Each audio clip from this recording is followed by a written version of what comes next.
grateful, oh Lord. We are grateful, oh Daddy, our Father, for all you have done for us. Hallelujah. We are grateful, oh Lord. And so, authority in heaven, we bless your holy name this day. We say thank you. Indeed, we are grateful. We say, be thou glorified and exalted in Jesus' name. This is the day you have made. You say we should rejoice and be glad in it. Father, in the name of Jesus, gladness shall be our portion in the name of Jesus. We thank you for journey mercies for as many as are here. For as many as are on their way, Lord, they will arrive safely in the name of Jesus. Lord God Almighty, we pray that every activity of today, we commit it into your hands. Every activity of tomorrow, we commit it into your hands. Father, we say, Lord, take absolute control in the name of Jesus. We know that you are a faithful God. Lord, in the name of Jesus, you will prove yourself once again that you are faithful in the name of Jesus. You will manifest your power in the name of Jesus. Father, we thank you, Lord, for our guest speakers. We thank you for each participant that is presenting papers. We thank you for every NIFST, for every visitor. Lord, we say thank you in the name of Jesus. We pray that as many as are here, they will not go home with plastic experience, but Lord, they will go home with something tangible, that they will say that indeed this ReFoSTS NIFST Day 2024 has indeed been a blessing in the name of Jesus. Holy Spirit of the living God, we hand over this activity unto your holy hands. In the name of God the Father, in the name of God the Son, and in the name of God the Holy Spirit, in Jesus' name. We declare this ceremony open by your power and by your Spirit. Manifest yourself, O Lord. In Jesus' mighty name we pray. Amen. Amen and amen. Praise the Lord. Hallelujah. Thank you very much, Mr. Sega. Please, can we have our seats, please? Can we rise for the national anthem? Mr. Olutela. A new nation. We want to hail Nigeria. Please, can we rise?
Thank you very much.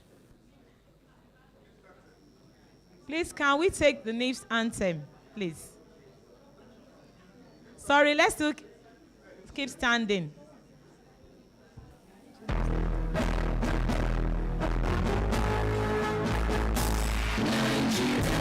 Institute of Science and Technology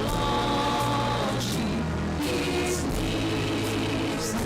Nigeria Institute of Science and Technology is NIFST. We cut across academia, industries,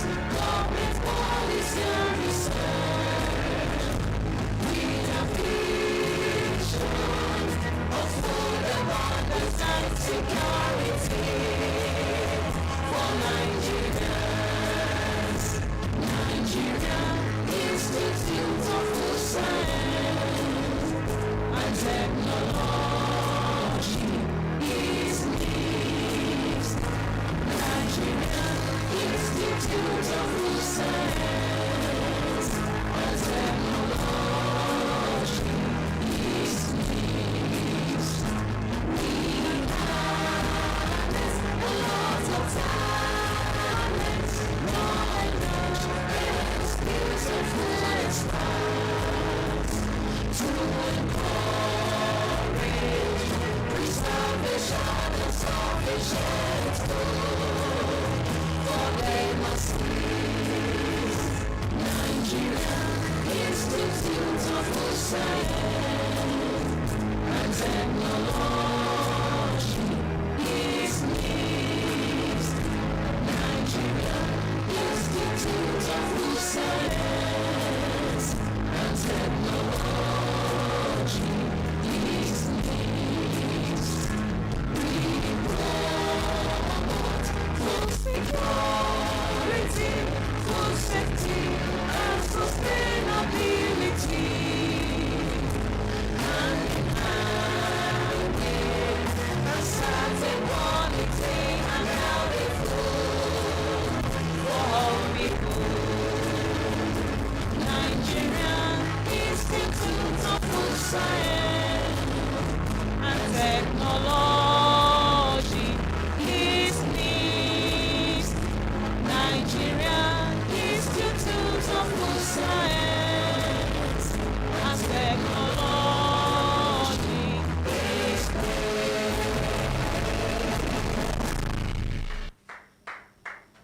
Thank you very much. May we be seated, please.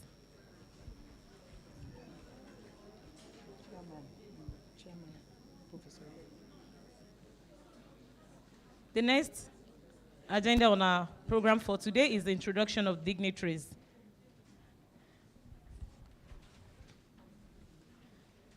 I have the honor and pleasure of welcoming the chairman opening ceremony of technical paper presentation in the person of Professor Mrs. Gloria N. Elemo. Professor Mrs. Gloria N. Elemo served as the Director General and Chief Executive Officer of the Federal Institute of Industrial Research, Oshodi, FIRO, from 2011 to 2019. Born in Lagos, Professor Elemo had a bachelor's degree in biochemistry from the University of Benin in 1979, master's degree in human nutrition from the University of Ibadan in 1981, and a doctoral degree in human nutrition with specialization in nutritional biochemistry in 1984 from the same university. She was a Commonwealth Scholar in Food Science and Nutrition at the University of Reading, United Kingdom in 1991. Professor Elemo started her career as a lecturer in the Department of Biological and Chemical Science of the Lagos State University in 1984. She rose to the position of a senior lecturer and acting head of the department in 1991. She moved from academics to join the service of the Federal Government of Nigeria at the Raw Materials Research and Development Council, RMRDC, Abuja in 1993, and was the first head of the Research and Development Department. Professor Mrs. Elemo was then appointed as FIRO as the Director, Food and Analytical Service Department in 2007, and remained until her appointment as the 7th Director General, stroke CEO of FIRO in May 2011. And the very first female to occupy the office since inception in 1956. She drove entrepreneurship to support the mandate of the Institute for market-driven R&D and commercialization of research results for youth empowerment and job creation. To her credit is the accreditation of FIRO's analytical laboratories by International Standard Organization, ISO IEC 17205-2005, and the MOU retainership of Pausing DNA analysis for the Allowed Certification Authority. She was appointed a professor of biochemistry at the Ajayi Crowther University, ACU Oyo, and currently she's at the Lagos State University of Science and Technology, LASUTECH. She served as a member of the National Council on Micro, Small, and Medium Enterprises under the chairmanship of then Vice President of Nigeria, National Cassava Development Fund, and the National Council of Science and Technology, amongst others. Professor Elemo is also on the board of African Rice in Cote d'Ivoire as a member. She is a fellow of the following professional bodies: Nigerian Institute of Food Science and Technology, that's our great institute, NIFST. Institute of Chartered Chemists of Nigeria, ICCON. Nutrition Society of Nigeria, NSN. Institute of Management Consultants, IMC. And Nigerian Association of Technologists in Engineering, NATE. She is also a member of the Chemical Society of Nigeria, CSN. Nigerian Society of Biochemistry and Molecular Biology, NSBMB. And Institute of Public Analysts of Nigeria, IPAN, amongst others. Professor Gloria Elemo focused areas of specialization include human nutrition, food product development, and food quality evaluation. She is well published with over 120 scientific papers.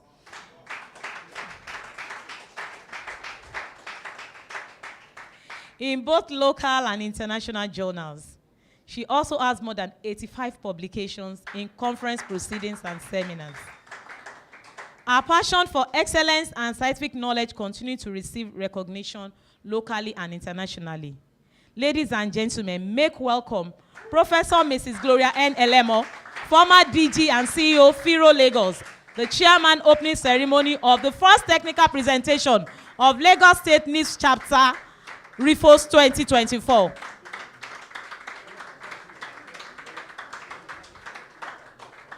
Thank you very much, ma. You are welcome. Thank you for honoring our invitation. Please, you may be seated. Next, we want to invite the chairman for the technical session, all one, in person of Dr. Oluwatoyin Bolanle Oluwole. Please, you may rise. Dr. Oluwatoyin Bolanle Oluwole is the Director and Head of Department of Food Technology at the Federal Institute of Industrial Research, Oshodi, FIRO, Lagos, Nigeria. She completed her primary education at St. Peter's UNA School, Ijebu-Ode, and her secondary education at Adeola Odutola College, Ijebu-Ode. Dr. Oluwole earned her bachelor's, master's, and doctorate degrees in food science and technology from the University of Ibadan and the Federal University of Agriculture, Abeokuta, respectively. She joined FIRO as a research officer in 1990 and has held her current position since July 15, 2015. Dr. Oluwole supervises over 60 research scientists and coordinates numerous R&D projects. She has contributed significantly to food processing, value addition, food security, holding 8 patents, including the development of fortified biscuits and high nutrient density beverages for school-age children. Dr. Oluwole has published at least 68 papers in high-impact journals and co-authored a book on complementary feeding for Nigeria infants and toddlers. She's an active member of the editorial board and reviewer for 25 international journals. Her research areas include dietary control of obesity, diabetes, food pilot plant operations, and post-harvest technologies. Dr. Oluwole has received several prestigious awards, including those from the African Nutrition Leadership Program and the Australian African University Network. She has also worked extensively on various indigenous food crops, transforming laboratory innovations into commercially viable products and fostering strong industrial collaborations. Please help me welcome Dr. Oluwole to the high table.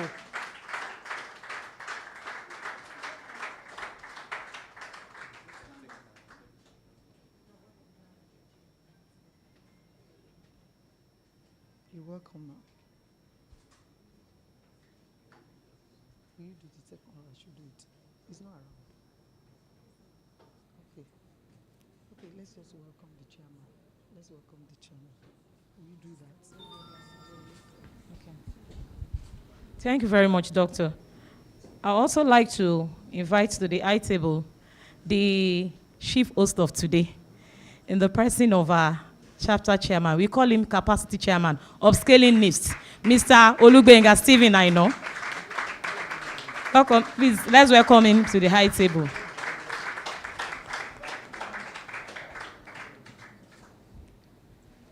I would also like to welcome to the high table the real chief host of today's event. That's in the person of the LOC chair, Mrs. Taiwo Ubani. Can you please rise? Thank you very much, Mrs. Taiwo Ubani. We also have here some of our fellows of the institute. We have Mrs. Kofo Ajay Labi. We call her Mama Packaging. Mrs. Kofo Ajay Labi, you are welcome, ma. Please, can you rise for recognition?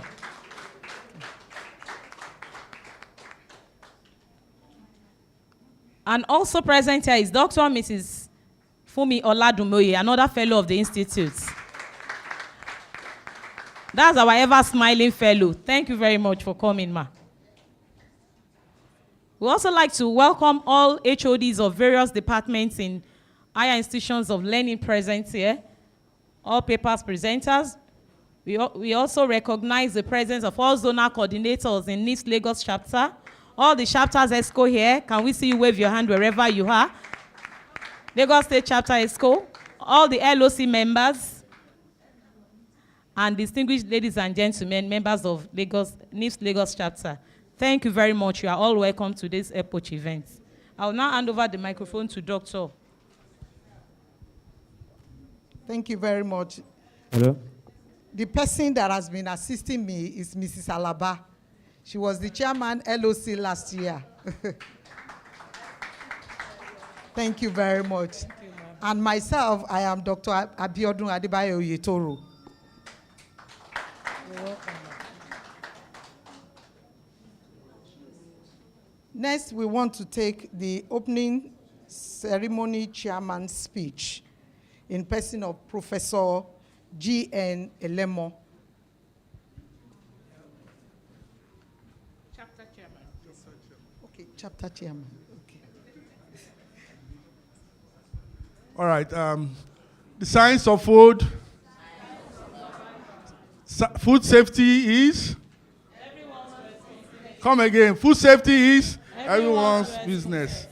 The chairperson for today's epoch-making event, the LOC chair, Madam Dr. Oluwole on the high table, our fellows, distinguished fellows, ladies and gentlemen, great NIFSTers, Lagos NIFSTers, great.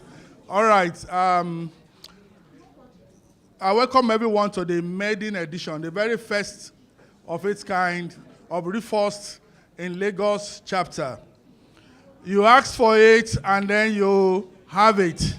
Yes. My chairman, in Lagos chapter, we pride ourselves on groundbreaking innovations. And we continue to shatter glasses. We continue to break barriers. And this is one of groundbreaking innovation for the year. We decided that we are going to convene. Please, can we have some silence? Hello, Kotu. So much conversation. So we decided to have this program so that we create a platform for our members to have intellectual intercourse and engagement today, so that we can share new ideas and new discoveries and new research, new sciences. And today we are particularly gratified. We are very, very pleased. In fact, I'm enchanted that we have the chairperson, a woman of means and stature, a colossus, academic colossus, a very big personality, a woman that I've just called her a woman of timber and caliber, Iroko Amaogani, to chair the very first edition. Please, let's give her a round of applause. The first edition, we have a colossus, a personality like Professor Gloria Elemo to chair this. I think it's a great feat. So we are here today to learn and unlearn and learn. All right, so as I drop the mic, hello? Hello? So I'm not the speaker today, so I didn't prepare any speech. Mine is just to welcome you. But when you come to an event like this, there are 3 things that should happen. Please prepare yourself. You have to come to learn, to unlearn, and what? And relearn. So please get ready to learn. This is a capacity building platform. I'm here with my notebook, with my jotter, because I want to learn and hear the latest discoveries in science. So please brace yourself, have a nice day, and enjoy the day with us. Thank you very much. Thank you very much, our chapter chair, our capacity Lagos State NIFST chapter chairman. Thank you very much, Mr. Aino. While he was taking his speech, one of our distinguished fellows in the institute stepped in the person of Dr. Mrs. Margaret Eshet. Please, let's make welcome of Dr. and Mrs. Eshet, please. You're welcome, ma'am. So now we take the opening remark from Professor Elemo.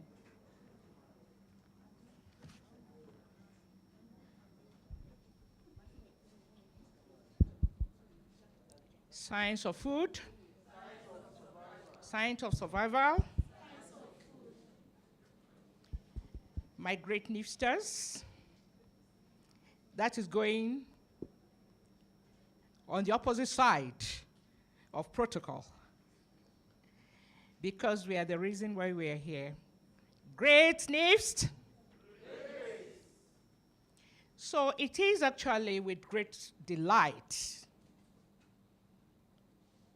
that I took up the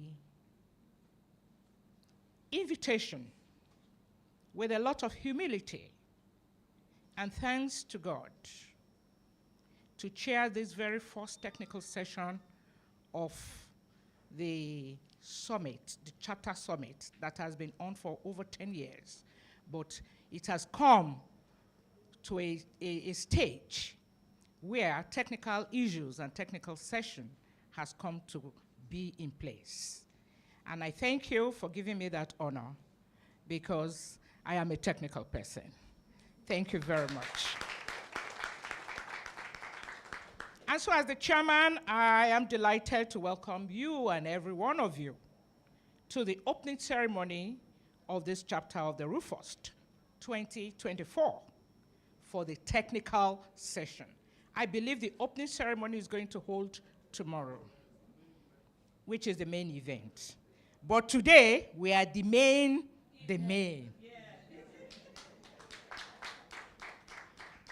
So permit me to start by first congratulating the NIFST Lagos chapter under the able leadership of Mr. Olugbenga Aino, who is our current chapter chairman, along with his supportive ESCO members.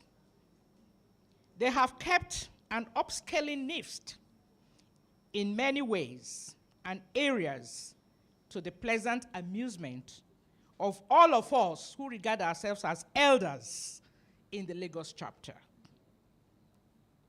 Can you kindly give them all a rousing applause? We have always ever been in NIFST, and we always regard ourselves as elders.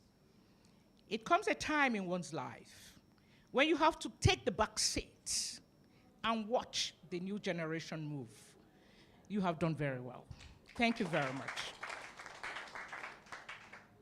One of such upscaling is what we are experiencing today, which is the first time ever inclusion of technical paper presentation as part of NIFST Day celebration. Honestly, I am very, very proud to belong to this chapter. Let's give ourselves a round of applause. The theme of this year's summit is apt and very, very carefully well chosen, and that is attaining sufficient, safe, and healthy foods for Nigerians through food science and technology.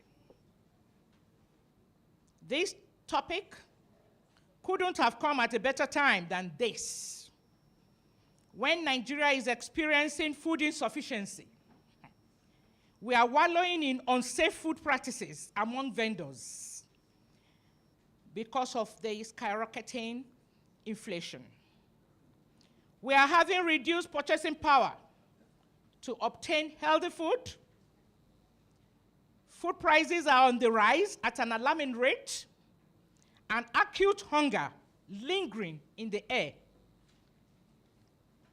Is it any more surprising that in the 11th edition of the Global Food Security Index, the GFSI, which was published in 2022, Nigeria was said to be in extreme poverty, as she ranks 107th out of 113 countries globally in the Food Security Index. This is a very pathetic situation. And you can imagine where we will be now if the survey is taken in 2024. Has this situation improved this year? World Health Organization and World Health Organization will tackle this huge challenge. Can they do it without us? Is it not those of us in the field of food that we are having this clarion call? And NIFST is most apt to stand up to rescue our dear country, Nigeria. Urgent action is needed to put into action our expertise across the globe and walk the talk with the leaders of this country. If we don't make our impact at this critical time in this country, then we don't have any stand authority to say we are food experts. The science of food. My speech will not go uncompleted without bringing in my experience as the Director General of the Federal Institute of Food Science and Technology, Industrial Research in Nigeria. It will not go incomplete. Because when I was the Director General, there were many policy directions, there were many research results that have moved. Implementation of most of these research results has actually not been taken seriously by the government. And that is why this crisis we are facing now, this food insecurity, obvious hunger is facing us because the science of food has not been put in its proper perspective and position in this country. America, Europe, irrespective of economic crisis, have always sustained itself because there is always food. There are policies that cushion issues of food. And so at FIRO, which is a utmost research institute in Nigeria, the institute which was established way back in 1956, because the then government, which is the colonial government, actually saw the impact and the import of food and food security for any nation. A nation that cannot feed itself is no nation. And so FIRO was established way back in 1956, and it is domiciled in the Ministry of Science, Technology, and Innovation.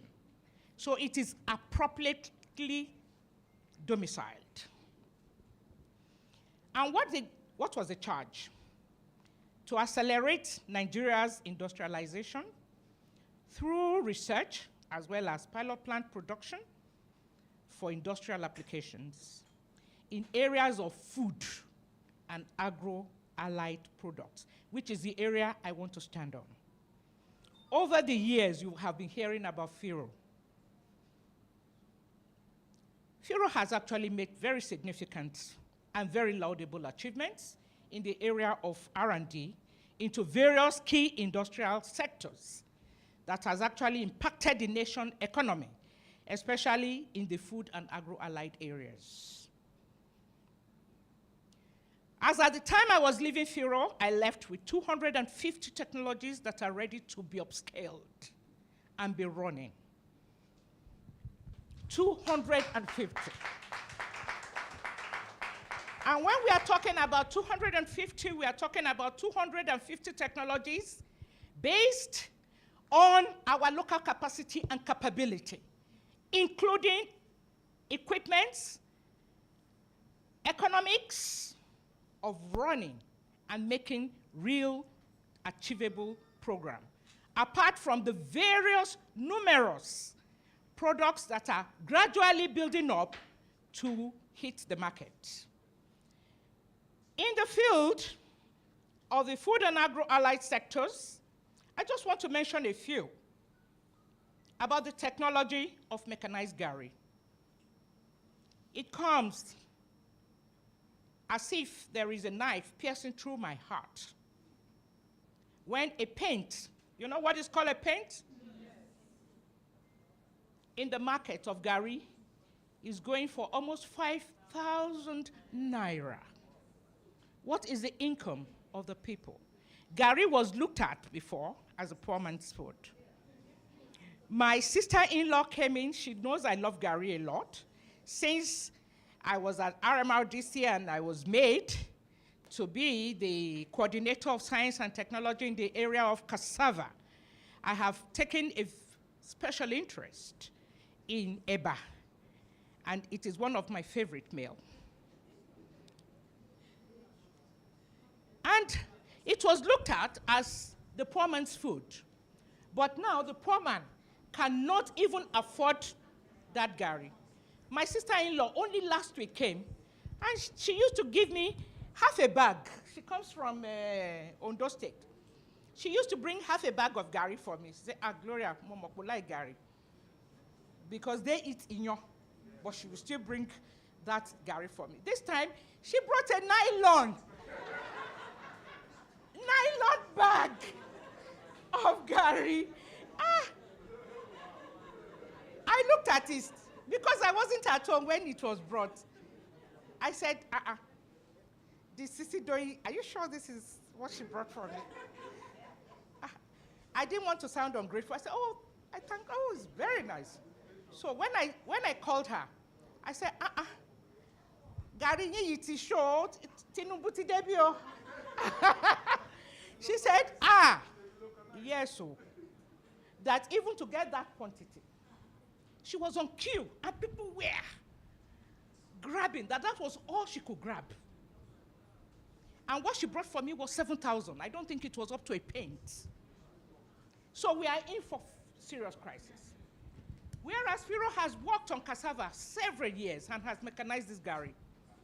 We have the big gari that has even been downscaled to the level of the small scalers, and the economic characteristics taken to ensure that the drudgery of gari production is totally reduced.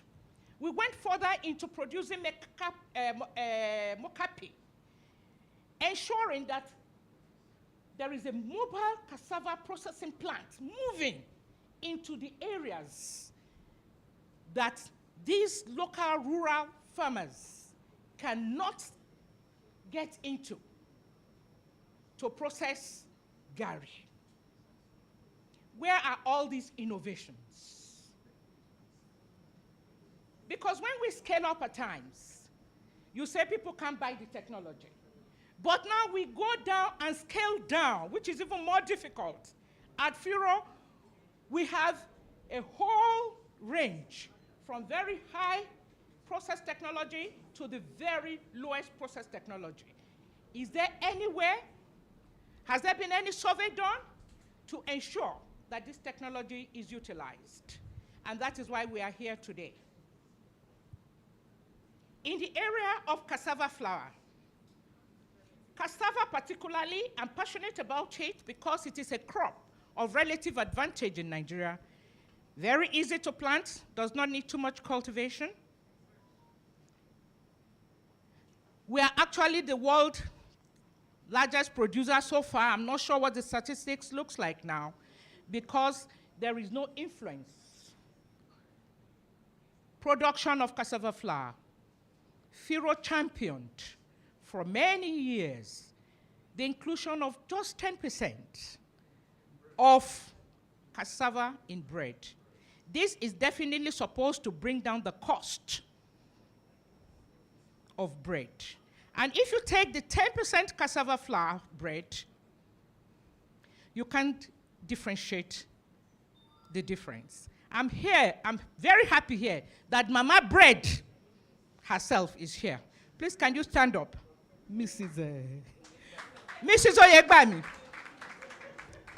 I learned she's retired now. She spent all her life baking cassava bread, training bakers and master bakers. Today, a lot of somersaults in the area of policy has reduced totally to nothing else the many years of research work that went on in the use of cassava flour for bread and confectionaries. These are areas we have to put our feet down for government. If government wants to succeed, the science of food must be given its respect. Policy directions must be followed because we are just not playing. It takes a lot of intellectual acumen from all of us that are sitting here, and they rubbish us without following any of the policy direction we take. Government needs to know what we are up to.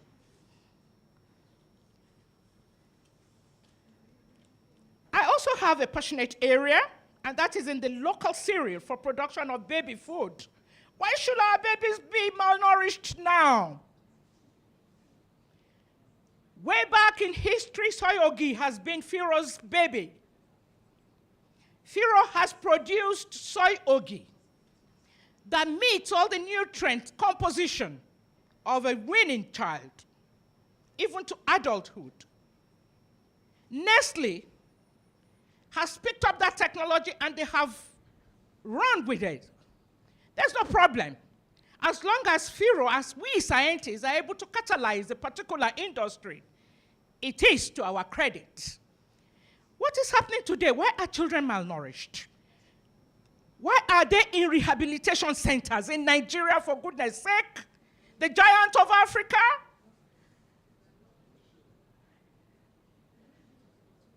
When with soyogi, better than any cereal imported into this country, we can have very healthy, highly intellectual adults. And there has been stories, there's been document, there are testimonies of children that were weaned on soyogi. And Nestle is not doing a bad job in utilizing that technology in various forms of technological acumen, drum drying and all sorts, to still bring up soyogi in various forms. Irrespective of all of this, we were still not unhappy. We scientists at FIRO, we still went on to work on the ready-to-use therapeutic foods for children who are in the malnourished and rehabilitation homes. Today, government is spending millions of dollars bringing in what is known as pulpy nuts. You know what pulpy nuts are? It's for rehabilitating malnourished children.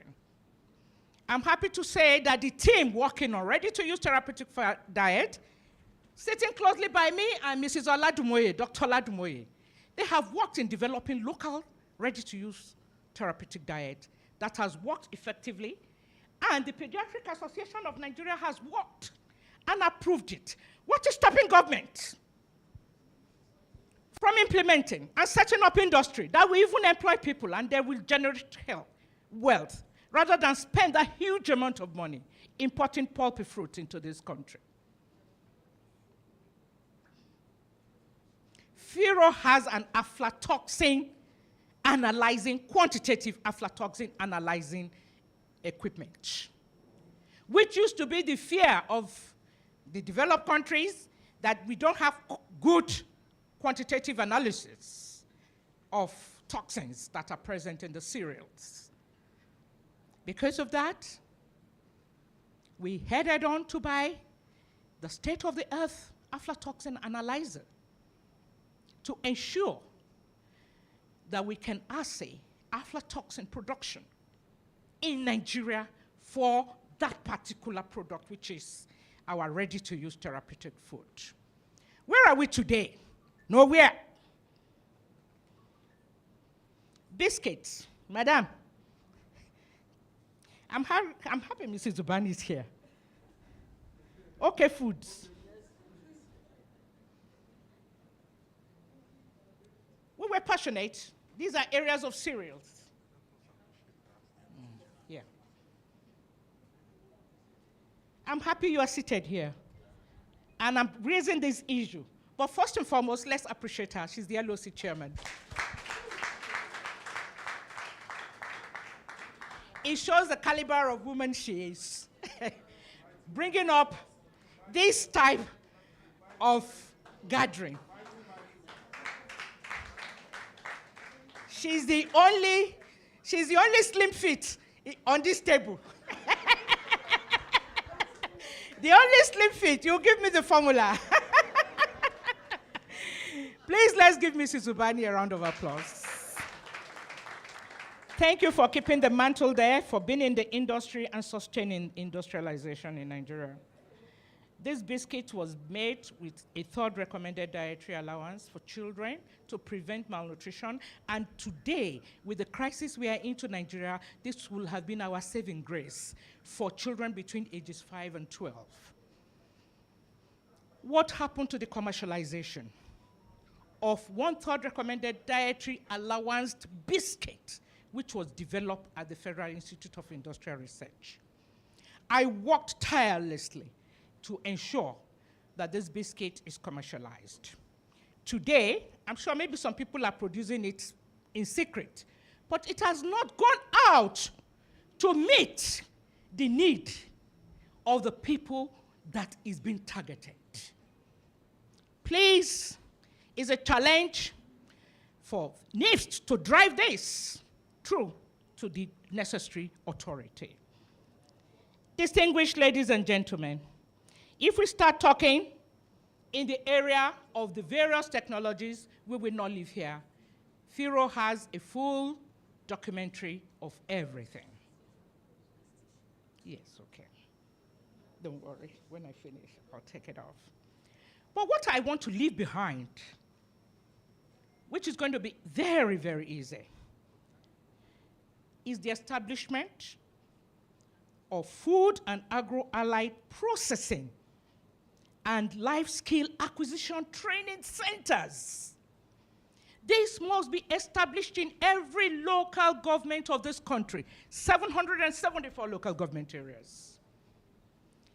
This is going to be a chance for us to get back to being giant of Africa in the area of food security. Because right there from the local government, that is where the problem is coming from. We want to start teaching in food processing. Many of us are not into the field. We are not processing anything. And yet we are NIFSTers. These centers are supposed to address post-harvest losses, which will occur with massive food production. We want to reduce import substitution in a bit of what I discussed. A lot of import substitution is needed. We want to have value addition and waste management. Of course, there will be the proliferation of the SMEs, job creation, and most important, food and nutrition security. Distinguished NIFSTers, if these centers are able to produce or to employ 50 workers, you can imagine the turnover. Virtually everybody will be gainfully employed in this country. Just like I once said, FIRO has over 250 technologies, and each of these centers can be built around a FIRO technology of its own relative advantage in its own local government area. And there are books in FIRO to show you the type of industry you can set up in your local government area that is of relatively very low advantage for you. Very, very easy for you, including both the equipment and everything you need. So I am happy that NIFST have always had the Federal Institute of Industrial Research as its mother. And that is why the Secretariat has always been at FIRO. And also the Lagos chapter is rising and is becoming a colossus. Congratulations. And so, distinguished ladies and gentlemen, I am glad to inform you that towards this summit topic, we have, and I have been informed, that there are lots of papers, but though not enough. And a lot of presentation. A lot of presentation will be going on today.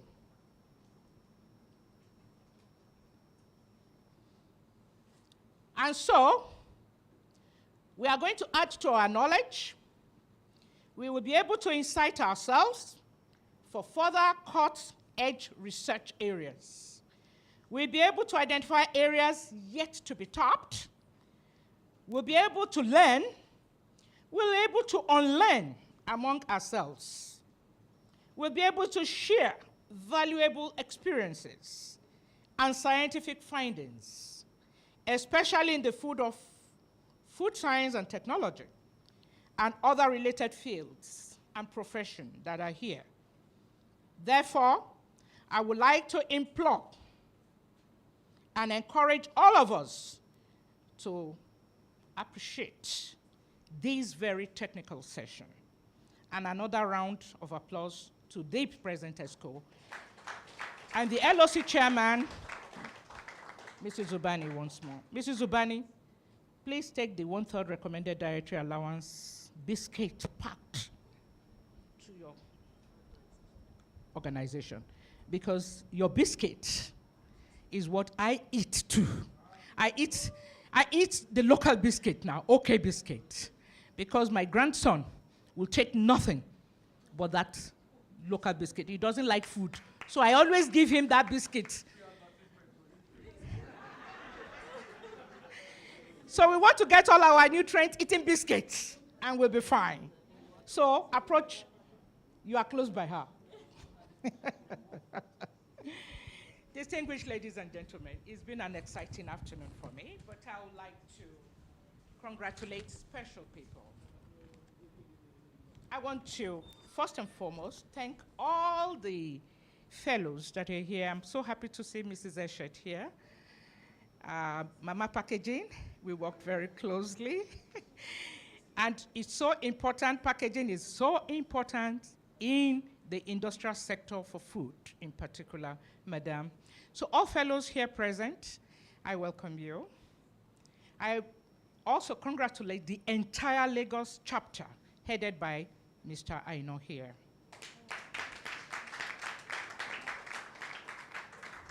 His vice chairman, Mrs. Amori Olua. Mrs. Olua, let us see you. I hope you are learning fast, so that when, yes, oh, successor. And the whole hardworking ESCO. You have quite a large number here that I can't mention all, but we know ourselves. Then I want to mention again the chairman of this LOC, Mrs. Taiwo Ubani, the head of the editorial subcommittees, Dr. Adebayo Oyetoru,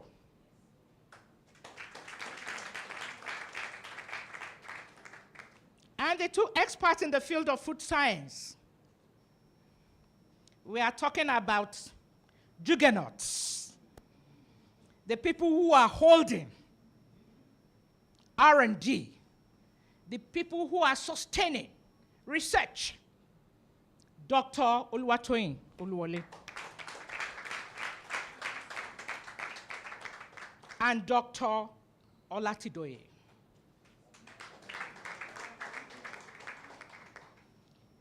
You have been carefully selected by the chair of this first pioneer episode of the technical paper presentation. Carefully selected. And I am very, very proud of the selection. Thank you very much for calling me as your chairman to this occasion. I am proud of all of you. And so, by the authority you all gave me to be your chairman, I declare this technical session of the 10th Regional Food Science and Technology Summit 2024 of the Lagos chapter open.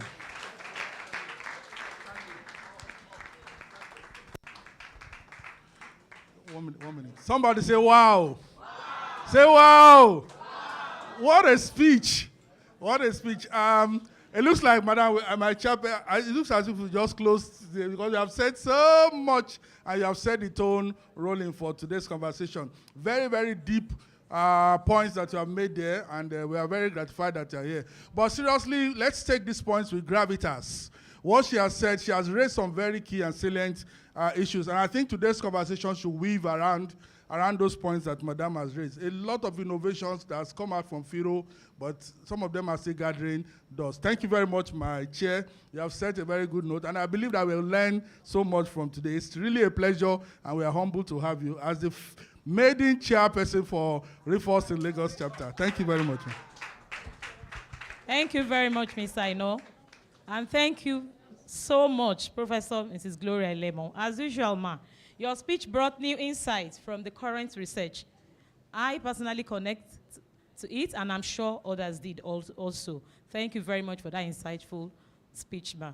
While the opening speech was going on, the Room 2 Syndicate Chairman stepped in the person of Dr. Olawale Olatidoye.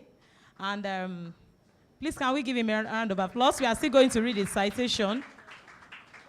I would also like to use this medium to recognize the presence of all council members, NIFST national members here, and council member present in this room. Please, can you please rise up for recognition? Thank you very much. Thank you for coming. I'll now hand over the mic to Dr. Yeturu. Thank you very much, ma'am. Dr. Olawale Olatidoye holds BSc degree in Food Science and Technology from Obafemi Awolowo University, Ile-Ife. MSc degree in Food Technology from University of Ibadan, and PhD degree in Food Processing and Storage Technology from Federal University of Agriculture. Dr. Olatidoye worked briefly in UAC Restaurant, a division of UACN PLC, where he rose to the position of restaurant manager before moving to lecturing. Dr. Olatidoye is a principal lecturer at Department of Food Science and Technology, Yaba College of Technology, where he stands as an accomplished educator in the field of food processing, nutrition, and product development, with a remarkable teaching career spanning nearly 2 decades. He has seamlessly blended the realms of teaching, research, mentoring, and consulting to make a substantial impact. Dr. Olatidoye's diverse research encompass a wide spectrum of topics, reflecting his unwavering commitment to advancing food science and nutrition. His primary area of interest encompasses the assessment of how processing methods influence the physical, chemical, physicochemical, and sensory attributes of food products. Dr. Olatidoye serves as an associate editor for the prestigious Journal of Food Science and Technology at Yaba College of Technology, Nigeria. Additionally, he holds esteemed positions as a member of Editorial Advisory Board for IGI Global Publisher in the United States of America, the editorial board for the Journal of Applied Science in Pakistan, the editorial board for American Journal of Food Science and Nutrition in USA, and the editorial board for American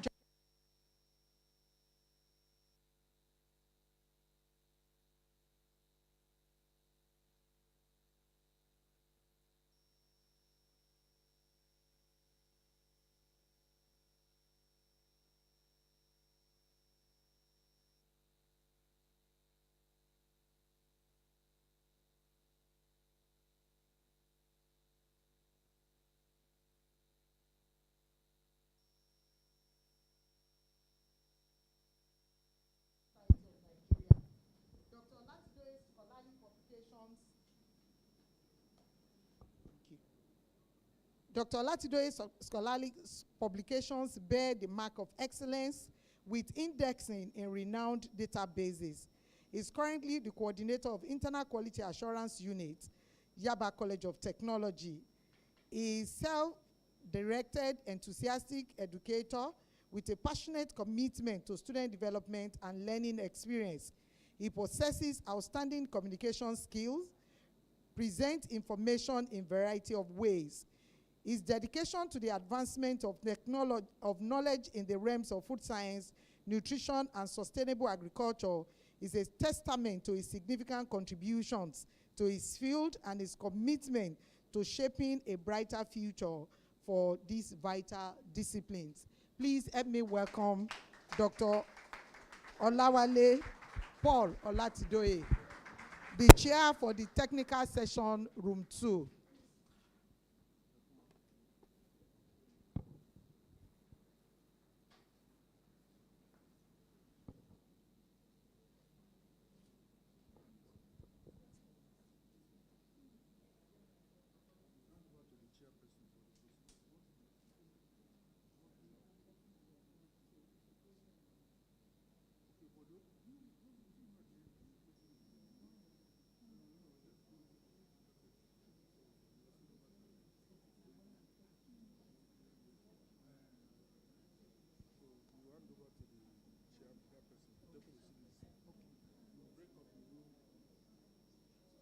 Please let me hand over the microphone to the chairman for the closing session of this morning session as we go into the breakup sessions.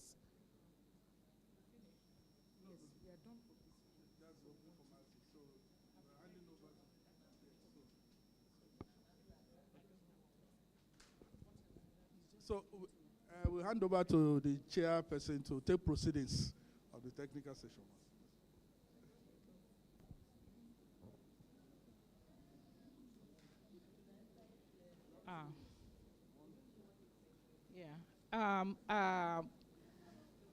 I'm on my feet once more. Good morning, everyone. We are now into the main technical session. I'll call on Dr. I'll call on Dr. I want you to help to organize this section.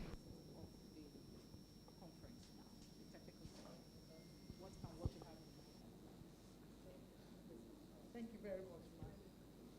Now we want to go into the proper technical sessions,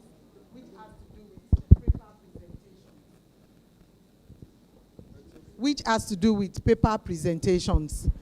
Please, for those who will be presenting, if you go through the programs, you will know the halls where you are going to make your presentations. However, we have 2 people that will be presenting virtually. This place where we are now is all 1. And just by when you come out, on your left is all 2. Please, you have 12 minutes for your presentations. Once it's 10 minutes, we'll notify you. And then once it's 12 minutes, that means you have to stop. Then we are taking Q&A just for 5 minutes because there are quite a number of you. And we need to work with time. So please bear with us. Okay.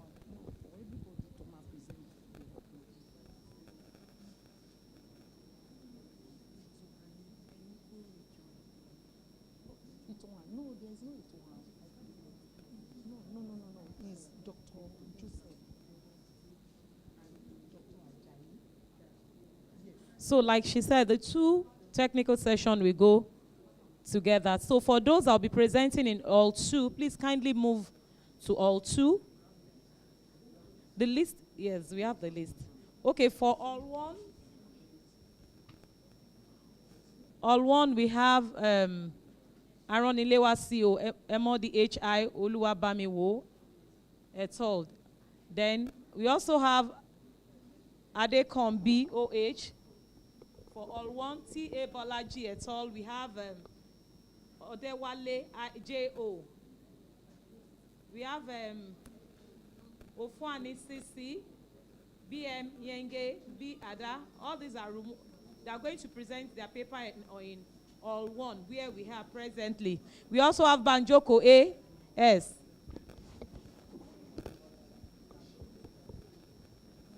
Abegunde TA. Then we also have Ojo TI, Ogumoyela OB, and Akinwande FF, okay, EK. We have Omolola MO, Samuel S. as Ajayi OA, Ayonda SI et al. All these people will present in this room. Then for all two, the names are Alimi JP et al. We have Shitu TA, Ogunbanwo ST, Alimi et al. Efuribe NE, Imade AA. We also have Adeto Boye, Anakinloye, Anademuiwa OH, Imade AA, and the last one is Ayodele FO. So with the list, we'll know where the room where we are going to present. So for the rest of the participants, you can look through to see the paper presentation and your area of interest so that you know the room you would like to sit while this is going on. Thank you very much. So let's leave for the breakup section for the technical paper presentation.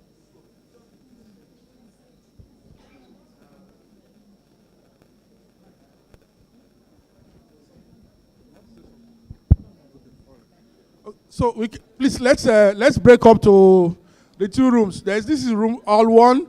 There's another hall there. So depending on what.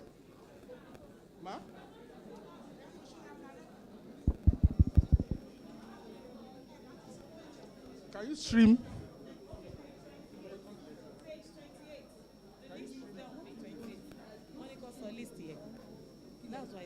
That's why I said you should share this thing. People will look through. They will look through it. They will see the area of topics they are interested in and sit in that.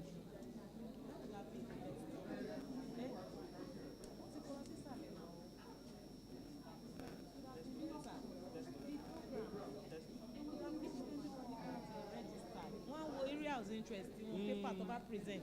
Room here no my joke see. Instead of limiting it to all the people presenting. Yes, so that I can flash it. Because two shells, I lost a leg.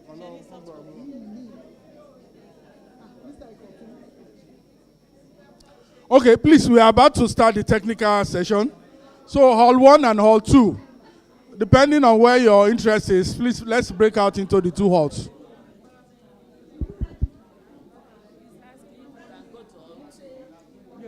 Yes, hall 2, yes. Hall 2, the other side.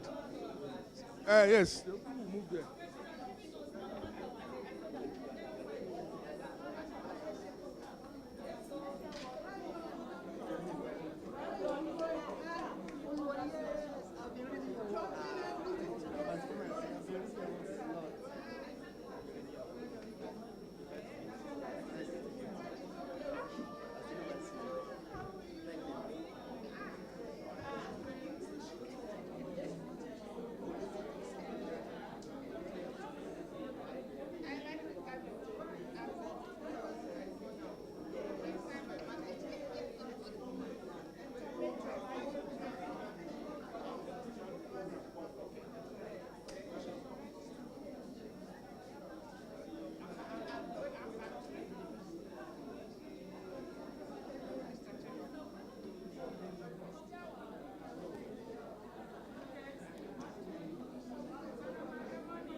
Good morning, everyone. Please, the program will be given to everybody, so you can check the room and the technical presentation you are interested in to know where the room you would like to stay.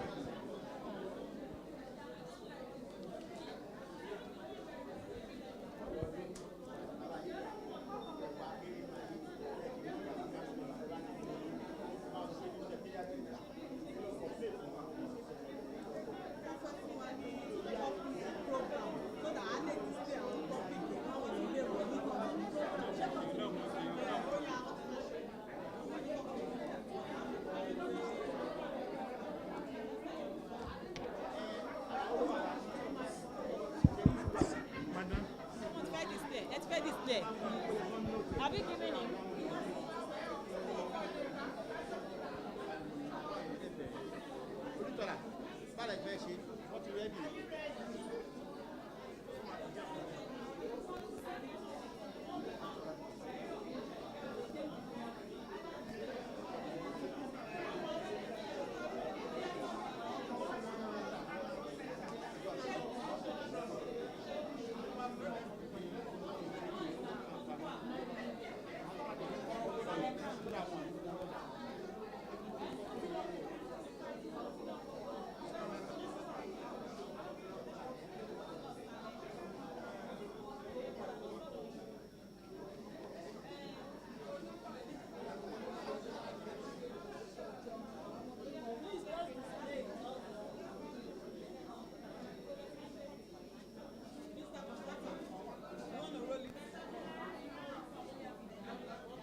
Good morning, all.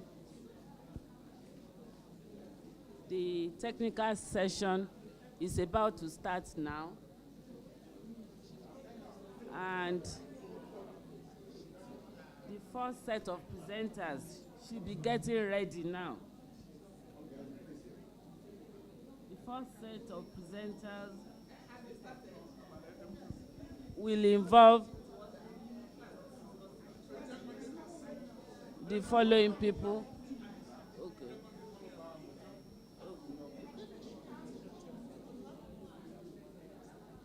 Please, can you move closer? Let's occupy the front seat, please. Let's move closer, please.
Can we start? Okay.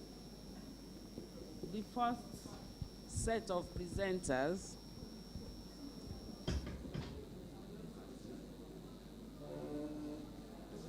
and this first set of presenters will involve Aronilewa CO et al. And they are to speak on determination of aflatoxin in tea using high-performance liquid chromatography method. Are you the one? Thank you. Can I start?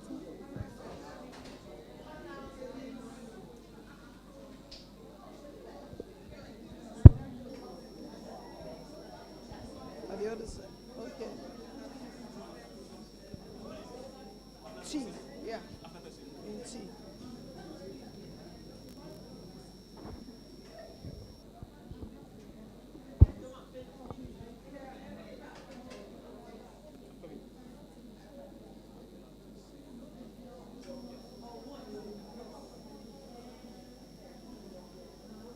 Question sharp.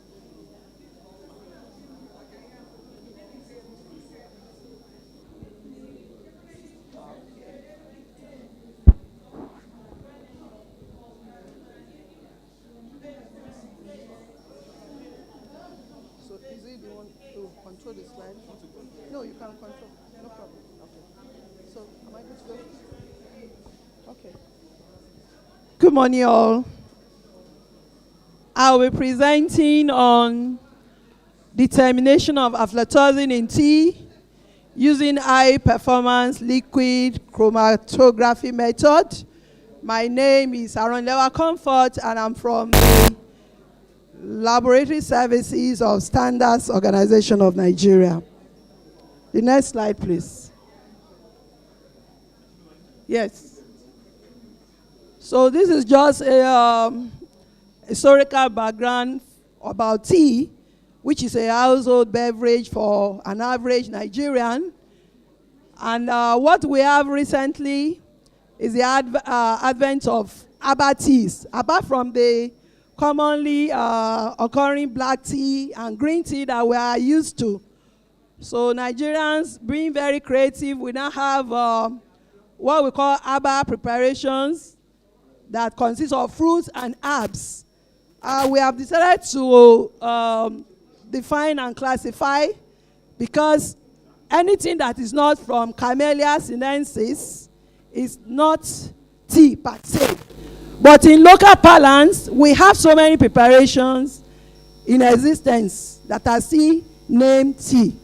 So it's on this note that we decided to do a survey and check the mold contents of these teas and herbal preparation, and also go ahead to screen these samples for aflatoxin contents. The next slide, please.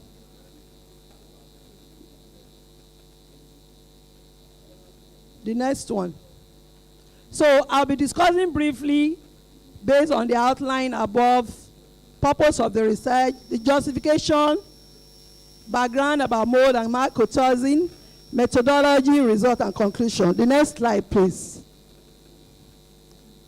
So I've described that tea is from the plant of Camellia sinensis, and it's one of the most popular aromatic beverages all over the world. It's a household name for most Nigerians, and originally from East Asia. And the most familiar ones are black tea. We have the white, we have the oolong, we have the green, dark, and pure. And any other thing that is not under this category, most of them are classified as herbal teas. The next slide, please. Sir, can I control myself? Because it's like you are distracted. Please go on to the next slide. So just for you to have an idea of what the tea plant looks like, the next slide. The next slide. And having prepared the plant that you saw earlier, most preparation, this is what we have in the household as tea bags. The next slide. And then at the local level, the local women have a way of grinding the raw tea leaf without necessarily fermenting it. So I need to mention the difference between your black tea and the green tea is that the black tea has been fermented, go through some processes, while the green tea is taken just as it's harvested. It does not really undergo much processing. The next slide. The next slide, please. And I mentioned earlier, we have a lot of preparations that are now flavored, to suit people's taste, so you can serve your tea with lemon fruits and make it flavored. The next slide. So the purpose of this particular research is that we observed that there were mold growths in most of the tea samples tested in the microbiology laboratory of Standards Organization of Nigeria. And this informed us to go ahead and pick more samples.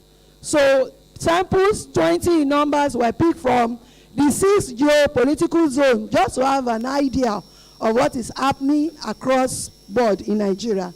The next slide. So we decided to go ahead and do aflatoxin screening because of what we recorded after subjecting these tea samples to microbiology analysis, particularly mold growth.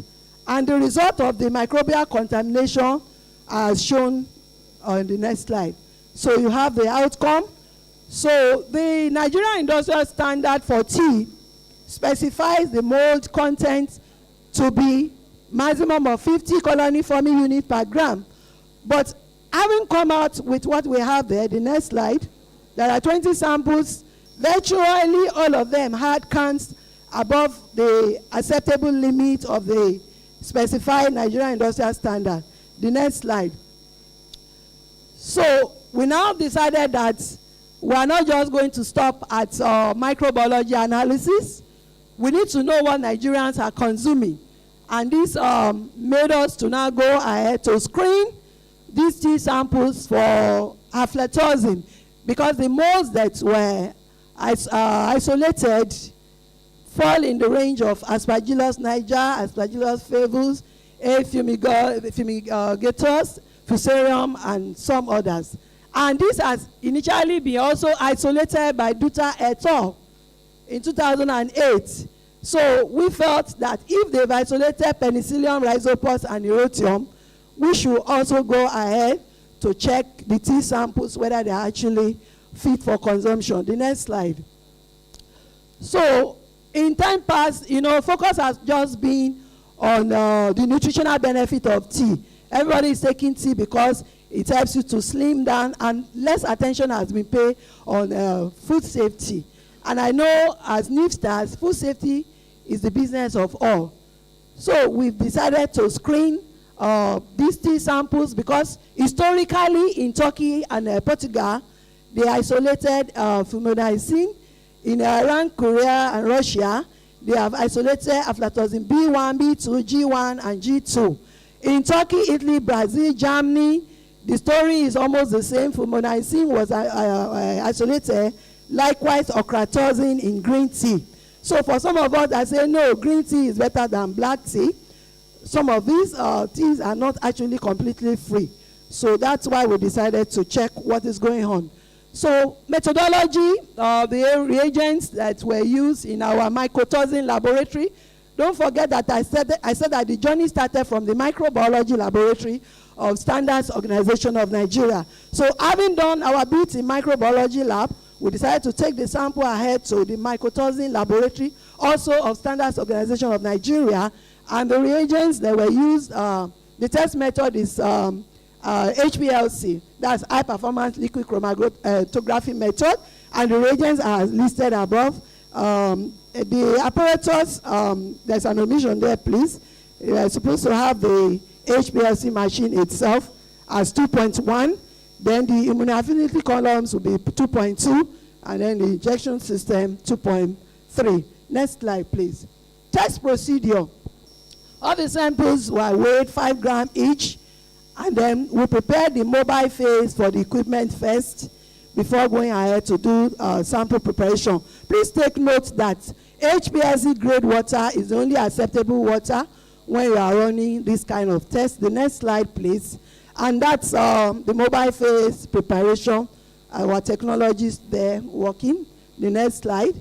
Sample preparation, 5 grams of each of the 20 samples were prepared as listed here.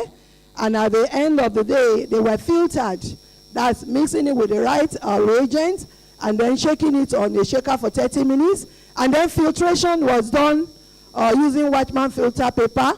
You know that tea is pigmented. So if you understand the concept of HPLC, you realize that you cannot, okay. You cannot just run your sample direct. So we had to clean up. Please, the next slide. And next slide, please. So this is the procedure for the cleanup to ensure that the filtrate that you are going to run through your equipment is not going to damage the equipment, and then you'll be able to get the concentration come out, and the columns, the peaks that will come out in your equipment after running it through the HPLC will be detectable and readable. So that was the process of the cleanup. Next slide, please. And this is the procedure for HPLC detection. I'm running out of time. So let's stop here. Summary of the result. At the end of the day, after screening the 20 samples, which consists of 5 black tea, 1 green tea, and 14 herbal tea.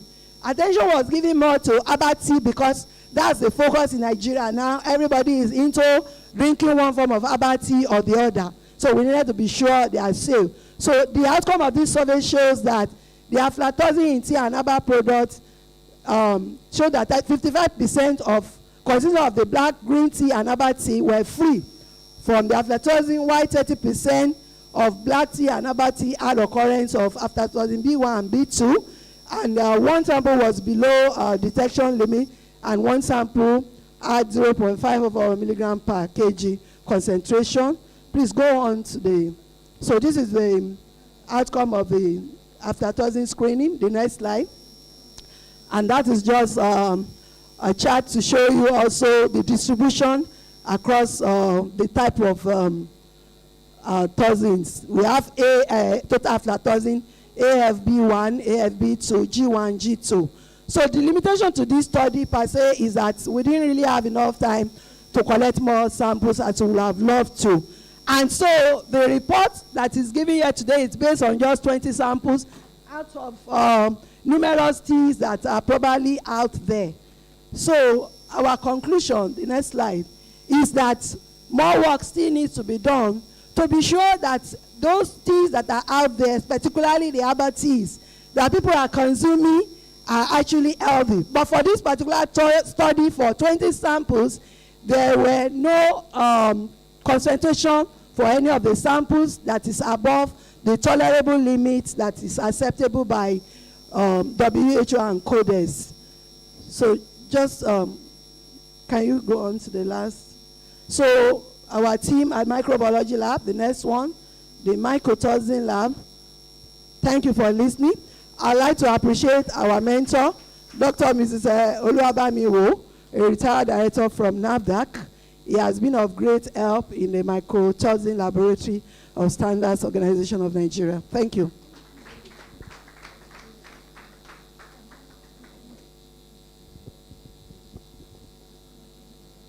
Thank you so much for the presentation. I would like to say that we really touched some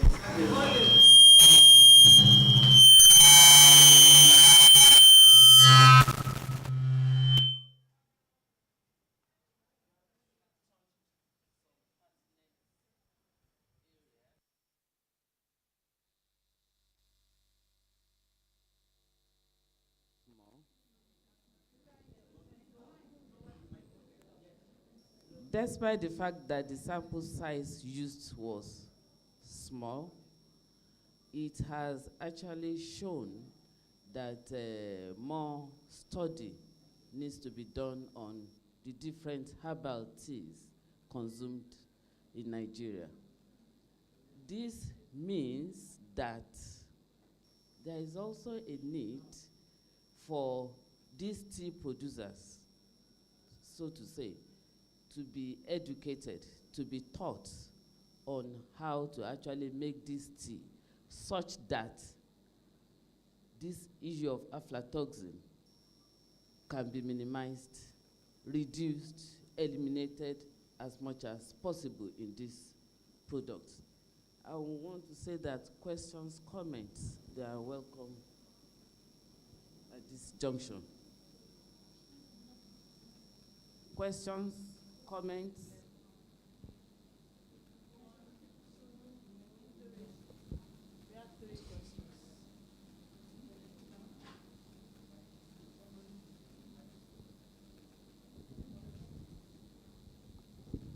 Thanks, sir. Okay, thank you. Thank you, our lecturer. You have really done justice to your paper presentation. Yes, in the course of testing, analyzing to know the nutrient contents of the different teas. Yes, I've gone through your paper, but I didn't see the area of test on the primary packaging, which is normally called the tea bag. You know, because that tea bag is what contains the actual tea, which is always being submerged into the hot water for one to drink. So don't you think that tea bag itself needs to be ascertained to know its constituents? Because I learned it is actually produced from plant extracts from my own research. Don't you think it is also be determined to also know whether it is actually wholesome in consuming this tea? Thank you.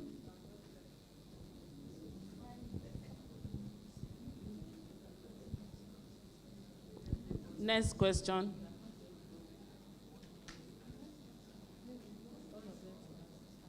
Dr. Kayode.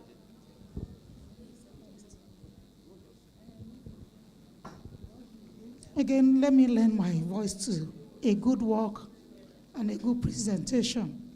Just to further the comment, I would say, not really, it's a question, it's a comment. Even if you use food grade tea bag, the storage matters. Sometimes the processing of that storage, the tea bag, might be wholesome.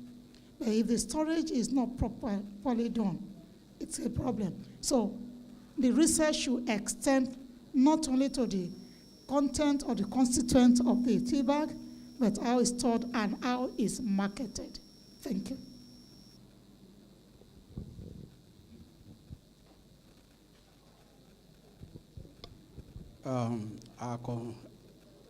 I wish to appreciate our presenter.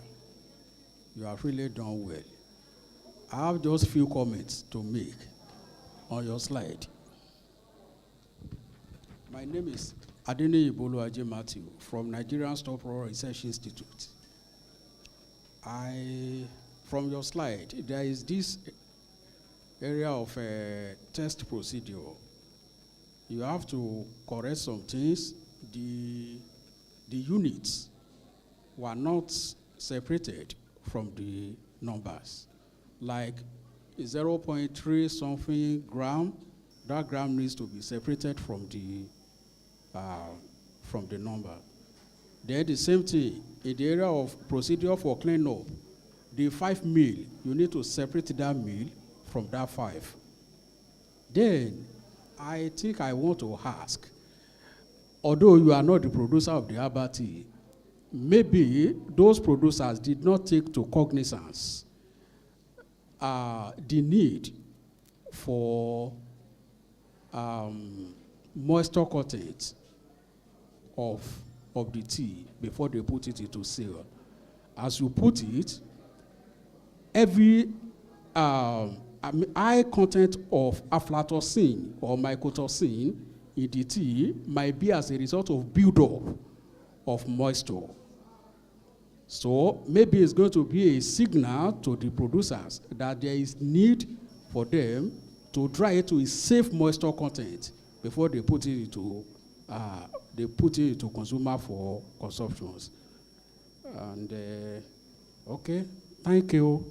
Overall, you have done well.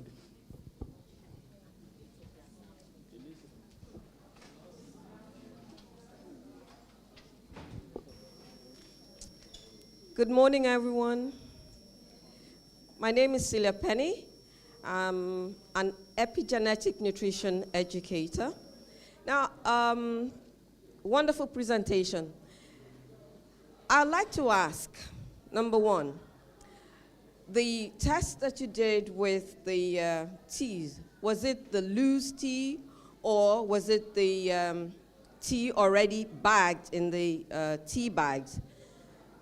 That's one. Number two, the samples, were they dry or already put in the hot water to be able to get the aflatoxin? And thirdly, how much of the aflatoxins are destroyed with heat?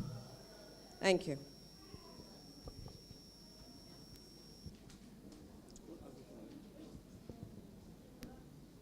Thank you. I want to join others to commend the speaker, the presenter, on the presentation. I just have one question. I want to know whether you carried out total aflatoxins or individual aflatoxin tests on the tea bags. Thank you.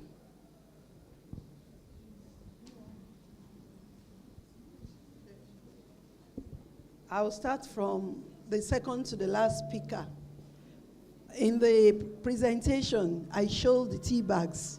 So we worked on tea bags, but not with the packaging material. So you have to tear open because our focus is on the tea, not the packaging. And I'd like to marry it with the first question. This research is basically on the tea itself. So if you want to do a research on packaging material, that's a completely different line. And it's not HPLC, neither is it mycotoxin we'll be looking at. We'll be looking at so many other things. Of course, microbiology will be part of it. Now, for microbiology, we did 2 sets with the tea bag, without the tea bag. And we found that mostly not much difference. So that takes care of the sterility of the tea bags. Now, I think the last question asked whether we did total aflatoxin. Of course, in running your test, you run your standards, you run your CRM, that's QC materials.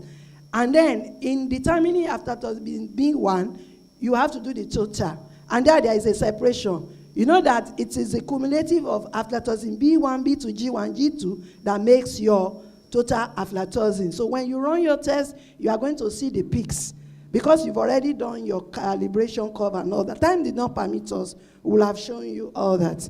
We have the peaks from the HPSC to take care of that. One or two other questions, I don't know. Please, Mark, do I have the permission to give to my mentor?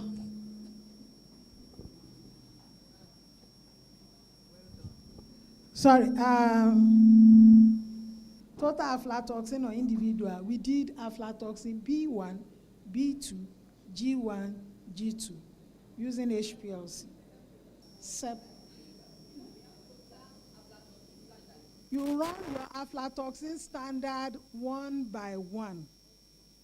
After running your aflatoxin standard 1 by 1, then you mix them together and run them as total. You use the first set of chromatograms to identify each of them in the total, because you cannot separate them in the sample. You are running them as total in the sample, but each of them will show their own peak at the retention time for the standard. Then the person that asked about the unit, separating the unit from the I think that's editorial. All those ones will be done. Procedure, I think that's all. Test for moisture content, that maybe moisture content affected. When you look at the overall result, you realize that only one had 0.5 microgram per kilogram, where it is even, it can be up to 10. But only one had 0.5. All of them non-detected or below quantification level. So that shows that the moisture content was okay, packaging, storage was okay. Thank you.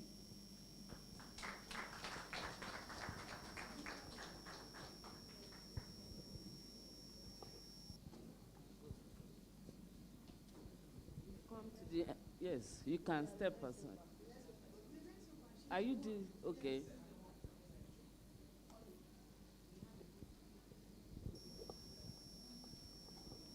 Honey. Adekombi. Yeah.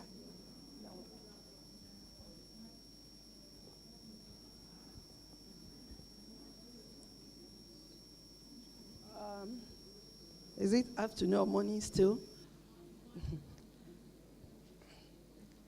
So I'll be presenting this paper on behalf of a colleague who is unavoidably indisposed, a lecturer at the University of Lagos, Dr.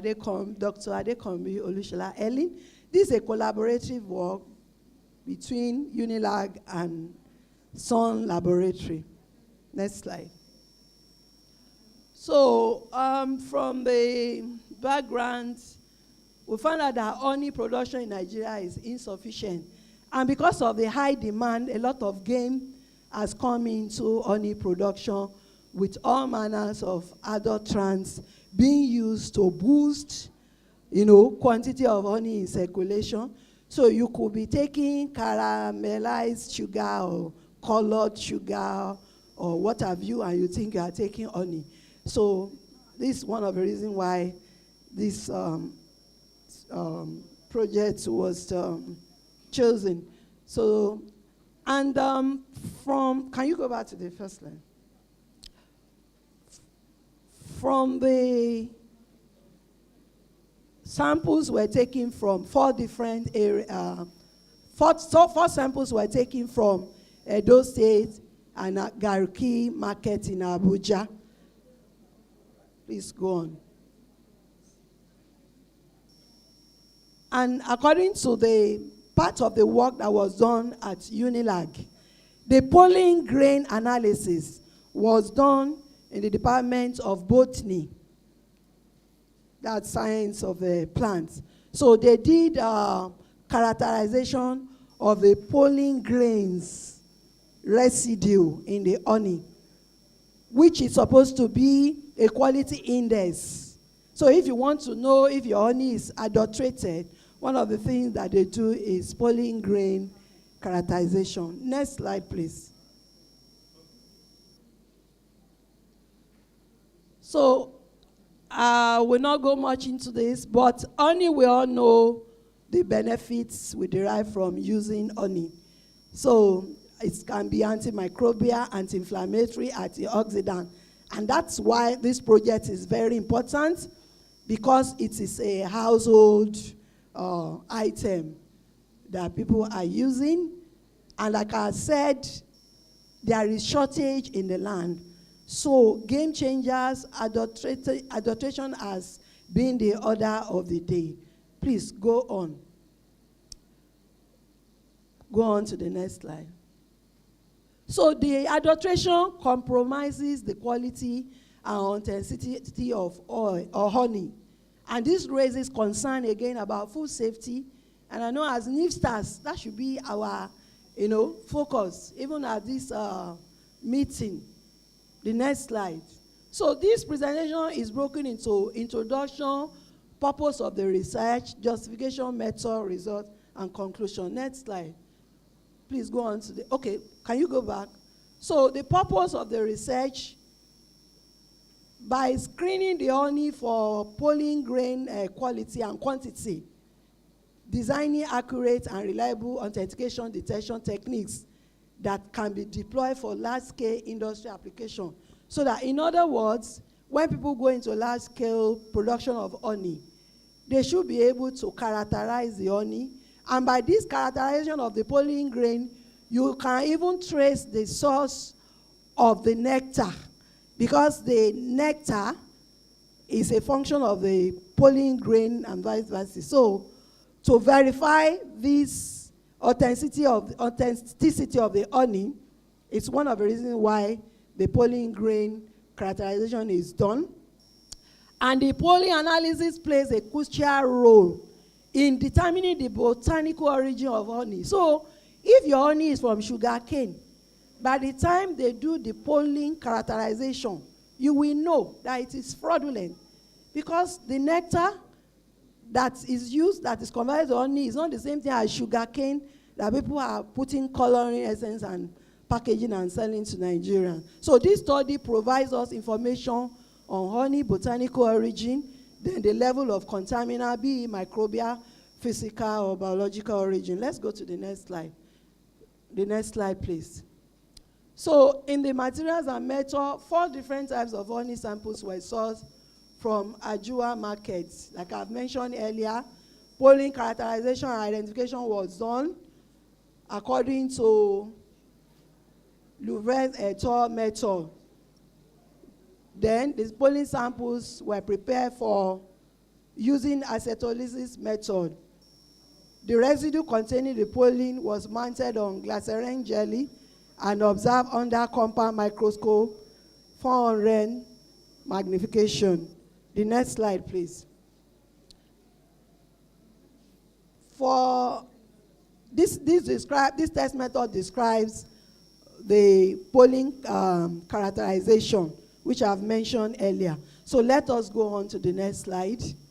The microbial parts and the physicochemical aspect was handled by the SUN Laboratory, Standards Organization of Nigeria Laboratory, while the lab in Unilag handled the pollen characterization. So for us at SUN, we subjected the honey samples to microbial assays, checking for total plate counts, coliforms, E. coli, and yeast and mold. Coliform and E. coli, of course, will give you an idea of maybe there are fecal contamination because of the source of the honey itself. So the microbial analysis was done in accordance with our corresponding international standards, the ISO standards for each of the organisms of importance that I mentioned earlier are listed there. And the physicochemical analysis was done using AOAC 2012 where we check the pH level, the moisture, the ash, the specific gravity. The fluidity of your honey is also a function of its color or of its quality. So when you, normally honey is supposed to be viscous. So when you check the specific gravity and the honey is just running like water, you know that something is wrong somewhere. Normally it's supposed to be viscous, and then the total sugars were also detected previous.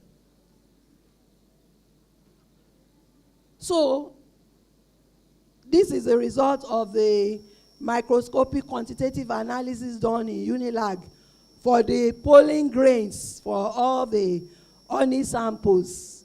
And according to them, there are species of plants that have more quality when it comes to the quality of the pollen grain.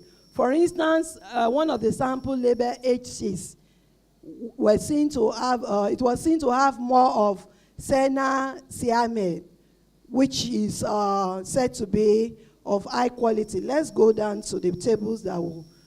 So this is the table that shows the pollen characterization.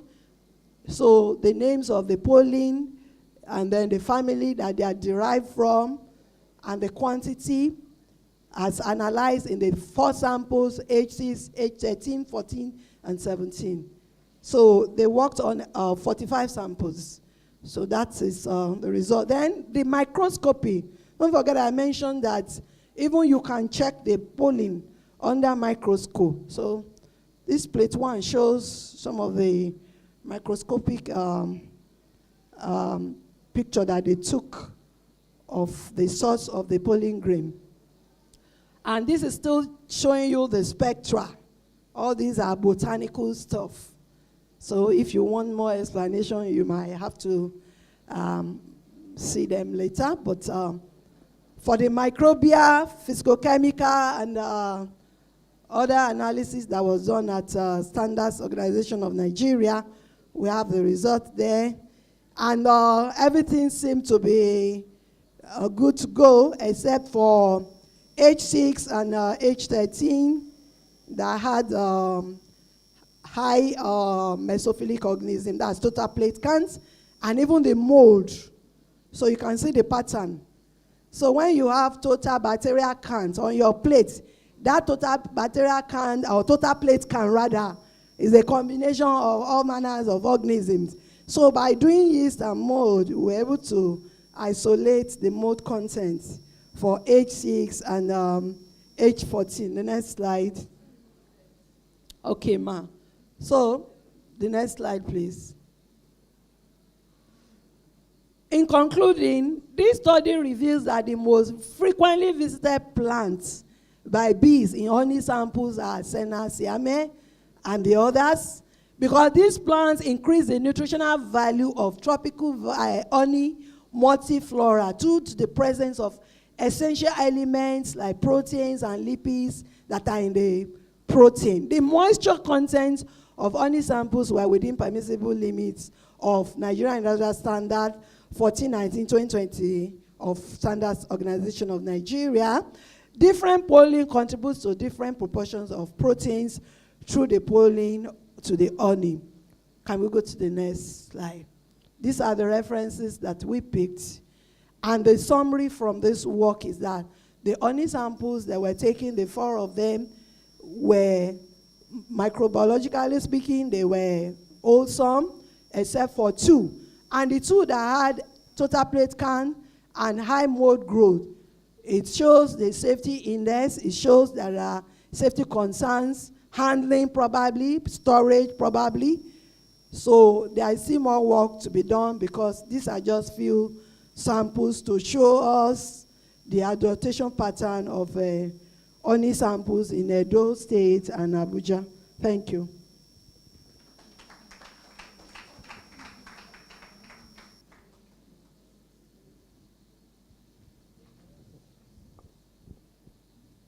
Thank you once again for this presentation on honey.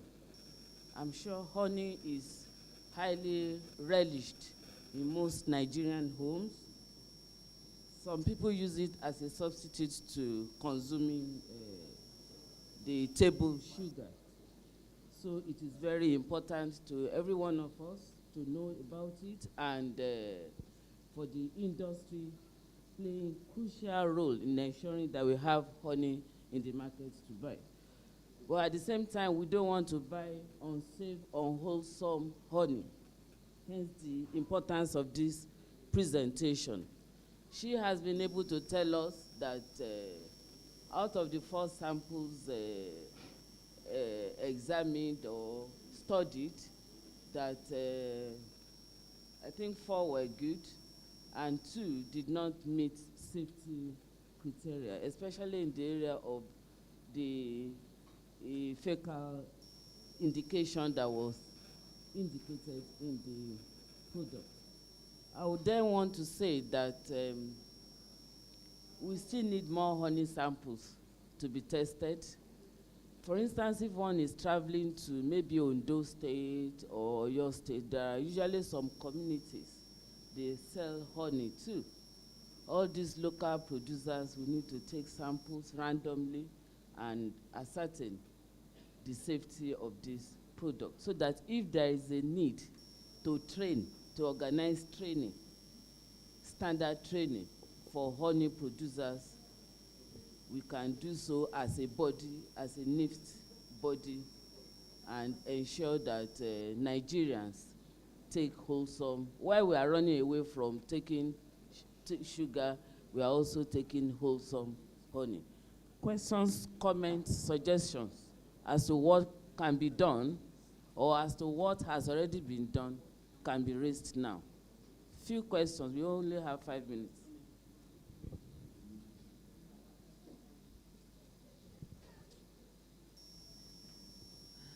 Good afternoon, everyone. My name is Yetunde Kokola. Are we still in the morning? Okay. Well, I just want to commend the presenter. Thank you very much for the presentation. Like we all know, some of us, we are consumer of honey, and the first thing that one would like to know is, while you were collecting your samples, how do you know the one that is that contains sugar and the one that is from the bees? How were you able to detect that on by physical means? That's my question, because that's what we go for when we want to purchase any honey. Thank you. Thank you very much for the opportunity. Thank you for the presentation, ma'am. I'm particularly concerned about honey, because many of us, in the course of running away from sugar, we use honey as substitute. But the issue is this. Is there a way, as a consumer, that can easily detect that this honey is adulterated? Number one. Then the safety. How do we ascertain the safety of what we are even consuming? No, as in, is there a way they can help us, at least ordinarily those who go to the market? For instance, I have a customer who come all the way from maybe Spain or something, and we buy this honey in kegs, you understand? But we are not sure of what we are consuming. So we know now there's a test instrument to detect nitrates in fruits and vegetables. Can we scale up to this level? Possibly research can get there. So it's just a comment that I feel will help everyone, especially those of us who consume honey. Thank you very much.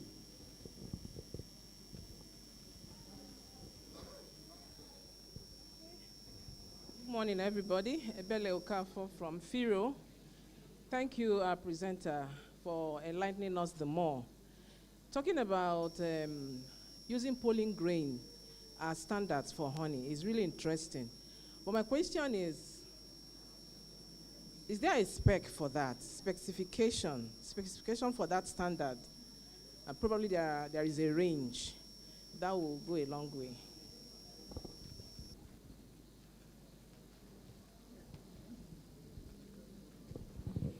Thank you very much. I want to also join others to congratulate Ronilewa for doing this wonderful job. In fact, when I looked at the presentation to be done today, and then our chairperson for today, and I said I have to be here. And I'm not disappointed. Somebody said, Mama, why are you stressing yourself? Just do online. I said, no, online is not the same. I need to be here. you know, so that I can feel what is happening. And I'm really glad that you said the tone. And we are not disappointed by the presentation. I want to congratulate you for this work. More so because I'm a standards officer. I retired working on standards. And I'm sure we did standard for honey, and we've never talked about pollen characterization. Am I right? So, I mean, we can see that we're upscaling. We are moving there. So, the things, this is what I want to congratulate you for carrying something up, because I wanted to find out what is new. And that's what research is all about. That means we are not at the same level. We are moving there. Because if science does not prove things, they hacker, not hacker this time around. What do you call them? This food fraud. We are worried about food fraud now. It's a global scam. It's international. So this type of work, it gives us a better dimension. And I know that in international courts, when they reject your product, you should be confident enough. Why some of us do not challenge them when they reject our product is because that confidence is not there. But when we know they rejected your honey in Belgium, it's not honey, and you have confidence I can prove that it is honey, for goodness sake, I think Nigeria is moving somewhere. I just want to encourage this research. The other issue now I saw was that I saw some zero level at yeast and mold.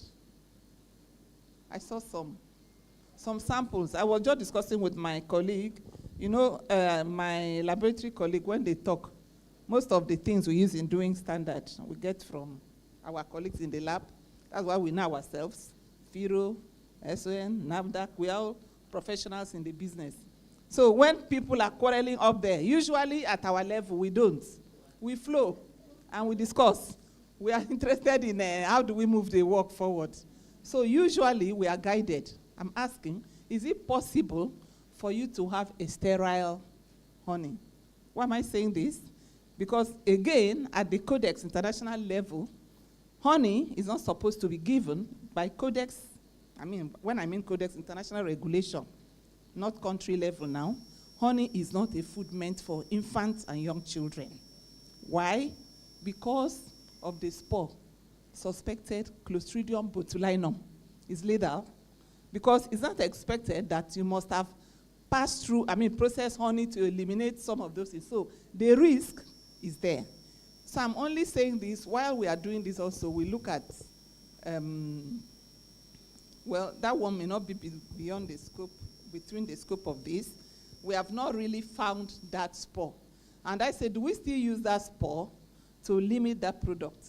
Because somebody did research, so things are changing now. So it's just in case of somebody wants to carry this thing further. So thank you so much, and well done for this job.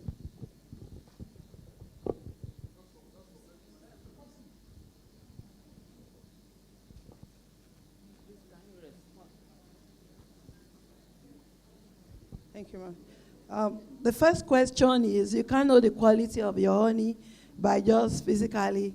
That's the essence of laboratory tests. And now, I know that Standards Organization of Nigeria, we are moving towards empowering SMEs.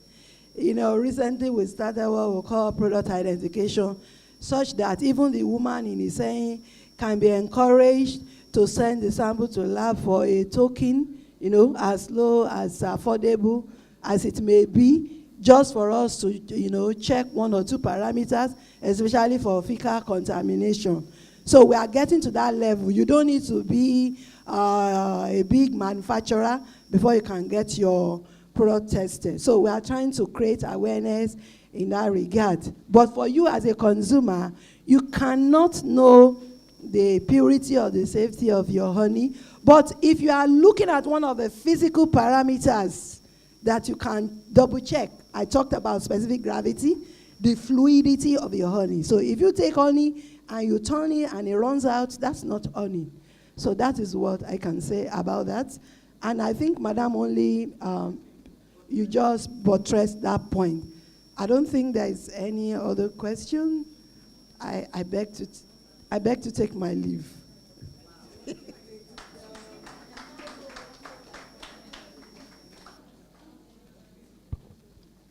Thank you so much. I would like to announce that henceforth the presentation per person will be 10 minutes, and the format is that you introduce yourself, introduce the topic, briefly talk about your methodology, and go straight to your results and discussion, because that is the meat of the presentation. You don't want to hear more about the history, or so that we can maximize the time. So the next presenter now is by Abegunde et al. On mineral and anti-nutrient component of cassava soybean flour. Thank you.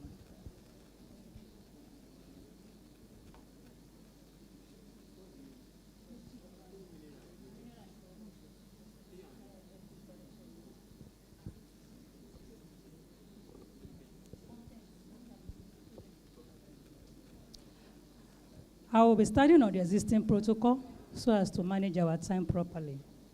I am Abegunde Titilokpe from Lagos State University of Science and Technology. I'm here to present two papers, but I will take them one after the other.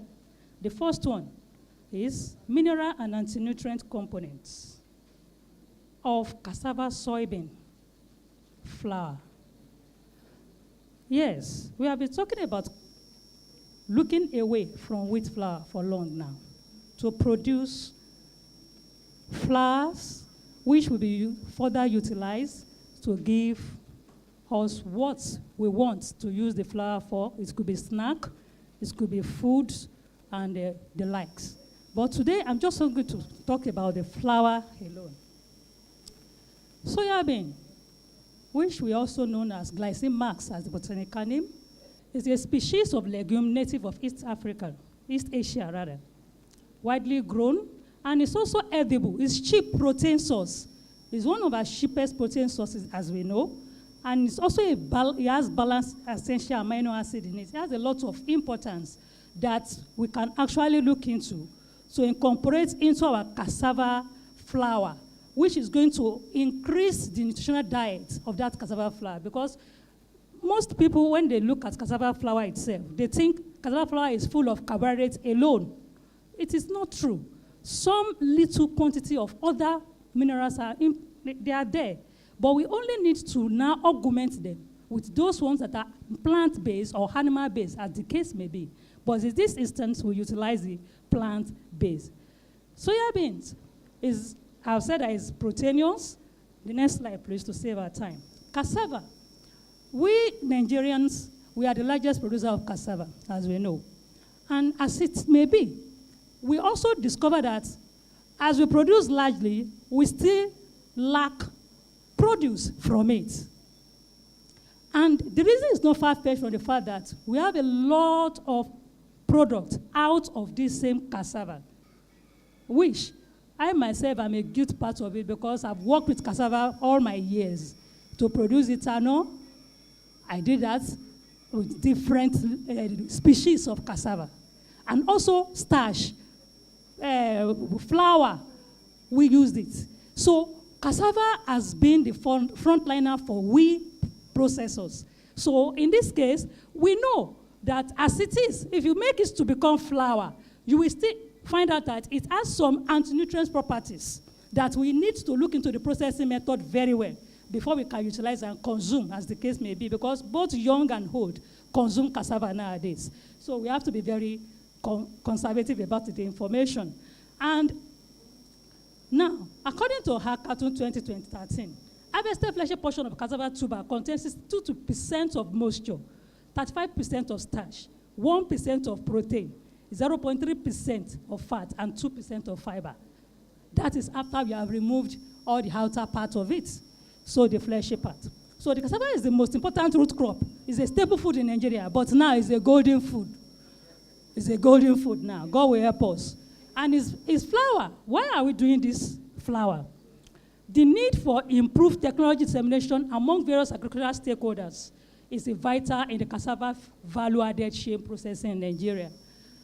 Also, the poor production level in Nigeria has put the cost of importations of wheat at a staggering level of 134 billion annually, which is eating deep into the nation's purse.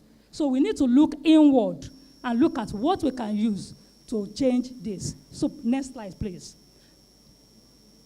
Objective. The project is to analyze the mineral components of the composite flour bean formed from the soya bean and the cassava, and to evaluate the anti-nutrient components of it, if it is going to be useful for what it intends to be. What are the sources of our materials? The fresh cassava were harvested in Ikorodu. The soya beans were bought from the Ikorodu market at Sabo there. Then the material is sorted with absolute care to ensure wholesomeness. Now, the cassava roots were peeled, cut, and dried using cabinet dryers under the 60 centigrade for 13 hours. And the dry cassava were milled, sieved with a mesh sieve using 300 millimeter sieve according to Wokeke et al. 2013. Then, the soya bean is also purchased from Sabo market. The flour were processed according to Olaoye et al. 2006 method. Then we clean it to remove all the extraneous matters, then washed the hull, dry at 55 degrees centigrade for 36 hours. Then after which it was milled, screened through 0.25 millimeter aperture. The sample were packaged in polyethylene nylon. Then we now move ahead to have our ratio formulation for the cassava soya bean flour. We have 100% cassava, 90 to 10, 80 to 20, 70 to 30, 60 to 40, 50, 50 respectively for the analysis, which we name, we code them after those ORM. Determination of mineral elements of the flour according to the spectrophotometry readings to the level of the mineral, then as also the anti-nutrient composition of the flour blends produced from the cassava soya bean by using the same method. Now, the results. Mineral compositions of the flour. We looked into calcium, potassium, zinc, phosphorus, and iron, which are essential for our daily growth and looked for in the food which we consume generally. And if you look at the results, we will notice that the 50-50 actually has the highest calcium. If you look at the potassium, the same thing is having the highest value. But there is one thing about this flour now. All these flours were utilized to produce one thing or the other. But what I can say with this result is that all the combinations are useful. It now depends on the utility and the target people for the produce which one wants to use it for. The next slide. These are the anti-nutrients, which are more concerned with. The anti-nutrient properties, they are the things that we have to be very concerned about. What do they do to our food? They make the food, the nutrients, not to be available after consumption. And if they are high in the flour, it is not the end of the road, because this is just the flour. Nobody is going to eat the flour directly like that. But further processing, we do further justice to reduce the anti-nutrient property. But look at the one we have now. And now, correlating it with the acceptable value for the standard, they are all below standard. Yes, ma'am. They are all below standard, which still makes us to be good to go, to utilize all this flour combination very well. And the anti-nutrient is also showing that the one with 50-50 is still giving us the highest, telling us that cassava has its own anti-nutritional component, and soya beans also have its own anti-nutritional component. So the combination of the two will actually give us that kind of results. Then, conclusion. The anti-nutrient components observed in this study was found to be within safe limits for human consumption. However, the flour sample researched has the potential to produce goods with value-added products in food industries. Thank you.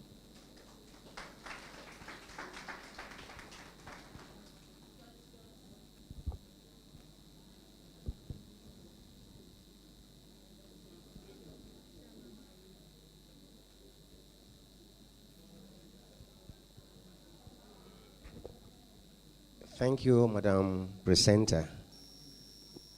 You've done so much with your team. But I have this question, ma'am. One of the justification for doing this is that I want to have alternative source as compared to conventional wheat flour. When you compare this, your results, with what we get from our so-called wheat flour, what can you recommend to the public?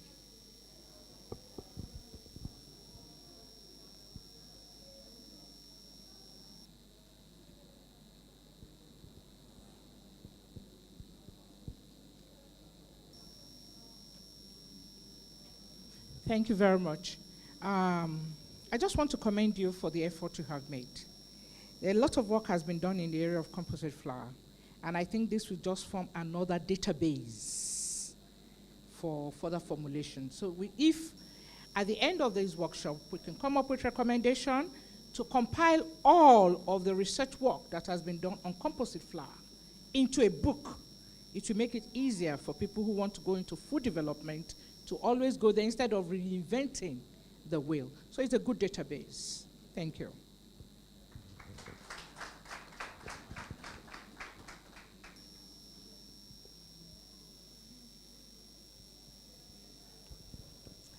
Thank you very much. Thank you very much. Awesome presentations. So wonderful. All protocols. For the composite flour, yes, I agree more with the local foods, with our local foods, more than the imported ones. But now my question is, for the cassava flour, how does it, because the challenge people ask, concerning using it to bake or something, is the elasticity. So what do you think we can add to make it elastic, to make it more convenient for baking rather than the wheat flour? Thank you. That's my first question. Then the second one, are we saying that after the heating method, I know there are anti-nutrient factors in cassava, the phytates, the aflatoxins. Are you saying that after the processing, the heating and the dehulling, the anti-nutrients have not been really dealt with? Or what percentage of it have been dealt with after your processing? Thank you. So those are my questions. Thank you very much.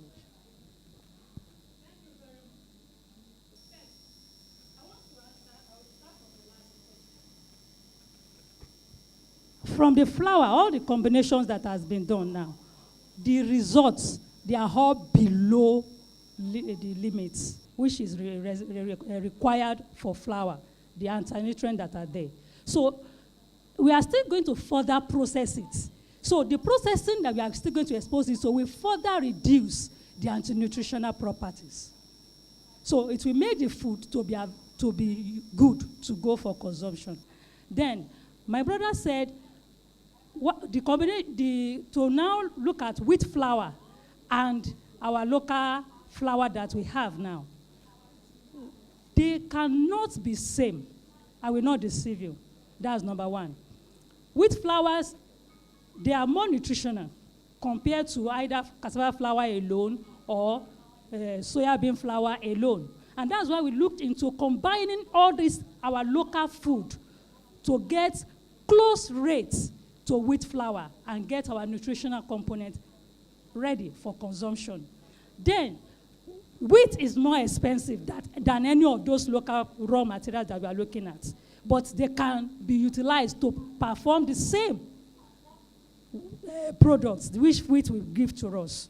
Now, for the production of produce, that because the structure, the rheological properties of the flour produced from our local raw materials are not same with wheat flour.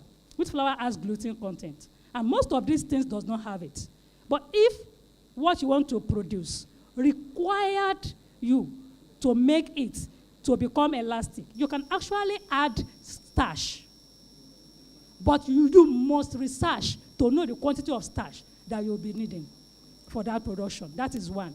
Then secondly, there are various methods of producing all these biscuits we are talking about. The method of producing cracker is different from the method of producing cookies. Some can be all butter method. That means you just go by the method of using your butter, your flour, your this thing without addition of water. and it will still hold, and you still get your produce. So you have to research into method of production to also get that. It is not compulsory you add all this gluten thing into it. If your target people are older peoples, you have to save their lives. You have to remove some things to make them also enjoy their life together with us. So that's why we don't normally encourage that we always add all these elasticity things into our food materials. At least we soften a bit, be local. Let's go local and know what we are taking into our system. Thank you.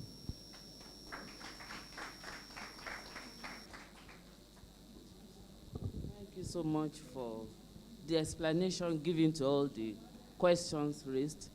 But on a lighter note, I wanted to let you know that I think I saw justification after your objectives.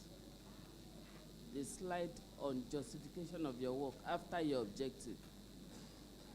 It's supposed to be before the objective. It's supposed to be before the. Then secondly, I did not see the loading size. The loading size of your cassava, I didn't see it. And even for the soybean too, for the drying.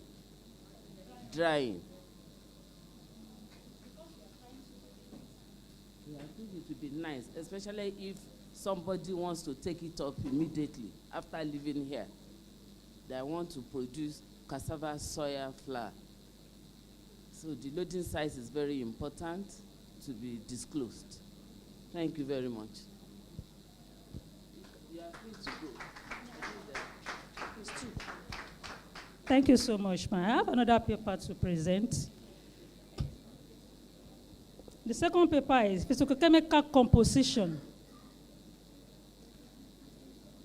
of rice and soya bean again.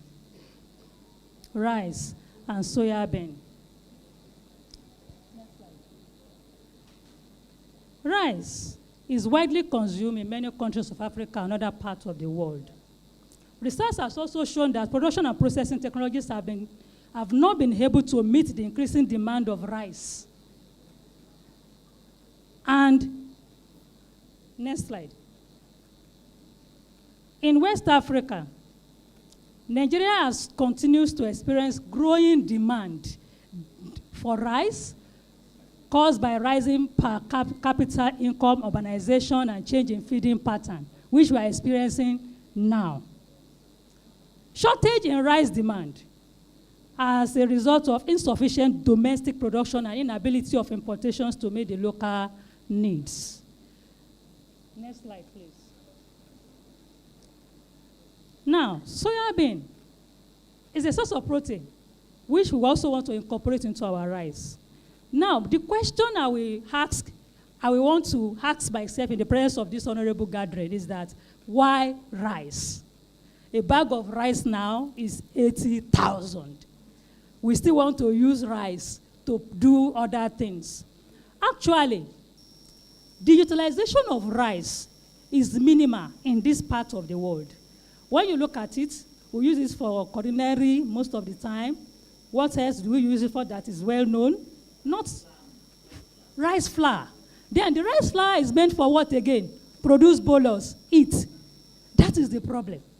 If we try to diversify the utilization of this rice, people will be encouraged to go into the farming. They will know that it's not only going to be a staple food, that they will know that it can also bring another diversity into companies. Companies will be able to, like Nestle, for instance, they partner with some institution to grow maize. They can also go into partnership with some other farmers, grow more rice. In the process, we will be able to solve the problem of insufficiency in the first instance. And at large, everybody will be able to lay hold on rice and utilize it for other things that we have been using our cassava for. And that is where we are going now. We are trying to make rice to be available like cassava it is in Nigeria. Even our cassava now is no more enough for us again. And very soon, it will be more than enough. That I know. Now, protein content of soya beans is the reason for us going back to protein, to soya beans to utilize. And to produce soya beans flour, is not so hard. The only reason people used to give is that the beanie taste, the odor, all these things can be taken care of during the processing method. Now, for instance, to produce the soybean flour, after soaking, if you give it time, many of these things will dissolve in the water, and you change the water. You don't leave it just like that. You change the water either 12 hourly so that you'll be able to get rid. Because once you soak, you are setting fermentation. And you want your flour to still be able to produce normal flour that you know this is flour from soybean. So that's why you cannot leave that changing of water away from it. So in order not to introduce another issue of microorganisms. So if we are able to do that, we will take care of all these things, and the flour will be of it. Now, substituting rice, flour with soybean, flour will significantly improve the nutrient composition as well as the functionality of the composite flour. We can use it for anything. Many a times, when we look at the combination of the two, they will still not give you anything that is going to look like viscous. The rheology is also low. And why are we trying to talk on this? It's because of our health these days. Many people have been banned from eating wheat for reasons like your protein is too high. You can't go for wheat again. This, that. But if you come back to our local foods, we'll be more healthier. But we want it in different formats. We don't want it to be in rice that we use spoon to use.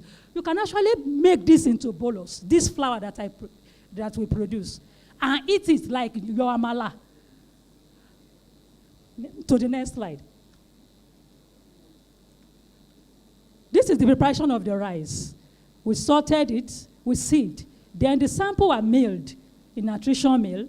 Then the flour sample are also packaged in the nylon, in the polythene. The next slide, preparation for the soya beans, the same method that we used for the first one. To the next slide. We now look at the functional approximate analysis and the functional properties of the flour that has been produced. Now, this is the results. Also here, we look at moisture content because of the shelf life. We look at the crude protein, the crude fat, the crude fiber, the total ash, and the carbohydrates. And after we have taken it to cognizance to give it to 90% of rice flour, then 90-10 of soya beans, 10% to 90% of soya bean. Then we did 80-20, 70-30, 60-40. Here, looking at everything, we discovered that the one with 60-40, that is 40% of soya beans, has the highest protein, which is also expected because of the highest content of the soya bean that is there. So all this combination of flour, these 5, can actually give you different taste of your protein that you are looking for. Now, look at the fats. The same thing. The SUK, that is the 60%, 40%, has the highest fat. Not far-fetched from the fact that soya beans also have some fat in it. So it will add to what we have in the rice.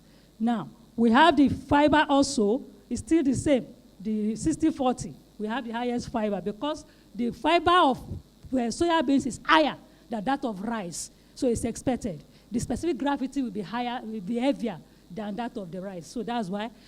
And the next slide, please. This is the functional properties of the rice. This is where we are talking about how they can absorb moisture, how they can absorb oil faster than each other. So we have looked into them. We looked into the loose bulk density, the packed bulk density, the water absorption capacity, oil absorption capacity, swelling capacity, and solubility index. And all these functional properties are what we looked into to select the type of flour combination that we want for a particular product. If I want to look for this flour to produce bread now, I will look for the one that have a very good swelling capacity. And I will look for the one that will give me packed bulk density, that will make my bread to be at least a little bit heavier in my hand. And I will say, this is something I can consume. And so all the combinations are good for different products. Next slide. This implies that the addition of soya bean significantly reduced the carbohydrate contents of the samples. The samples could, however, help in preventing protein carbohydrate malnutrition, which is widespread in Africa. This study shows that substituting rice flour with soybean flour significantly improved the nutritional composition as well as its functionality. Next slide. Thank you. My selected references.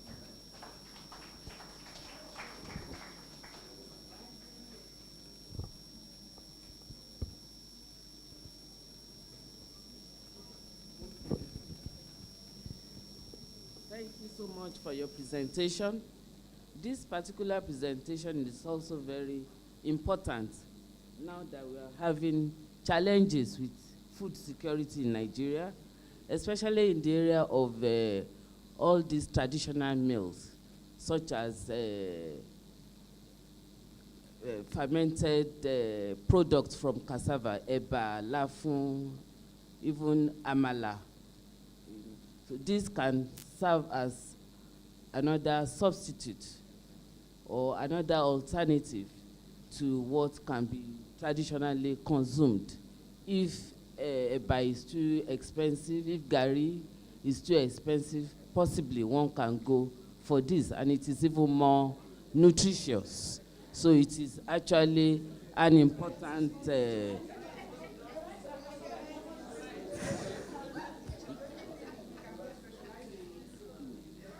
project.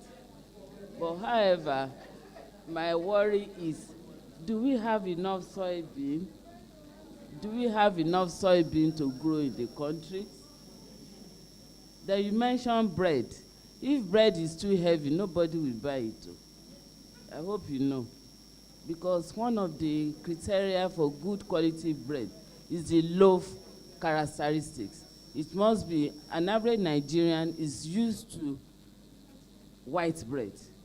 That is bread from wheat flour, imported wheat flour. So while you are trying to change their taste, you must not, at least to start with, change the texture, change the heaviness of the product. It must not be too dense. People will run away from it. You know. So I want to commend you for this beautiful work. Comments, suggestions, they are welcome at this juncture.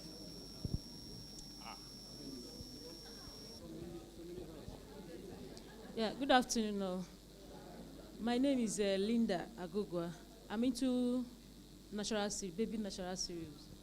Okay, now my question is, when it comes to soya beans, children and adults, a lot of children and adults are allergic to soya beans. So I'm looking at using the rice, soya beans, and other nutrients to form a cereal for children. But my fear now is that a lot of our products that has soya beans in it, mothers don't really buy it as much as other products. They will always complain that their kids are allergic to soya beans. So what do we do to reduce that allergy and all that? Thank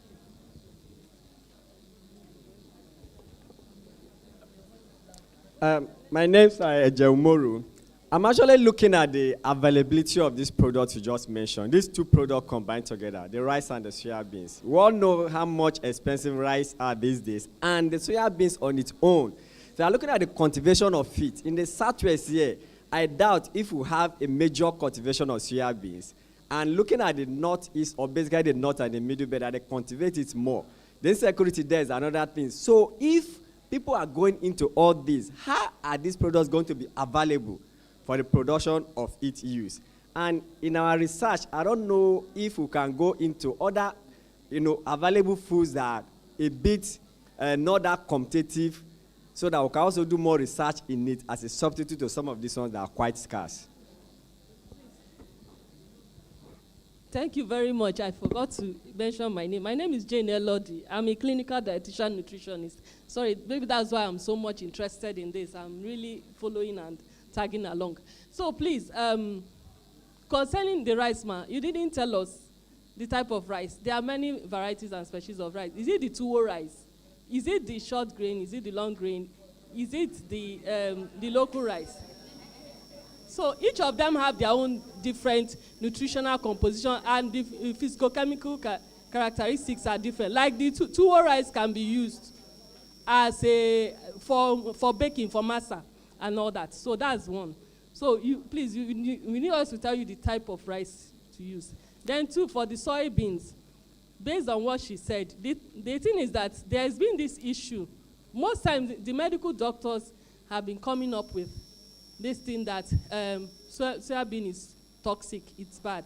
So we've actually been trying to erase that, to recreate the awareness that is actually a good source of nutrients if it is well processed. Because I've been working with soybean for more than 10 years for my patients, and I've not had any complaint. So I actually try to make them understand, because what the medical doctors say, that it increases the estrogen and leads to fibroid and cancer. That's what they normally say. But I try to tell them that there is the phytoestrogen, which the soya has, is the natural estrogen. It's different from the synthetic estrogen, which people get from other synthetic foods.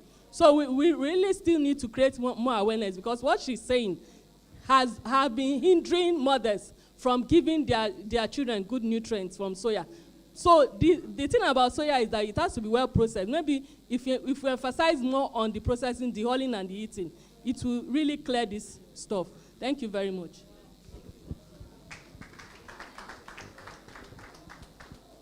Thank you, and a good presentation there. My name is still Celia Penny, and I'm an epigenetic nutrition educator.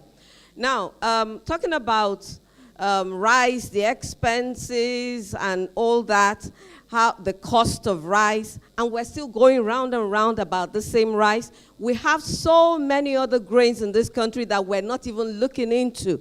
Our basic problem that I find is that we lack creativity. We're not adventurous enough. We're not creative enough to be able to fine-tune the kind of foods that we have and tailor them to suit our own needs. We're still focusing on rice. There are so many grains that we have that we can make into couscous and things like that, and it will still turn out, to meet our needs. Now, talking about soybean, we're talking about soybean, and we're talking about soaking and then throwing away the water. We don't need to. You can just wash your soybean and then use that same water, because you leach out a lot of especially the vitamin B in that soybean, and then you cast it out and now eat something else. So there's so much to be done when it comes to utilization, and also the processing of the foods that we have. We need to be more creative, and then looking more at the nutrient content of the foods, instead of just, being so straight-jacketed, parochial, and one-track-minded in the way we're processing our foods. There's so many, many ways that we can make our foods work for us. Thank you.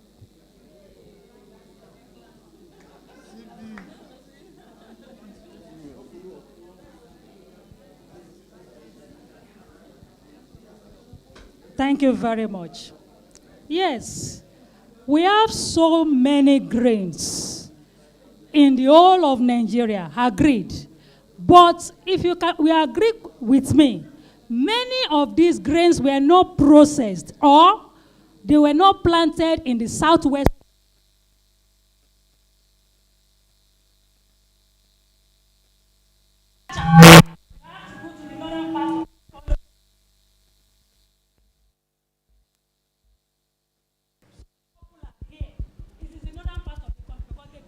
Hello?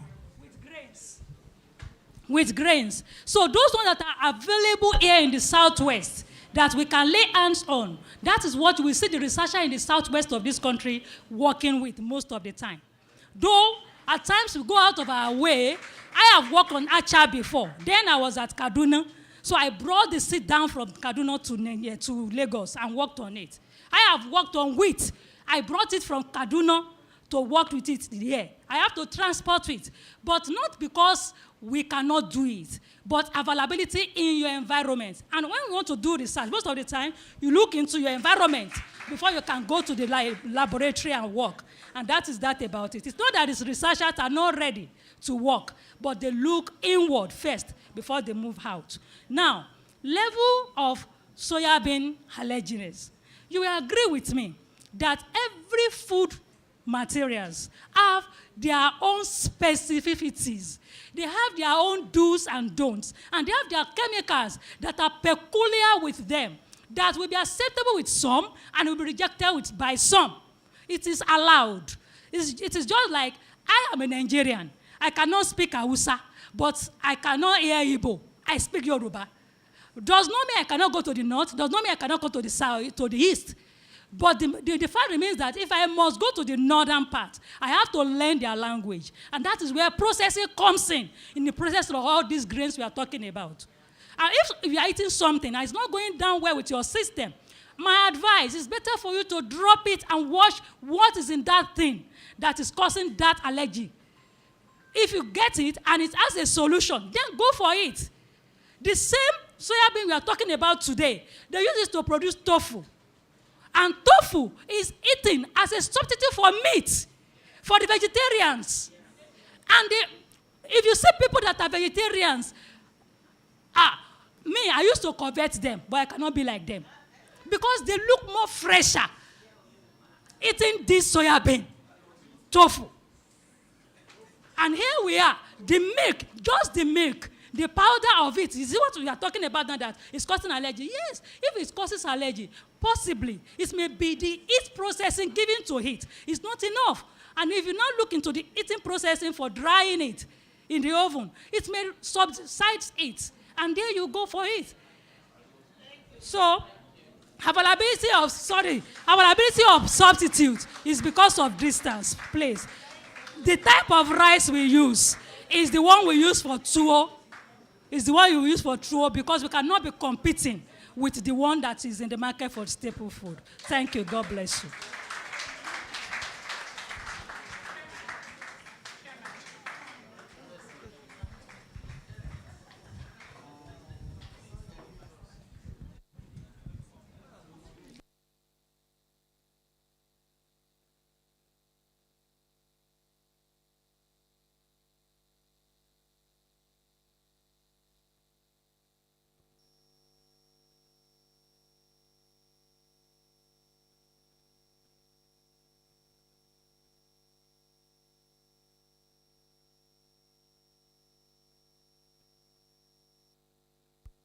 I'm worried about the nutritional facts and facts that we are hearing here now. Because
Hello?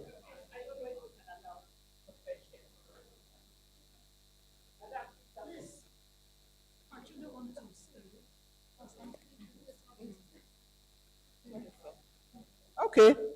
So thank you very much because I had to make some references here. And we all know that most plant proteins, let's just know from academic point of view, most plant proteins are deficient in one thing or the other. I hope we remember that.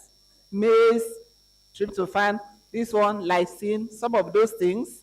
Even we are talking generally now. The pomo we are eating, some people say they don't want to be eating pomo, it's not nutritional.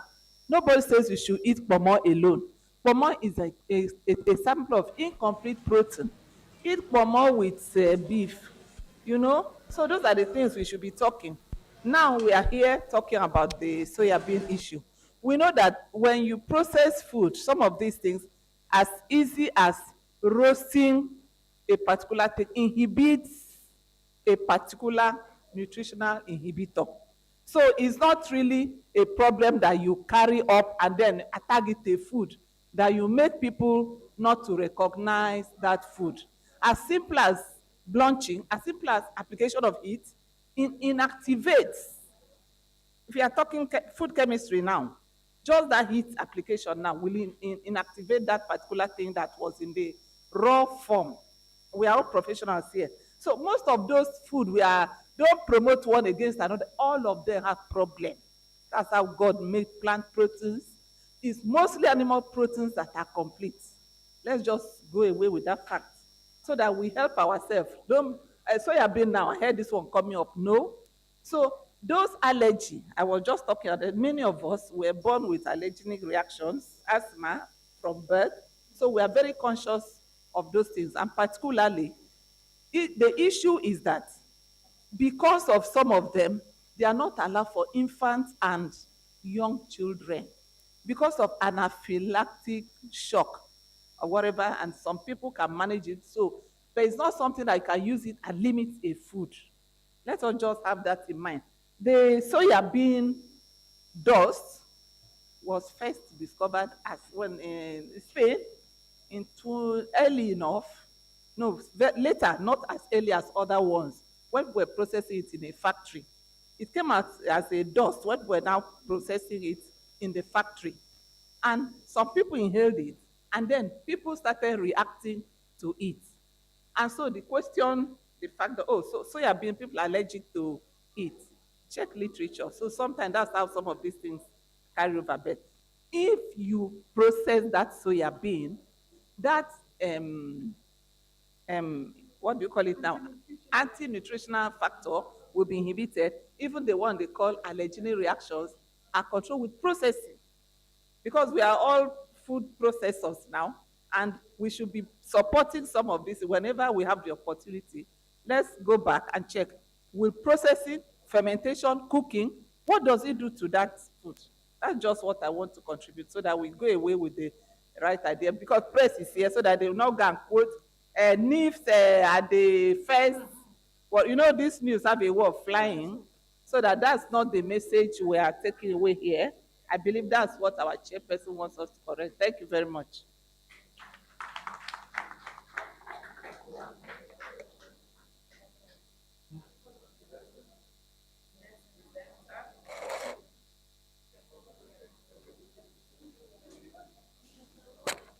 Hello, hello.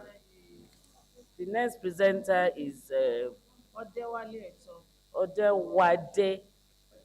et al.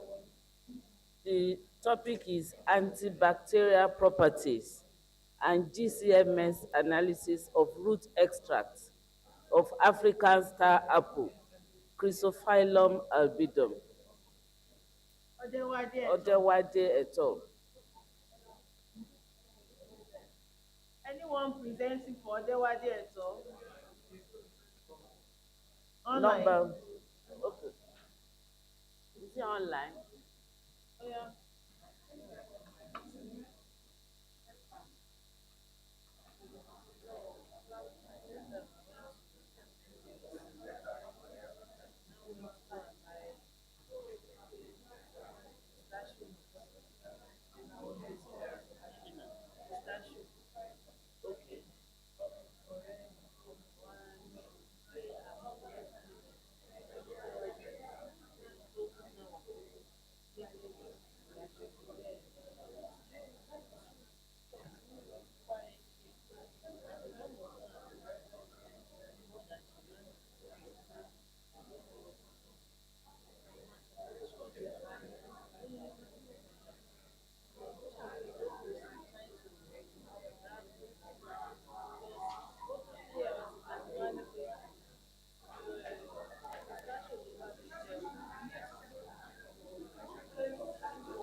Good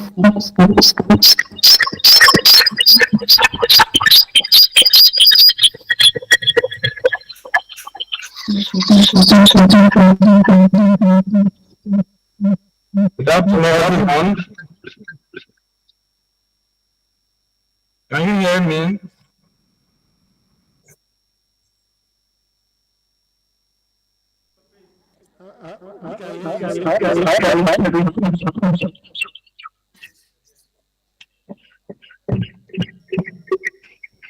Hello? Hello? Hello? Hello?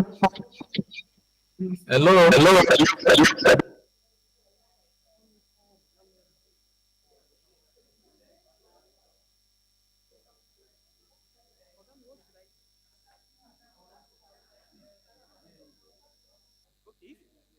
Hello, hello, sir. Can you hear me?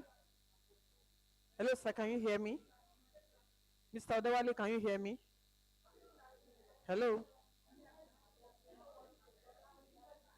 Hello, Mr. Odewale, can you hear me?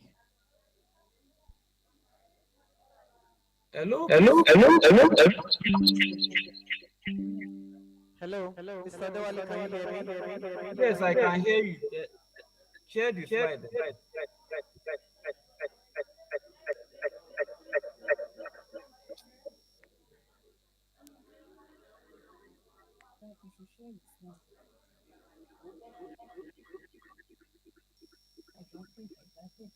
Hello?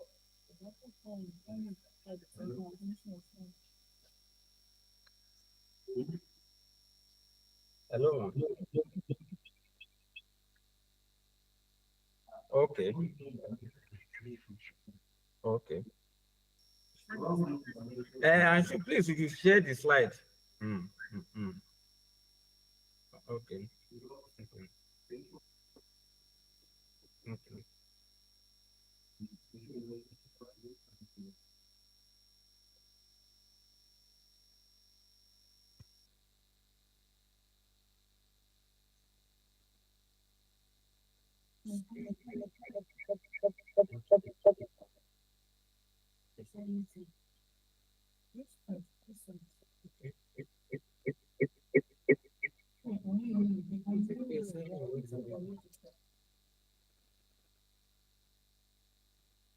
So please, share me your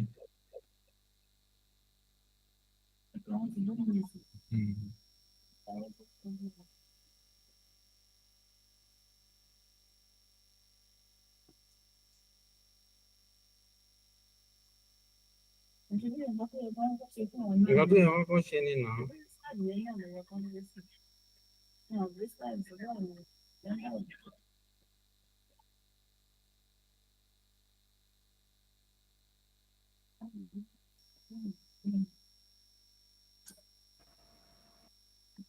Hello, good afternoon. Please share the slide. Hello, good afternoon. The slide shown on the screen is for Dr. I can't Ajayi. hear you. The slide shown on the screen is for Dr. Ajayi. Okay. But the slide is on for the another presenter, it's not for me. Hello?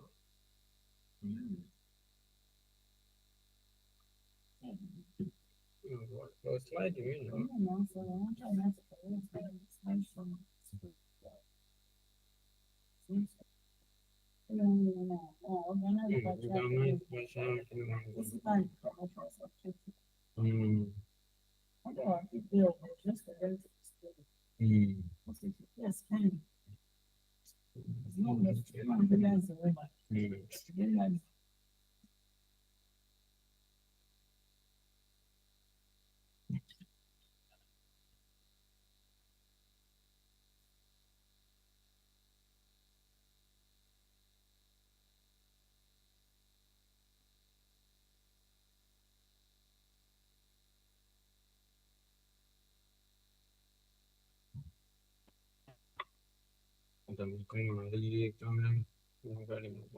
Okay.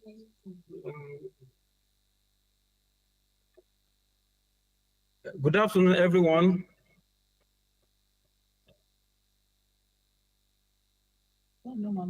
Can you hear me? Hello?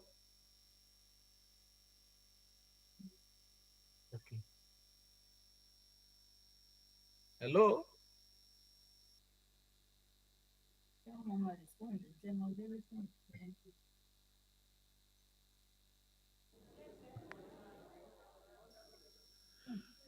Hello, can you hear me? Good afternoon, everyone. We can hear you. Go ahead. Hello? We can hear you loud and clear. Please go ahead.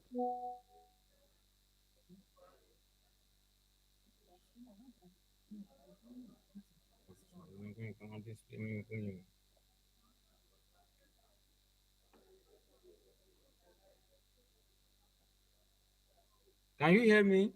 Yes, we can hear you loud and clear. We can hear you.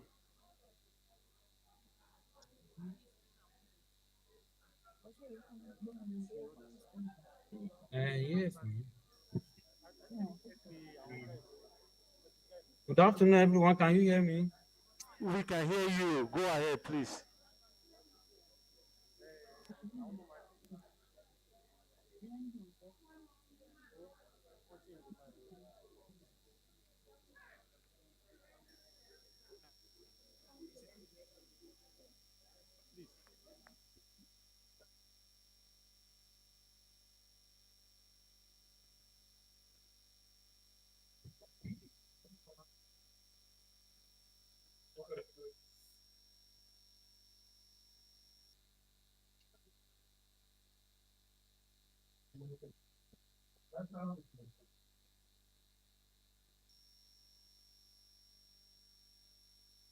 Can you hear me? Okay, okay. Okay, okay, okay, okay, okay.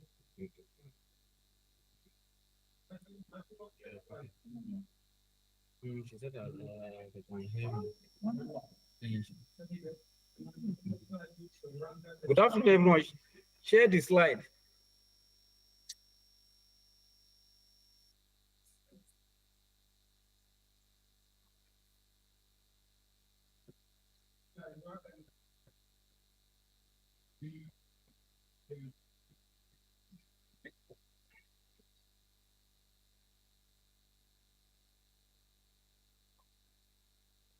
Good afternoon, everyone. My name is Odewade Joseph Oluwashim. I'm from Federal University, Usama Katsina State, Nigeria. All protocols duly observed. The title of my presentation is Antibacterial Properties and GCMS Analysis of Root Extract of African Star Chrysophyllum avidum Gidon. Next slide, please.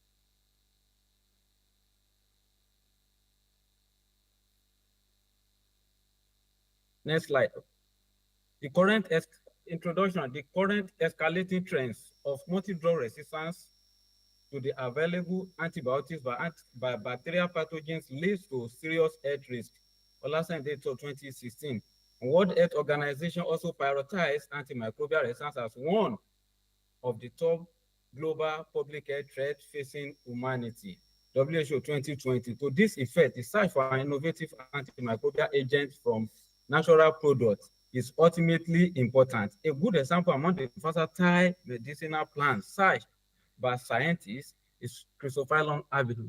It is locally called Abalum in Yoruba, Udala in Igbo, and Agbalum in Hausa language. It belongs to family Sapotaceae. Next slide, please. Next slide.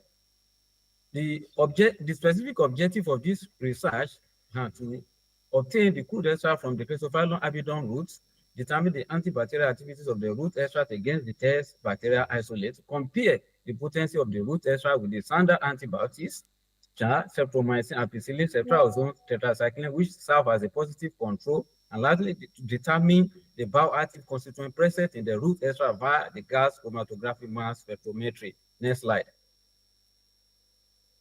Next slide, please. Materials and method.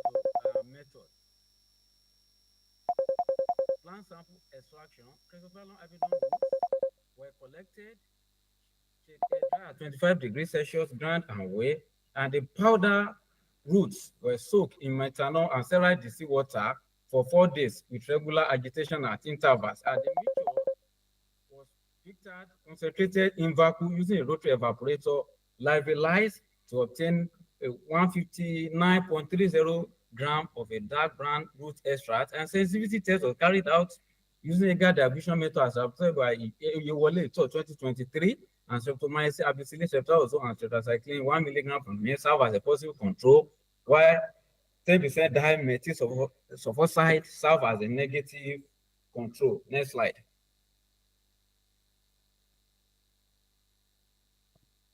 The result of table 1 shows the antibacterial activities exhibited by the root extract of Chrysophyllum albidum against bacteria isolate. The root extract demonstrated appreciable antibacterial potential against the bacteria isolate, and the appreciable activity shown by the extract against the bacteria isolate was as a result of bioactive constituents that were determined in the extract, and the zone of inhibition expressed by the root extract against bacteria isolate range between 12 and 24 mm. This result supported the finding of George et al. 2018 and Ewedike et al. 2021 on the antibacterial activities of the plant. Also, the susceptibility of this pathogen to the extract affirm the efficacy of the management of infectious diseases by the people of certain part of Nigeria, as earlier reported by Laurent et al. 2012. Next slide. Table 2. Table 2, please. Go to table 2. Table 2, next slide. Table 2 shows the minimum inhibitory and minimum bactericidal concentration of root extract of Chrysophyllum albidum against bacterial isolate, and the minimum inhibitory concentration exhibited by root extract against the bacterial isolate range between 0.63 mg per ml and 10 mg per ml, while the minimum bactericidal concentration exhibited by the root extract against the bacterial isolate range between 1.25 mg per ml and 10 mg per ml. And medicinal plant extracts with very low MIC ability is known to possess high antibacterial potency, and also the plant extract with MIC index which less than 2 mg per ml is considered bactericidal, while those above 2 mg per ml but less than 60 mg per ml are said to be bactericidal. And this observation shows that root extract of Z. albidum was bactericidal in action. And this simply means American type culture collection, and it is not determined. Next slide. Next slide. Table 3 shows the GCMS profile of root extract of Chrysophyllum albidum, and GCMS analysis revealed the presence of various interesting bioactive constituents with different retention time as illustrated in table 3 above, and the major bioactive constituent detected in C. albidum root extract was 9-octa-decanoic acid meta-ester, and have been reported to have antibacterial activity according to Picnic et al. 2023, and this may contribute to the antibacterial activities of C. albidum root extract recorded against the test isolate used in this study. Next slide. In conclusion, the root extract of C. albidum exhibited appreciable antibacterial potentials against enteric bacterial pathogens employed in this study, and this finding supported the usefulness of C. albidum in folklore remedy for the treatment of infections caused by this pathogen, and further work should be carried out in the effect of drug-drug interaction synergism between the plant extract and the standard antibiotics. Next slide. So these are some selected references. Next slide. Next slide. Acknowledgement. The authors indebted gratitude goes to the Microbiology Laboratory and Amino Kano Teaching Hospital, Kano State, Nigeria, for the provision of test isolate used for this study. We also acknowledge members of staff of the Department of Microbiology, Barrow University, Kano State, Nigeria, for their support and provision of space for the research work. Thanks for listening. Thanks for listening. Oh, thank you, sir. Thank you, sir. Thank you.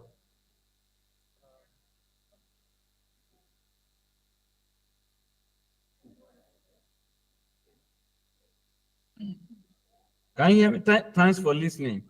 Yeah, thank you for the wonderful presentation.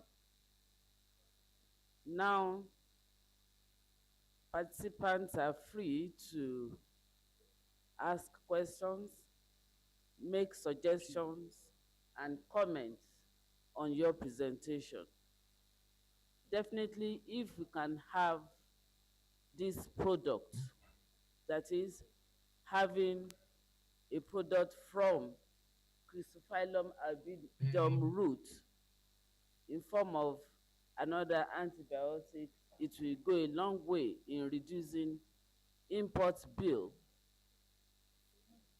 on antibiotics in the country. So the floor is open for questions, for comments, and for suggestions, as well as clarifications. We only have 5 minutes to do so. Thank you. Can you hear me? I'm done with the presentation. Can you hear me? Question.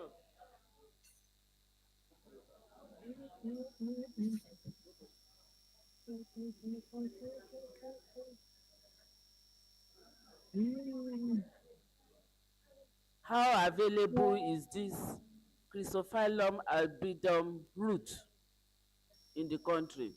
How available?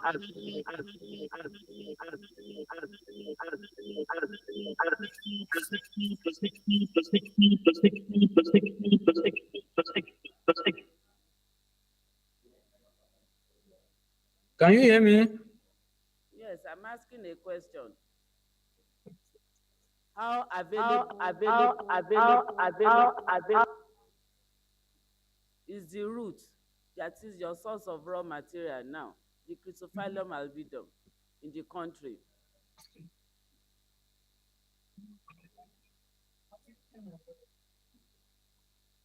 I can't hear you.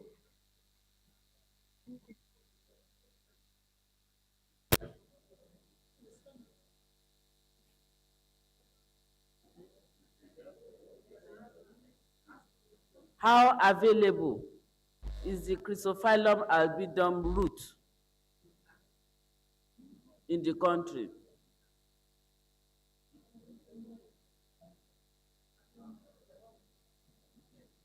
This country, south part of Nigeria. Very more. So can be naturally found in the southern part of Nigeria. Nigeria, okay. So there is prospect for this project, and from what I have been able to deduce from your presentation, it is a laudable project and needs to be properly concluded and fine-tuned such that it can be adopted in Nigeria.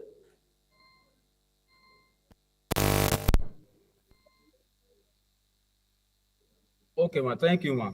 Do you think Noted. that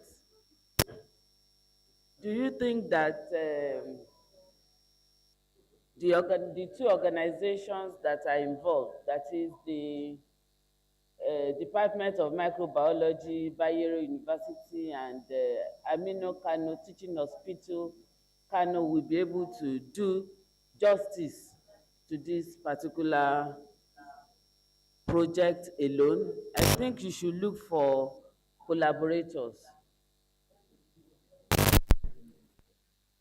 You should look for collaborators, especially in the area of funding, so that appropriate aspects of the study can be properly concluded.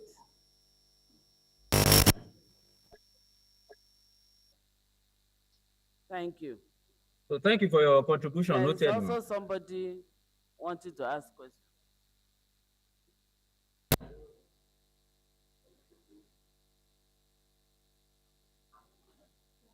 Thank you very much. I missed like a part of the presentation, but I have one question, please. It looks very interesting.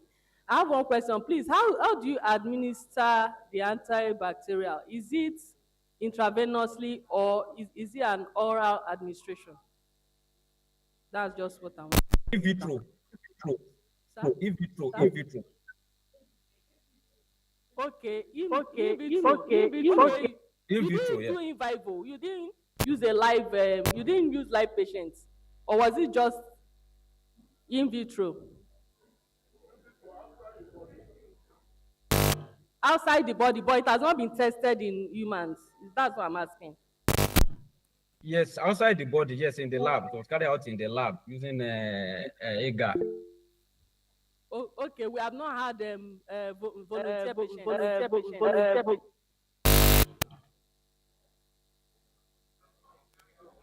Sir?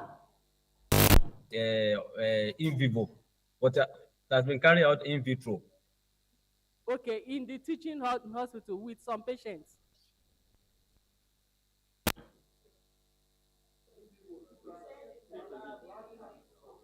It's still in the lab stage. They have not used live patients. Okay, thank you.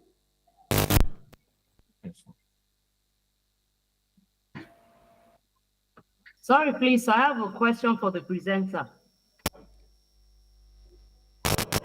That's a beautiful presentation. But I observed in your slide that the plant material you used was not authenticated. How can you categorically say that what you worked with was the African apple fruit? Oh, sorry for the omission. It was authenticated in the plant biology, Department of Plant Biology, the Bayero University, Kano, Nigeria, by Mr. Baldin. All right. Yes. Okay, thank you. Yes, you are welcome.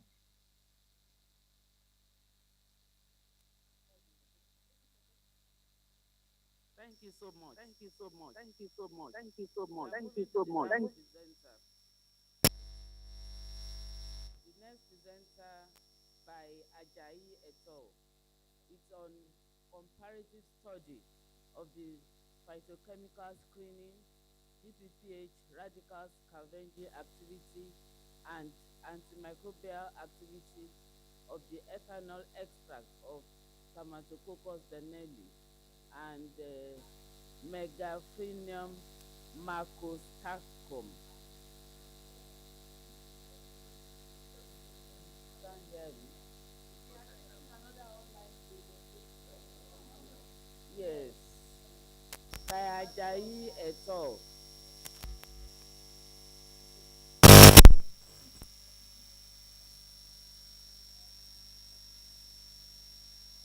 Hello,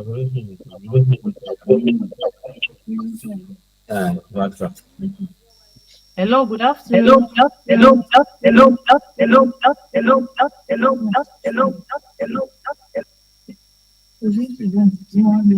Okay.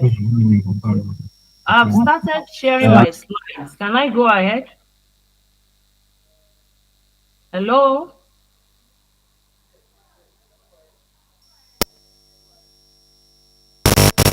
Hello, good afternoon.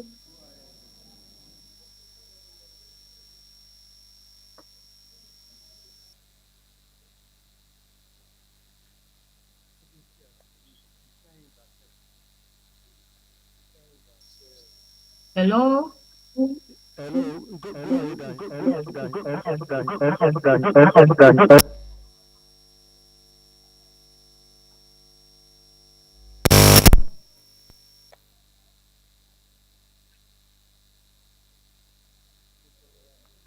Hello?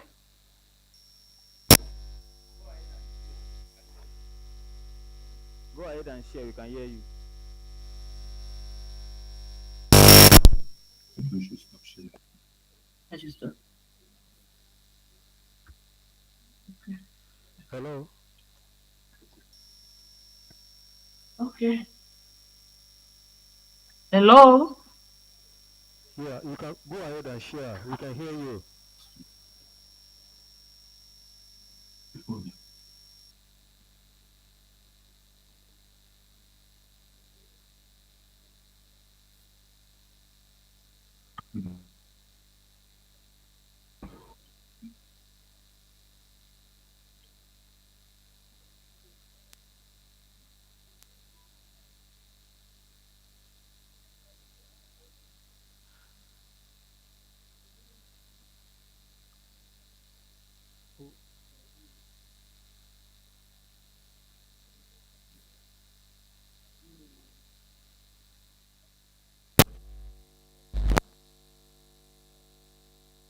Hello.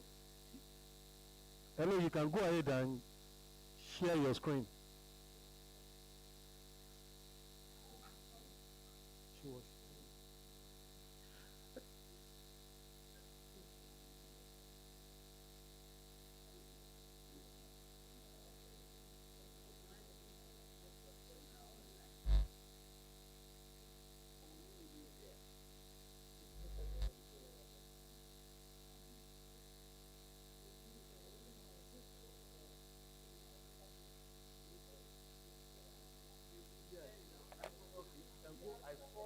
I saw your presentation. Go ahead, share, and on mute.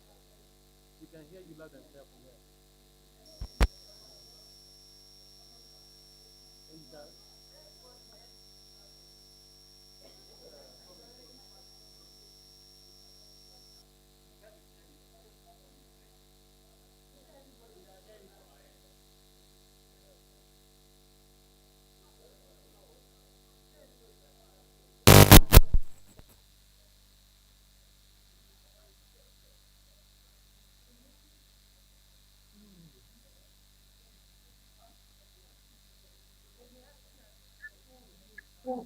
And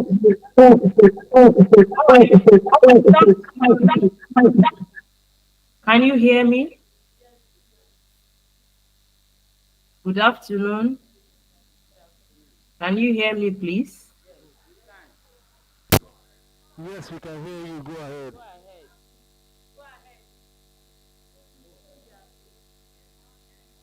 Yeah, we can hear you. Please go ahead. So Ajayi from Research Institute. I'll be preparing a paper titled A Comparative Study of the Phytochemical Screening, DPPH radical scavenging activity, and antimicrobial activity of the ethanolic extract of Thermatococcus danieli and Megaphrynium microstachium.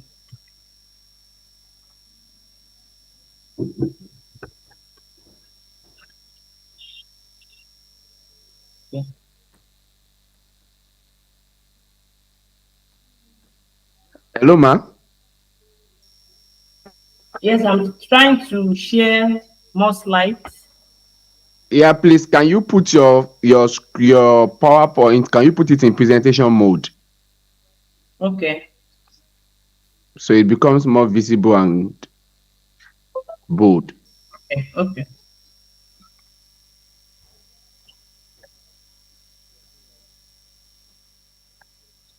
All right. Research work was carried out at NIFST headquarters in Illinois. Introduction. Post-harvest losses represent a recurring affecting food security, especially in developing countries like Nigeria. One primary cause of such losses is microbial infestation. Globally, a third of the total food produced is lost post-harvest annually, according to Kuma et al. 2017. According to Bello et al. 2016, microorganisms have been largely identified to be responsible for spoilage of food crops, especially perishable crops like tomato and fruits. Foodborne pathogens are also risk factors in terms of public health in both developed and developing countries. So it is against this background that this study was carried out. The two plants of interest in this study, Thermatococcus danieli and Megaphrynium microstachium, are two significant African genera of Marantaceae plants with antimicrobial activity. What we have on the screen are the two plants. The two plants morphologically look like they both look alike, but what distinguishes one from the other is the fact that M. microstachium has, we can see that dark coloration along the midrib of the plant. So physically looking at the two plants, this is a distinct feature that distinguishes M. microstachium from T. danieli. Now, Thermatococcus danieli is also known as the sweet prayers plant. and also commonly known as Ewe by the Yoruba people of the southwestern part of Nigeria, while Megaphilium macrostachyon is known as Ewe Gbodogi by the Yoruba people of southwest Nigeria.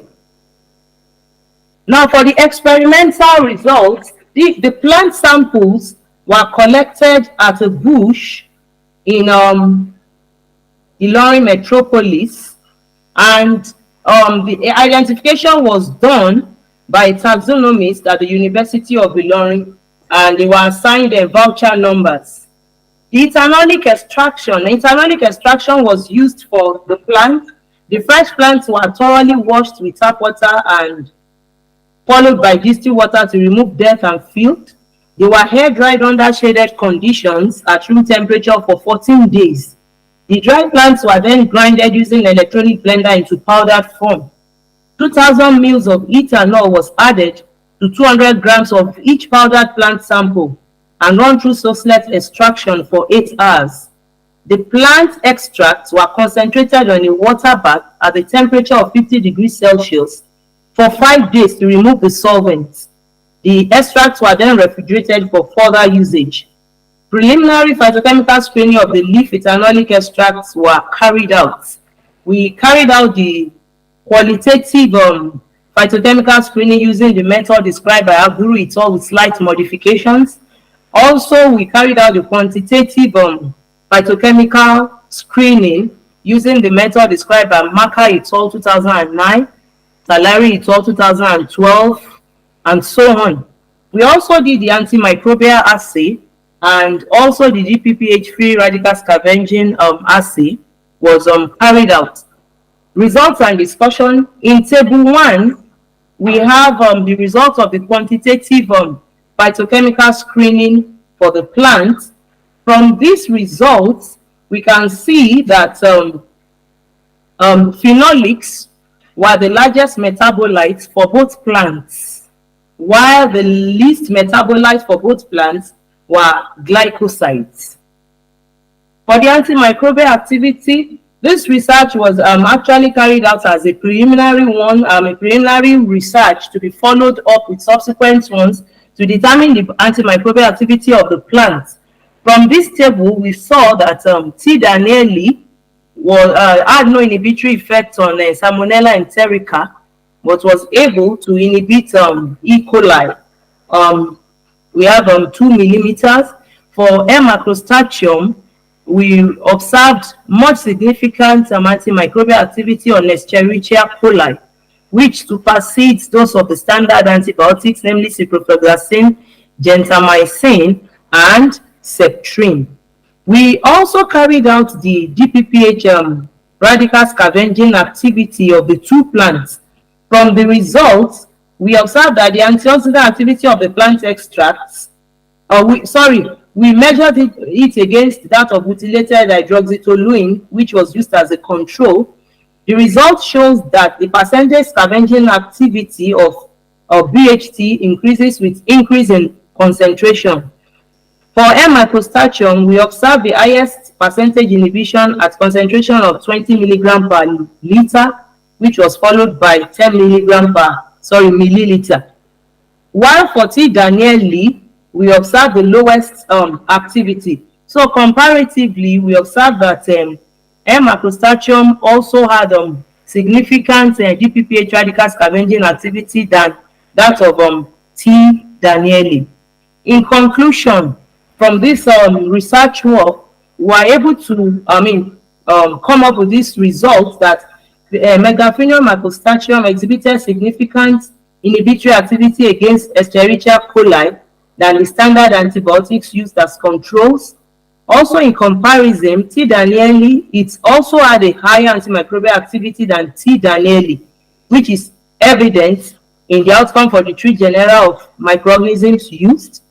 Also, a higher GPPH radical scavenging antioxidant activity was also observed for M. macrostachyon in comparison to T. danieli. So, from the outcome of this study, we can say that M. macrostachyon shows a promising profile as an antimicrobial agent in post-harvest management.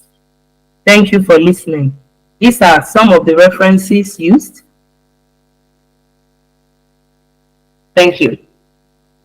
Thank you for the beautiful presentation.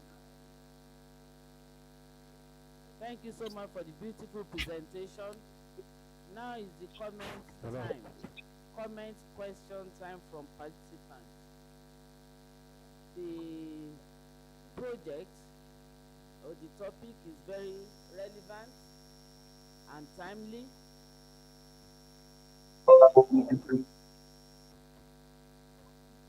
The topic is very relevant and timely, and especially because you are mentioning about something that can help to reduce post-harvest losses in relation to food.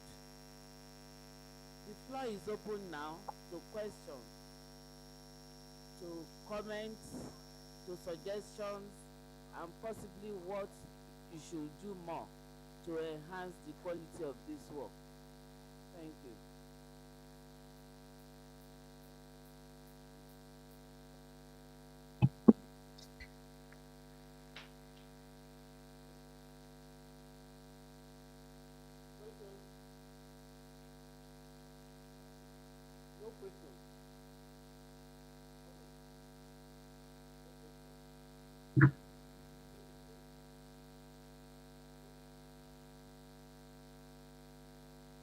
So,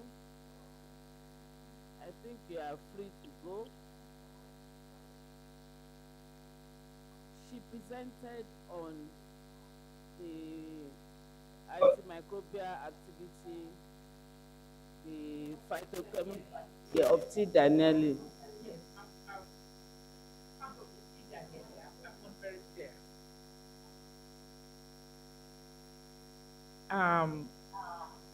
My question is on the methodology. I would like more explanation on the extract used. Which part of the T. Danieli was used for the extract?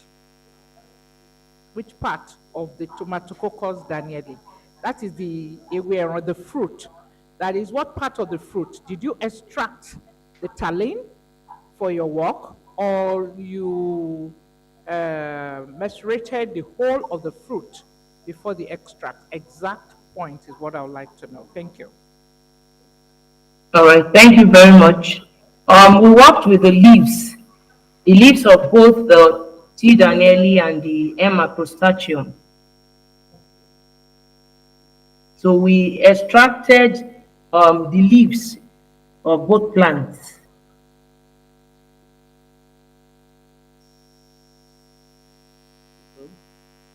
Then the last question now.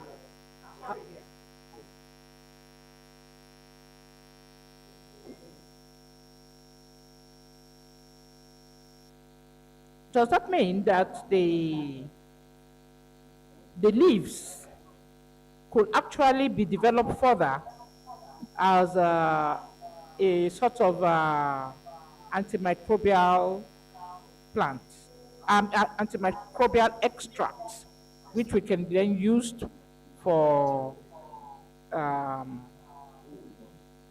agricultural purposes? Yes, thank you, Prof. Yes, from the results of this research work, like I said, it's just a preliminary stage to further work that will be done. So basically, from this result, the leaves have significant antimicrobial activity. That is for the M. acrostichum. So we are thinking of carrying out further tests to take it further to possibly drug development, which can be used in post-harvest preservation of crops, perishable crops like tomatoes. Okay. What about the free radical capturing properties of that extract, which you mentioned? We were not able to see your data. We were not able to really have clear picture of your presentation. Sorry, maybe it was on the screen. Let me display it on the screen, please. Sorry, ma'am.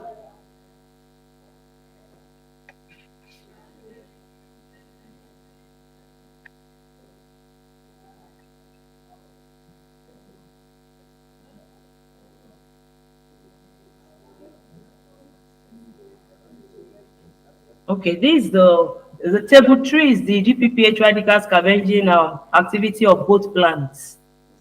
We are not seeing anything. Dr. Fumi, it's still not showing. It's still not showing. Click on the project, the presentation mode. You are not clicking on it. It's still on view mode. Oh, okay. Just right below the video icon. Okay. Bring your cursor down to the right hand side. Okay. Okay. Okay.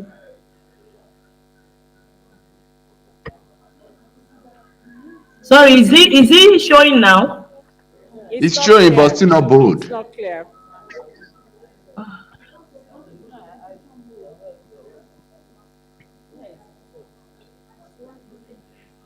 Can you click on slideshow up? Slideshow. Slideshow, okay. Up. Click on slideshow. Have you seen slideshow on the taskbar up?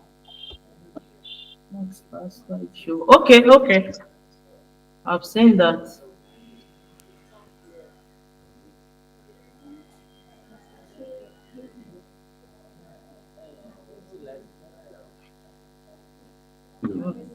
Fumi.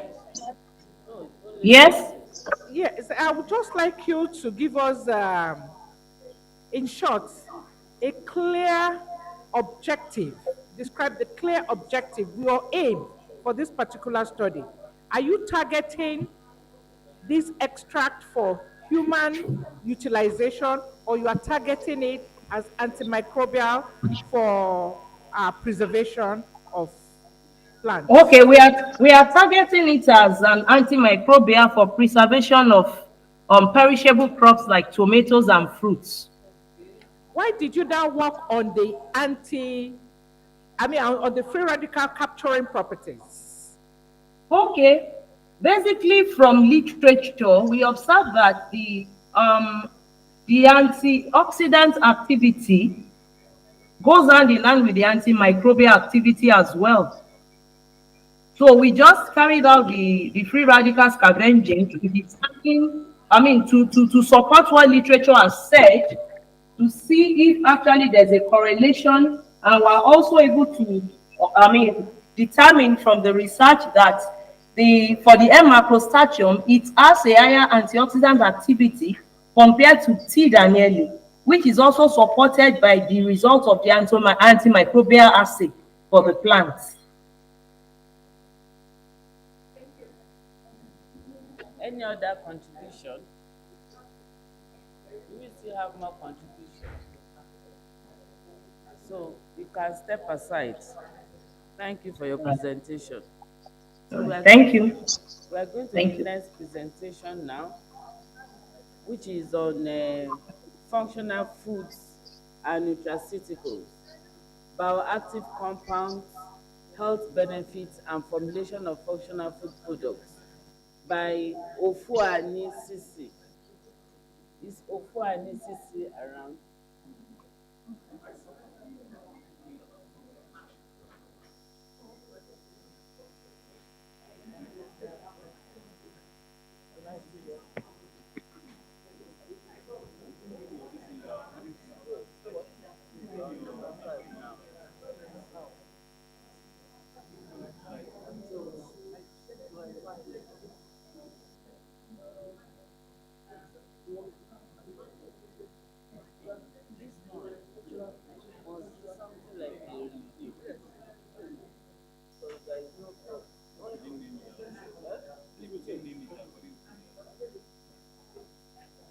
Good afternoon, everybody.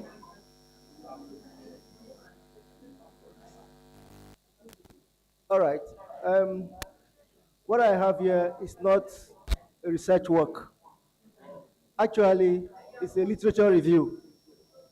So I will try and be very brief because there's nothing on this presentation that you cannot find either on internet. But we have a growing population that is very conscious of what they eat.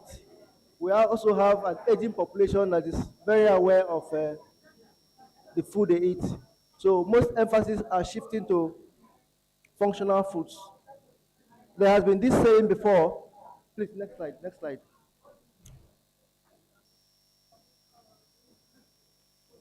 Early in the 20th century, there were scientific issues about finding what kind of food that would take care of diseases. Of course, we all know of the earlier saying about letting food be our medicine and medicine be our food by Hippocrates. Ever since then, we've been progressing from stage to stage. Initially, it was the use of vitamins. From vitamins, we have issues. Vitamins were used to curve. You're not hearing me. Hello? Hello? Can you hear me now? So I said functional foods. There has been an earlier saying that let food be your medicine and medicine be your food. This was said a long time ago, about 2,500 years ago. But after that, the issue of vitamins to solve health challenges like scurvy and all came up. Then later in the early 20th century, the issue of overnutrition, where people became fat and all such. This led to scientists going back to find out what can we do. And a lot of papers were put forward then, suggesting that people should focus on low-carb diets, focus on vegetables, and focus on maybe fat-based diets. You can't hear still. Hello, can you hear me now? Oh, wow. All right. Hello, hello. Hello. Can you hear me now? All right. So some of these reports all emphasizing the importance of consuming a diet that is low in saturated fat, high in vegetables, fruits, whole grains, and legumes to reduce the risk of chronic diseases such as heart disease, cancer, osteoporosis, diabetes, and stroke. Next slide, please. So, next slide, next slide. Okay. Scientists gradually began to identify physiologically active components of food that could potentially reduce the risk of chronic diseases. These events, coupled with an aging, health-conscious population, changes in food regulation, numerous technological advances, and a marketplace right for the introduction of health-promoting products, resulted in what is known as functional foods. So what are functional foods? There are no unified definitions for functional foods, but I'll try and summarize what I have here. So this is a summary, but I'll try and make it a little shorter by going further to say that all the definitions from both the US, Health Canada, European Union, they all focused on one thing, that functional foods, apart from the normal nutritional value, are capable of providing additional benefits. So what are these additional benefits? How do they come up? Of course, we know that the nutritional value of a food focuses on calories, protein, carbohydrates, fat, and minerals and micronutrients.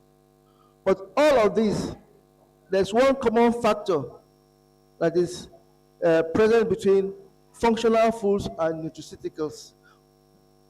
Nutraceuticals are foods that give, apart from the nutritional benefits, they also give therapeutic effects. They are designed to cure or alleviate ailments. Please, next slide. I've highlighted, if you look, you see beyond nutritional levels. So we have these additional benefits. These benefits are given by what they call, oh sorry, let me not rush, let me follow the slides.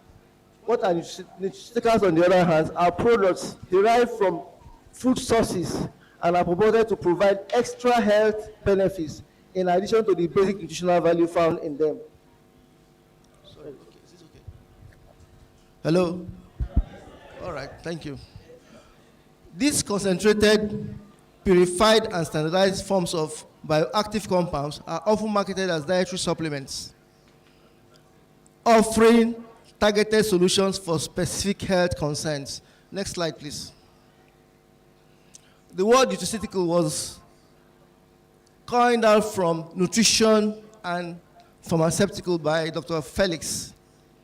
He defined nutraceuticals as any food or parts of a food that provides medical or health benefits, including the prevention and treatment of diseases. Functional foods and nutraceuticals are purported to elucidate either nutritional or therapeutic benefits through the actions of bioactive compounds. Next slide. What are bioactive compounds? Bioactive compounds could be defined as phytochemicals which can be extracted from foods or food byproducts and able to regulate metabolic functions, leading to beneficial health effects. The major nutrients of food have their bioactive compounds. That's carbohydrates, lipids, proteins. Next slide, please. Yes. For carbohydrates, the primary basis of bioactivity is the gastric enzymes not being able to digest those products. So these compounds end up in the column as what they call as prebiotics, where active microbes can act on them and they become active. Next slide, please. For lipids, short and medium chain fatty acids are found to be bioactive, but mostly polyunsaturated fatty acids form the basis for most of the bioactivity in fats. And this is based structurally on the cis isomer. We know that there are two differences, trans and cis isomers. Trans isomers are more stable because of the spatial configuration of the methyl, alkyl, and other groups around the double bond. But the cis isomers have a linear structure and can fit into the epithelial cell of the body, and therefore they elucidate their actions through that way. Please, the next slide. Bioactive peptides. Peptides act when a sequence of amino acids in the original protein is released through chemical or biological hydrolysis. That elucidates the actions. So phenols and carotenoids, the most important phytochemicals are phenolic and carotenoids in fruits and vegetables. Research trends have identified some food polyphenols that have potentials as high promoting agents because of their ability to act as antioxidants and free radical scavengers. Soybean, there was an issue on soybean a lot before. Soybean contains a lot of isoflavones that are, the mechanism for the activity has not been fully elucidated, but epidemiological studies in China and Japan has shown that there is a reduction in some of these diseases. Next slide, please. Next slide.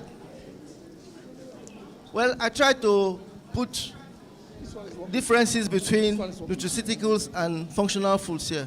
Functional foods form a part of the diet. They are aimed at giving nutrition, and they are regulated by regulatory bodies, food regulatory bodies in systems. Meanwhile, nutraceuticals are a compilation of bioactive compounds, and they are either as pills or tablets, or they come in a way that they can be prescribed. And the primary purpose is to prevent specific health conditions or provide therapeutic benefits.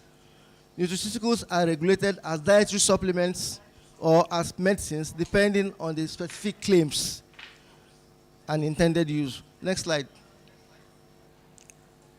The health benefits, increased nutritional value, functional foods and nutraceuticals are often fortified with vitamins, minerals, and bioactives. Disease prevention, omega-3 fatty acids associated with reduction of endovascular diseases, immune support, phytochemicals, antioxidants, and other bioactive compounds that strengthen the immune system, protecting against infection and disease. Next slide, please. Time up. All right. Okay, so let me just go. What are the advantages? How can Nigeria benefit from this? Please just go down to the next slide. Stop at recommendations. Okay. Functional foods and nutraceuticals have emerged as promising solutions for enhancing health and well-being. By harnessing bioactive compounds, they offer the potential to address a range of health concerns. As advances are made, it's only a matter of time for their integration into mainstream health and nutritional practices. Next slide. Nigeria, with its rich agricultural diversity and abundance of indigenous crops, herbs, and traditional medicine plants, is a reservoir for the development of novel functional food products and nutraceutical formulations. Nigeria must, however, address the following challenges: strengthen research and development, enhance regulatory framework, improve quality control measures, promote public awareness, and above all, ensure that there's a harmonization between the academia, government, and industry. Thank you so much.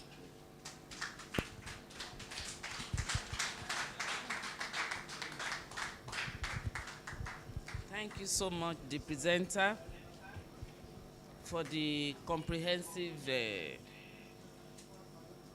presentation made in the area of functional food and nutraceuticals. The consumption of functional food and nutraceuticals in Nigeria should form a strong basis, in our health sector in Nigeria now. And not just only in food, but also in the area of health. And I'm sure a lot of organizations, they are already working in this regard. For instance, at the Federal Institute of Industrial Research, we have a lot of products already, and some are already emerging, in which we have targeted some specific health problems in the society, especially that are common with Nigerians, in which we are using some of our local food crops to either develop functional food or a nutraceutical product to solve such problems. So thank you for reminding us, and this message is well noted, and I'm sure everyone here has heard you, and in one way or the other, whatever they are producing, whatever they are projecting for the populace to be consuming, in one way or the other, they will make the product not just to be nutritious, but we also have some health promoting components aspect of it. Thank you so much. Questions, comments, and suggestions for what can be done? Questions?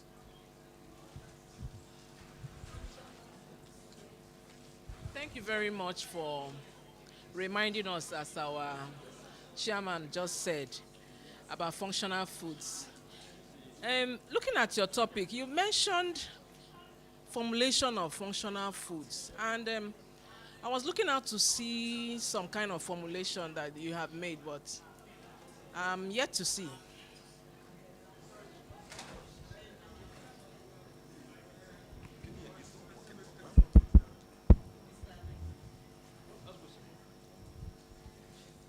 Just to join to that, I was also looking for examples of some of the functional foods you are talking about. Thank you.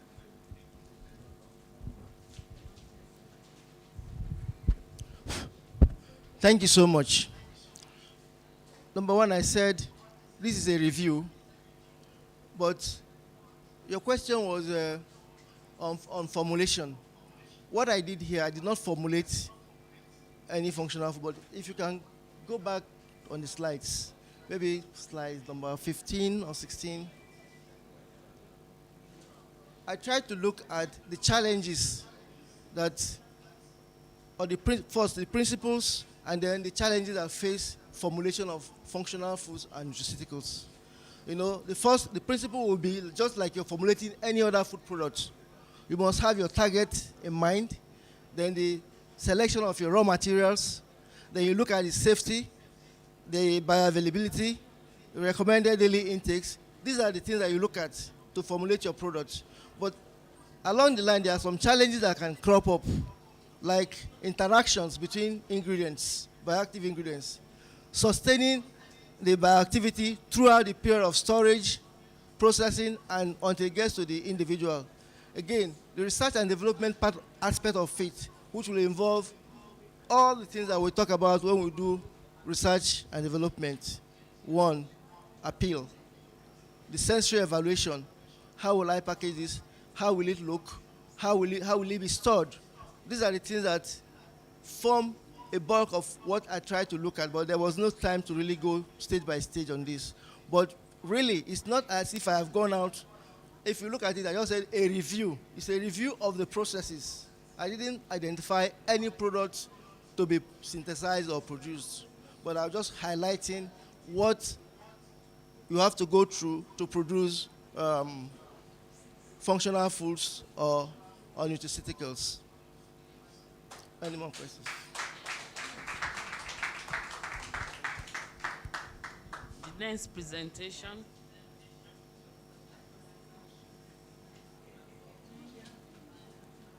Insecticidal effects of Heliotrophium indicum in the control of storage pests by Adeniyi et al.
Not 12 minutes.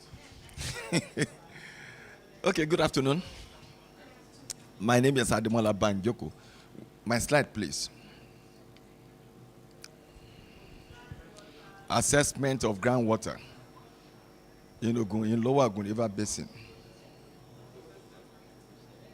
017.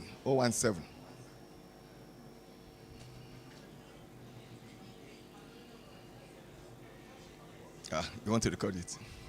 You're interested in water. Okay, are you there? It's 017. 017, assessment of groundwater in lower Ogun River Basin. You can find it?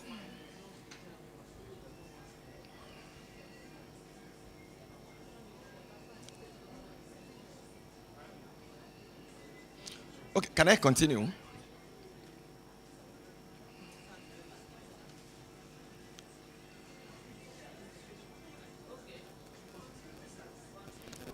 Okay.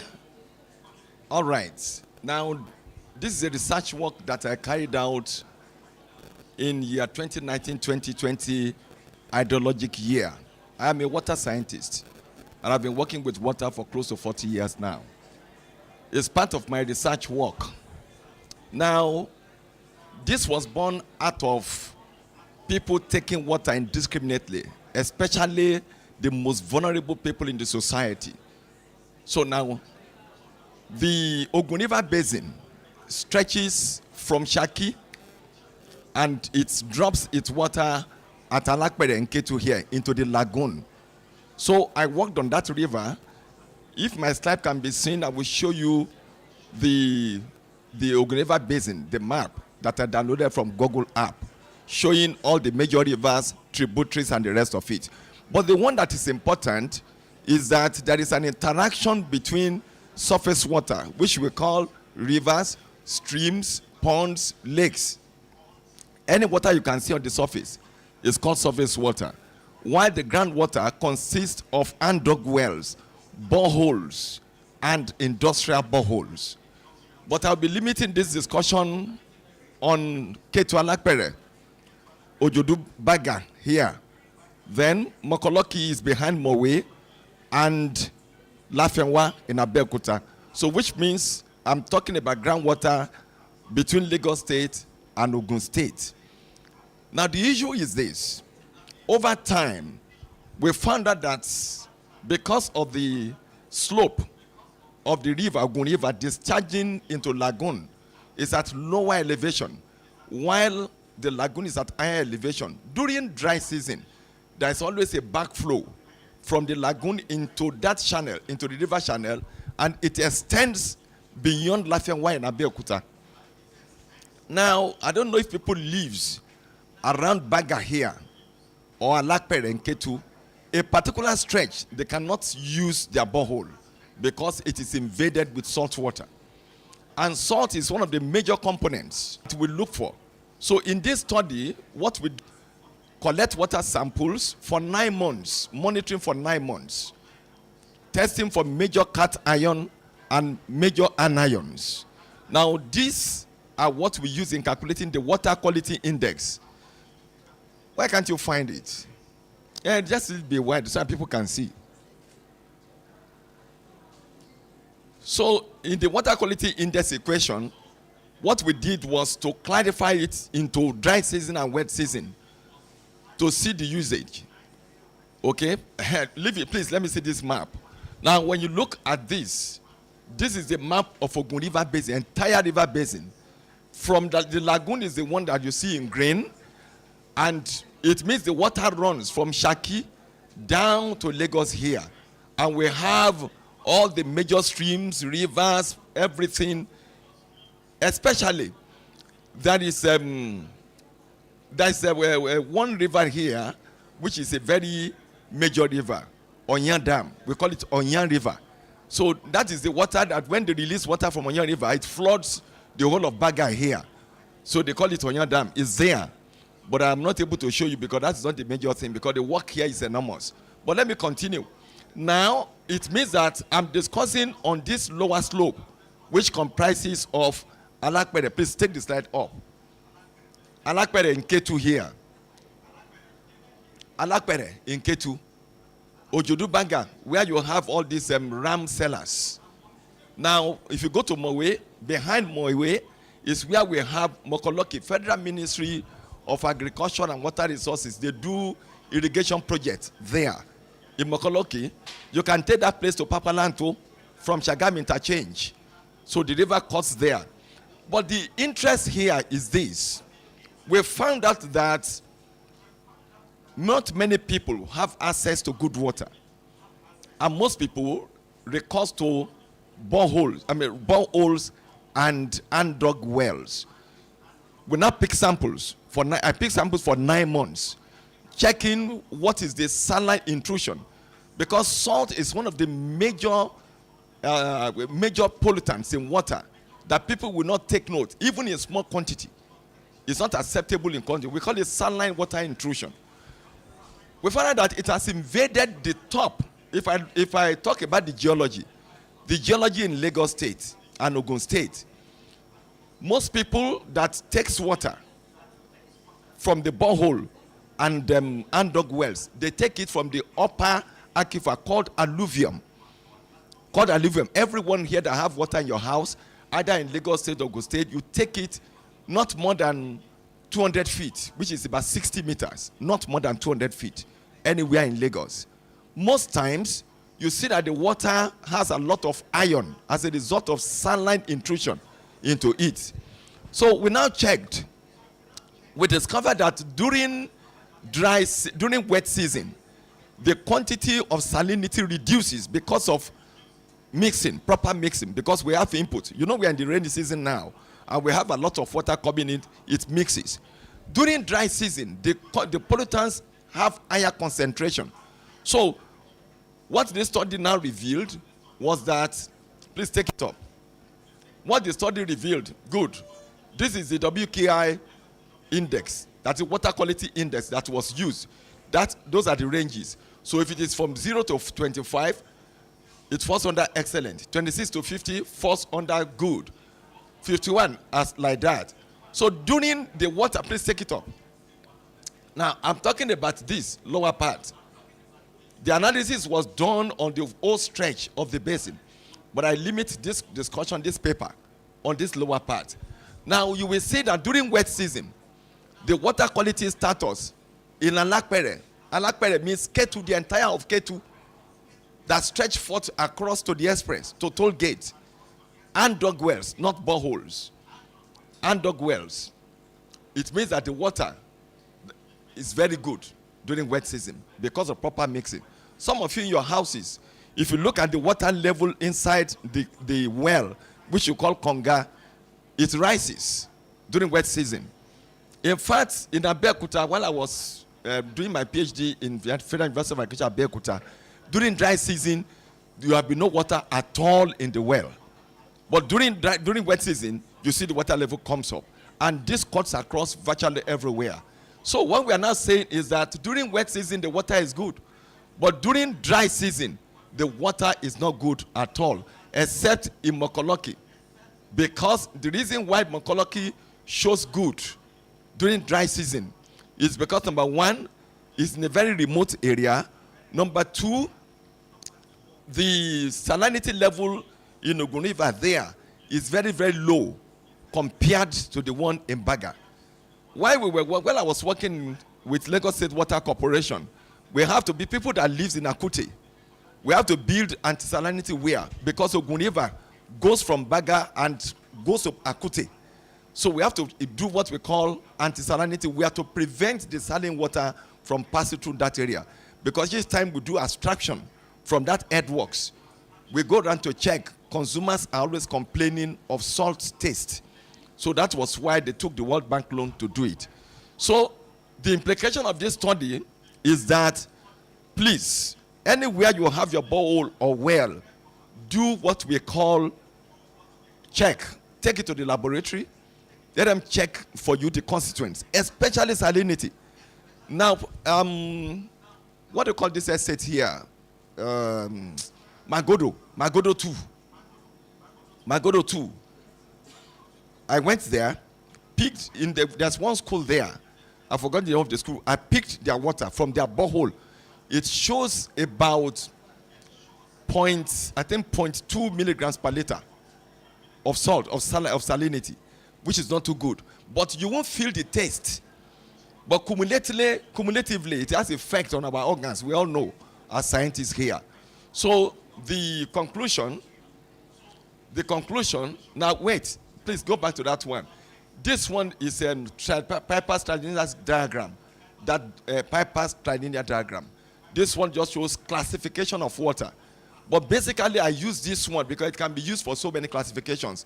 But this one, I use it for salinity classification. Now, you see the 12 stations. If you look at this two, this what do you call it, triangle 2 here, it shows that the whole of the water as shown in the other one, as shown in the WKI, Alakpere, K2, and Lafenwa, they all fell into saline water, while only Makoloki falls into mixed type, just as I showed you in the other one. This one corroborates the fact of the WKI. So I just want to say conclusively that for anybody that is not using public water, which is from Water Corporation, please take your water to the laboratory, do a check. Especially we are having issues of kidney failure terribly these days. It is as a result of high level of water consumption over time. Thank you.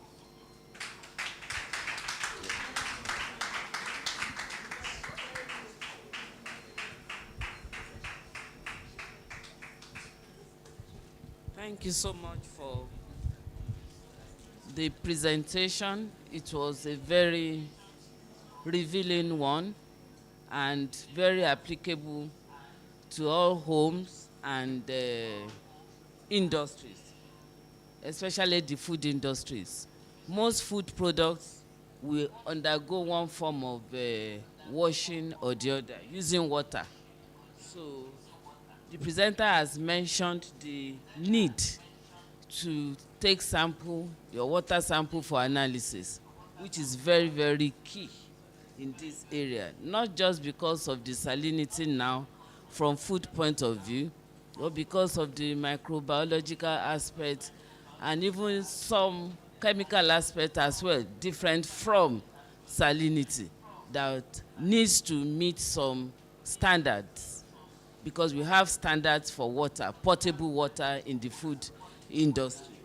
So it is very good for us to know that diseases can also come through intake of water that does not meet the World Health Organization standard.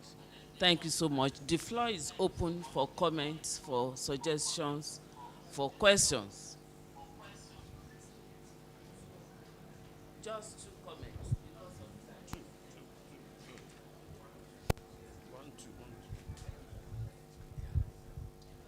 Thank you very much, sir, for the presentation. My comment will be those areas that the salinity test failed, especially during dry season. What will you advise them to do if they are still going to be using the water? Thank you, sir. Thank you so very much, sir, for the wonderful presentation. Let me just add to that question before I ask mine. Now, if there is high salinity, what can be the cause of the salinity? How can it be reduced? That was one. My other is like a comment. Did you put these results to statistical analysis? You know that most times you don't just say something is good or is bad.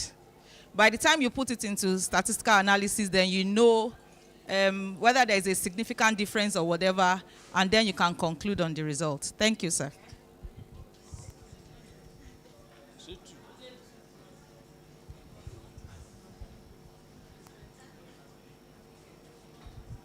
Okay, let me start from the last question, whether it was subjected to statistical analysis. Yes, of course. It was because the reviewers told us not to put so many data in here. And of course, you know, in research, for you to go through a PhD research, not just what I've told you. For 9 months, I had 760 results, 760, which is enormous, which was subjected to descriptive and also inferential statistics. Then we were looking at the trend. You know, please, can you take it up? We looked at the trend to see how the contaminants move. So I have it. In fact, there are a lot of papers I can write on that research. There are many. I have all the, what they call statistical data here. It was subjected to. But this is just one aspect, the WKI, Water Quality Index. It can be used to generate, to look at the trends of water, to look at the quality in both seasons. And also that pipers diagram is a classification. You cannot do the two without your result from the anions and cations. You cannot. So this is just to pick a little out of it. Now, in my conclusion, I said something that when you check, it doesn't cost much. You have scientists here, you have microbiologists here, you have chemists here. Once you check your water, they will advise you on what to do. But I know that most water manufacturing companies, they use what you call RO, reverse osmosis. Yes, they have RO system. But I've checked with many of them, like the Atwa people. My people in NAFDA know, I train them, I speak with them. I don't know how they always get their RO. I have questions on it. Because RO normally for waters upland, apart from these areas, if you go upland, they are not so bad that you need to use RO. In fact, some people will even say that they are using O3 ozone. And I know that ozone in water treatment is usually generated and it is dangerous. So I see so many things that goes on. But I want to just advise that test your water ab initio before usage. The one in my house, I have a treatment plant. In my house, I treat it. And we can drink it, we use it for so many things. So please, if you have enough money, you can do an RO. But if you don't have enough money, look for an alternative source of water, especially during dry season, in those areas that I've mentioned. If you want to check, just go to Baga under the bridge where they are selling ram. Peep into their well. You will understand what I'm saying. Just peep into their well. Thank you. All right.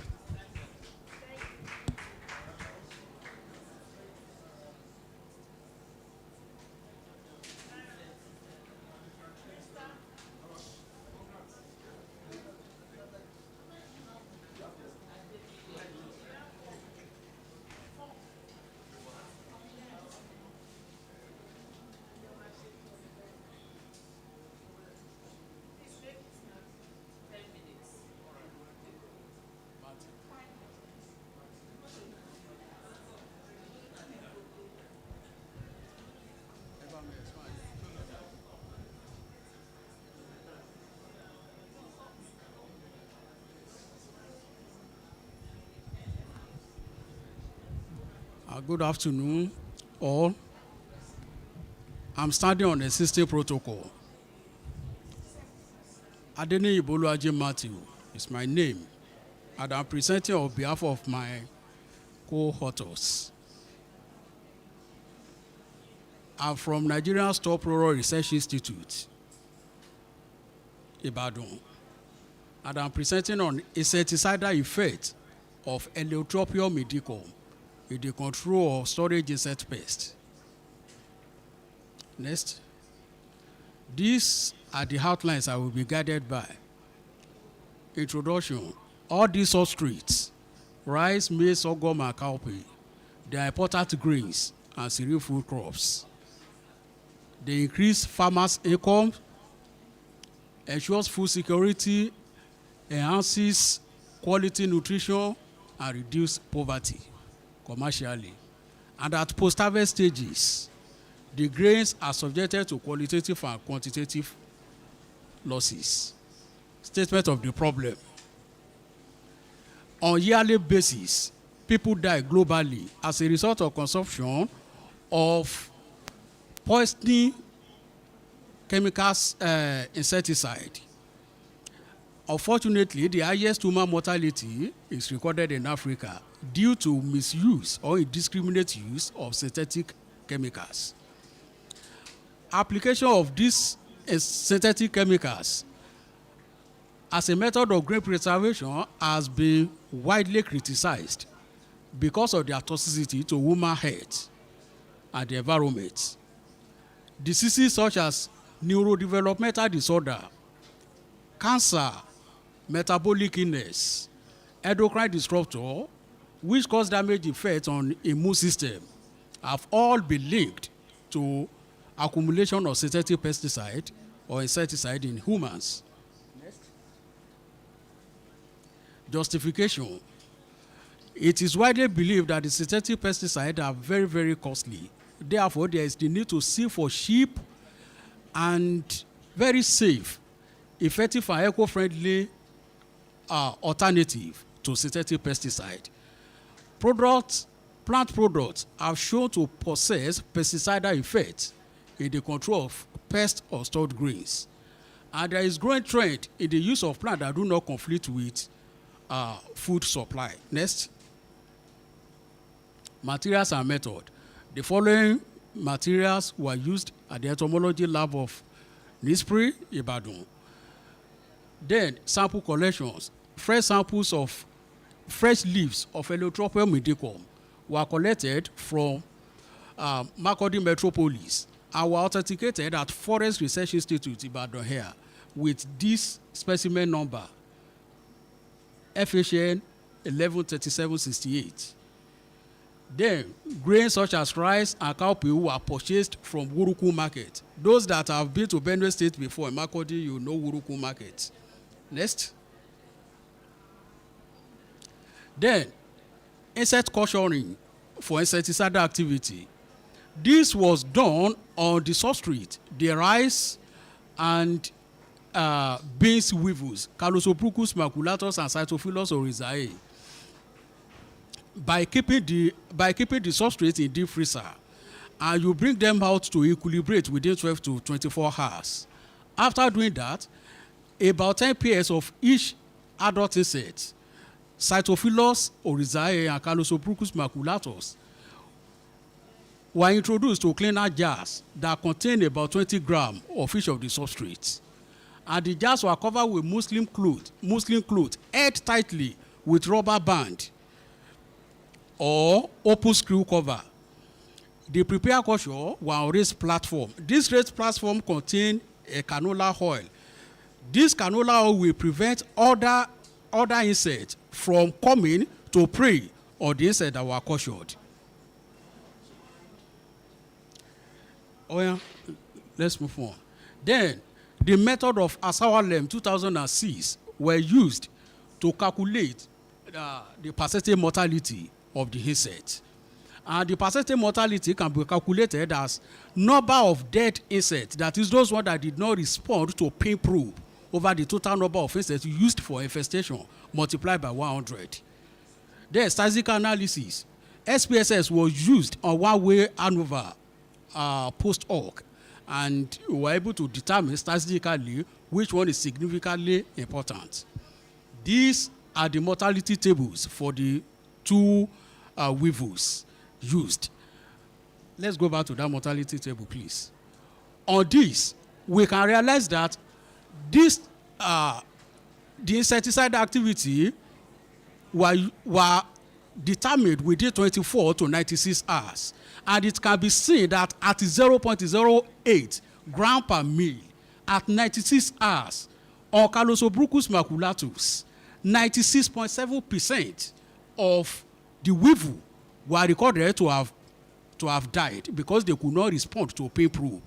Whereas the lowest mortality on ethyl acetate, an ethyl acetate extract applied on this thing gave 23% as the lowest mortality. Let's go down. Then, the germinability, that is to determine whether upon treatment the seeds are still viable or not. Then we use germinability test by randomly selecting the number of seeds that will be cultivated on moistened cotton wool placed on petri dish. And from this result, it can be observed that 85%, 88%, and only sappermentary gave 75%. And any seed that could give 85% upon treatment is viable, according to all these authors.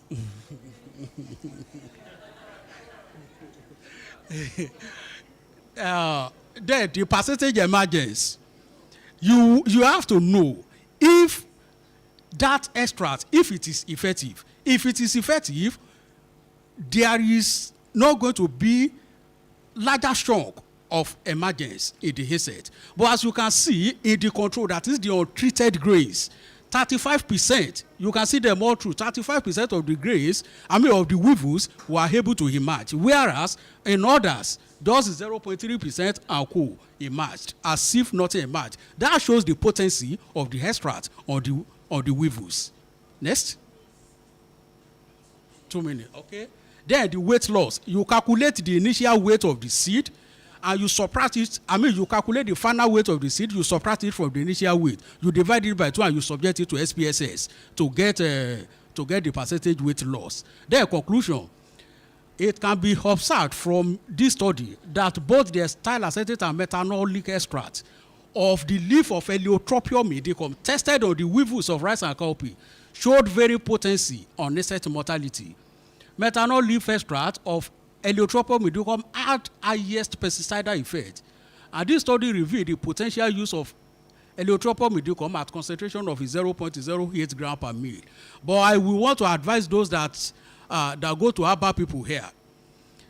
This plant is a common weed that is found in Africa, Asia, and maybe some parts of Europe. But the point is, the toxicological study I carried out on this leaf showed that at the concentration of 161 milligram per kg body weight, it did not cause any alteration in the architectural integrity of the liver or kidney of rats used. But the point is, anything outside that 161 milligram per kg body weight, my hand is not there. Yes. Because literature had it that the plant contains some pyrrolizidine alkaloids. And the NMR and SCMS I carried out on the work showed 4 pyrrolizidine alkaloids: etamidine, supinine, lidolephin, and trachelantine. These ones, although the trachelantine has N-noside, meaning that it is not in free form, but those ones in free form are toxic. The one that is not in free form is less toxic. Let's go to recommendation. It's not there. Okay, I want to recommend, please, should you want to use this thing, especially that leaf, use it minimally because of your liver. Use it minimally because of, if you go to any herbal drug, maybe it is menstrual disorder that is affecting you. Please tell the herb man which leaf is going to use for you. If it is this Heliotropium medicum, use it minimally. Thank you.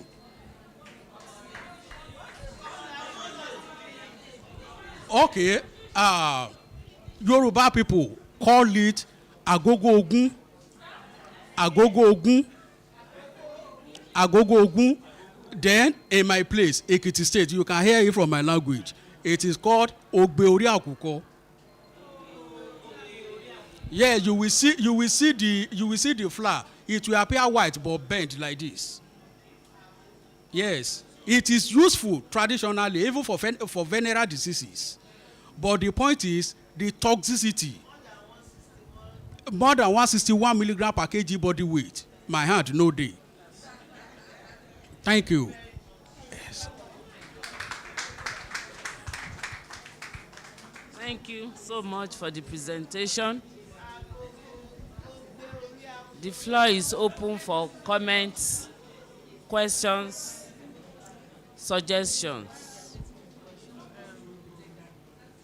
Please get ready while we are taking questions. Comments, suggestions.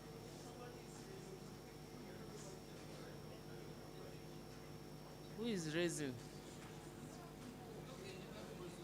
No question?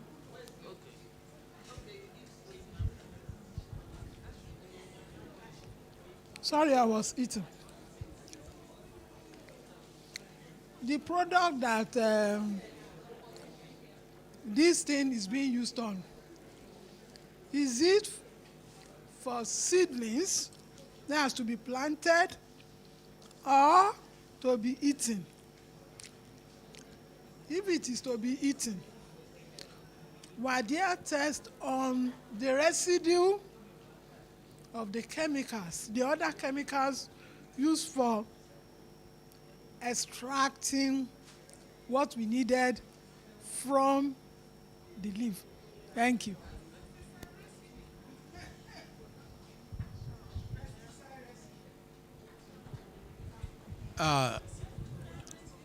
Thank you, ma. I'm most grateful for that question. I'm open to questions. Ethyl acetate extract. Okay, let me start with the extraction process. The method of Sukedev et al. 2008 was used. That is sequential extraction. I started with hexane to defat the sample. Later, solvent of higher polarity than, because hexane is not polar, ethyl acetate, then followed by methanol, then followed by water, based on their polarity index.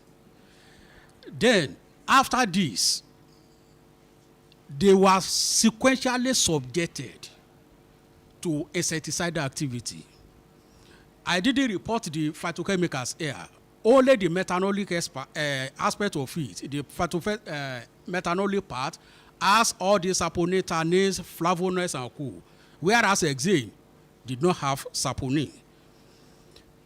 Then, like the question you asked, when you put the insect, when you put it in cleaner jars, and you use micropipette, apply the extract. The extract can be dissolved with the solvent you use to extract it. When you apply the extract, you allow the extract open for 40 minutes so that the solvent can evaporate before you introduce that pairs of insect. The solvent would have evaporated. Then you introduce that pair of insect and cover it with muslin cloth. Screw it with the cover. Then you calculate the mortality, 24 to 96 hours. After 24 hours, you bring, you said? Thank you, ma. It's not a product yet. What we want, rice, maize, sorghum, all those things, they are just substrates. These substrates are needed for this insect to feed on them. If insect can feed on them, it shows that that extract lacks potency. There are extracts that are attractant and at the same time insecticidal in nature, especially the Bagias astalis. Okute 2012 had reported that this extract, especially the ethyl acetate extract, is both an insecticidal at the same time an attractant because of what it has, daphne autoester. It is this daphne autoester that is causing the insecticidal activity. You know, Azadirachta indica 2, they have two limonoids, Azadirachta indica A and Azadirachta indica B, called azadiratin. They are the ones that is responsible for the insecticidal activity. So, like this one now, the pyrrolizidinaca.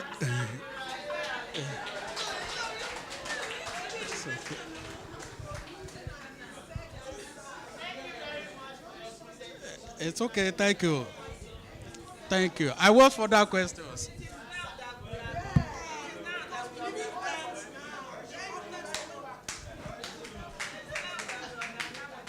Time is going, you. Ojo et al.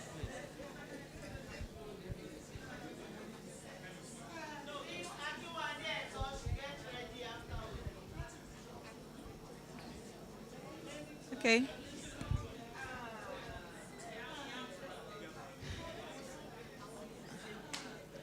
All right. Okay. Good afternoon once again, everybody. My name is Ojotolu Lokpe Ibukun. I'm here to present my topic. Okay. Proximate composition and sensory evaluation of cookies produced from white and yellow trifoliate yam flour. Okay. Trifoliate yam flour, the botanical name is Dioscorea dumentorum. In Yoruba, it's called esuru. In Igbo, it's called ona. while in Hausa it's called Kosangoro or Kosanrogo. So we produced cookies from Esuru. So let me set it. So while Professor Elemo was speaking the other time, she was talking about substitution, that substituting this wheat with some other local grains or plants. So Esuru has been reported to be the most nutritious out of 600 species of yam. It has high protein content, high fat content. The starch grain is stable, and agronomically, D. Dumentorum is said to be high yielding. And it is the main yam, the staple yam in Cameroon. Unlike Nigeria, where the staple yam is white yam or water yam. In Cameroon, Esuru is the staple yam. Next slide, please. However, I did a little of research, and I realized that a few people know about Esuru, particularly if you were born in Lagos. I didn't know about Esuru until I ran into it during research. So many people do not know about Esuru. So because it is highly underutilized, and the reason for the underutilization is because it hardens 24 hours after harvest. When it is being harvested, it hardens 24 hours, and I was told, and from research, that you have to cook it overnight before it gets done. So they said some people cook it with firewood. They leave it there, they go and sleep, and they come back.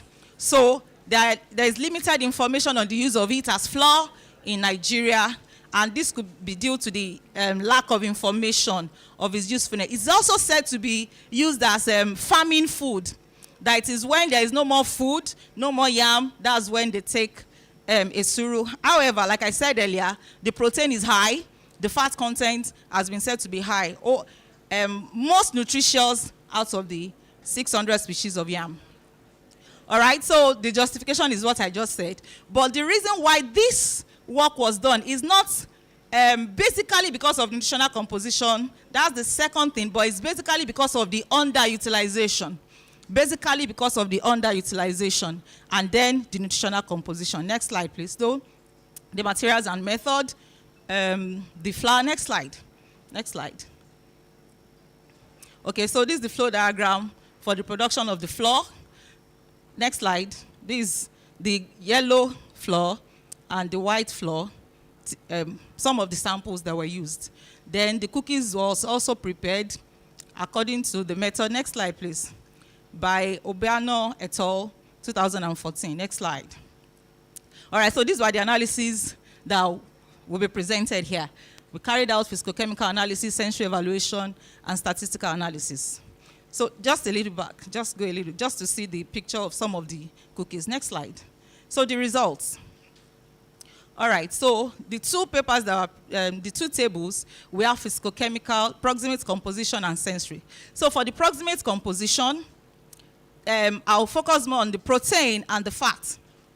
The protein content actually ranges from 6.87 to 12.42.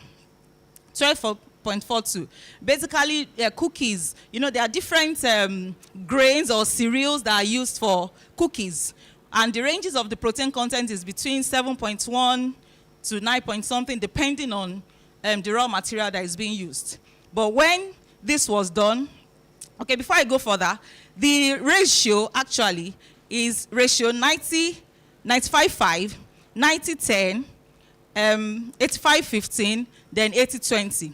And the reason for choosing this ratio is because of the cassava bread, the inclusion of cassava in wheat that was done at Firo. I was at Firo that year when Obasanjo approved the use of cassava, 10% cassava in inclusion into wheat. So the reason why we stopped at 20% is, okay, let's see, don't let us go further than that, because some other researches have been done, and if you go further than 70-30, you might not get a good result.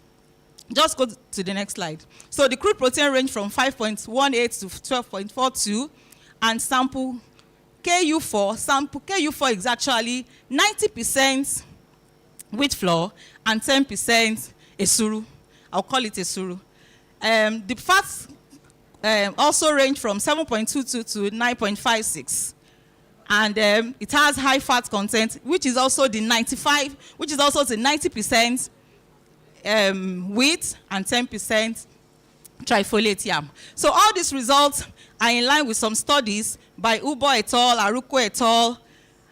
These people actually used Bambara nuts and orange-fleshed potato, respectively. While the results were lower than Aruko 2021 and Jimo, we used tiger nuts. They used tiger nuts and African yam bean. Next slide, please. Okay, so from the sensory evaluation, still, the sample that was well accepted is sample BDS. We can see for color, taste, flavor, crispiness, appearance, and overall acceptability. Next slide, please.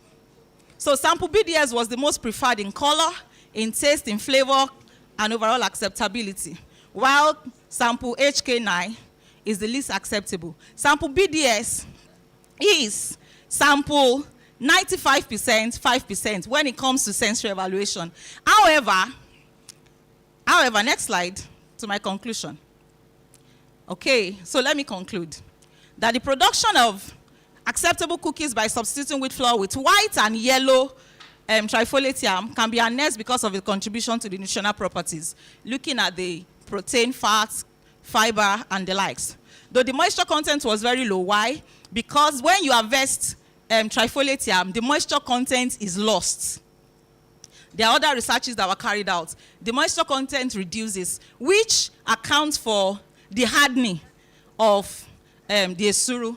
Then, from the respondents, sensory attributes were liked, and this is an indication that apart from nutritional benefits, consumers also liked the taste, and the perception. The consumer perception showed good eating quality. Conclusively, flour from both yellow and white trifolate yam up to 10% substitution level could be used as composite flour for cookies production. My selected references. Next slide. Thank you for listening. This is yellow trifolate yam, a typical one, and this white trifolate yam. Thank you for listening.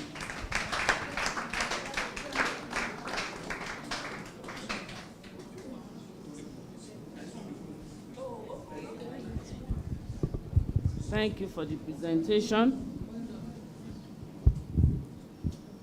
I think the floor is open for questions, comments, and suggestions. Just few questions.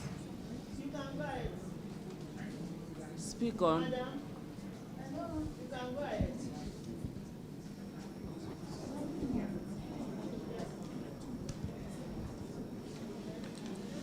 Thank you very much for your presentation. Sorry. I got to know that this yam, we call it honor in Igbo, because my mom will bring it there and all of us will leave it for her because it's bitter. You know, they use some kind of sauce with palm oil in taking it, something like that. So my question now is, how do you deal with the bitter taste of it? And then again, you didn't tell us the geographical area where this yam is being more produced, where it's being more harnessed. How do you deal with the bitter taste? Because I think that's what I can remember. We normally leave it for her, let her eat it alone. So these are the two questions I have. Thank you.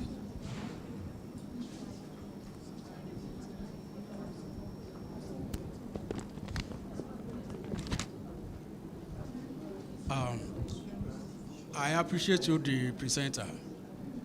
I just want to draw the attention of all of us to this trifolate yam. Majority of us, we may see it as underutilized tuber, and that maybe because of its bitter taste, if you see anyone that has diabetics, recommend this food for that person. This yam, recommend it for that person. You know, if you go to a rich man's house, if they give you this kind of thing, you will say the person hates you. Meanwhile, the person loves you and loves your health. This thing is good in the treatment of diabetes mellitus.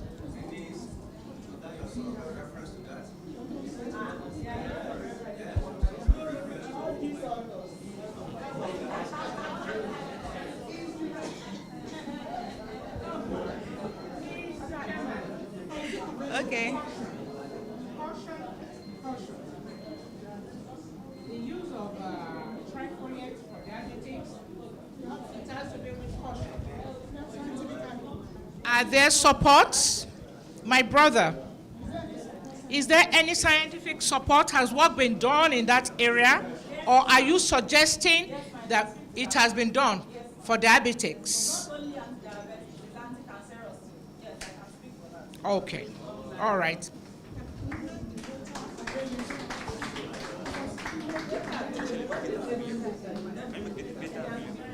Yes, okay, I can send it. It's online, yeah. Anti-inflammatory, yes. This is not the, yes, there is data, ma. There are a lot of data actually on it. You know that we are just asked to put two tables. There are data. We have also worked on it, the bioactive components. There is a paper on bioactive components of trifolium also. So it's online, ma.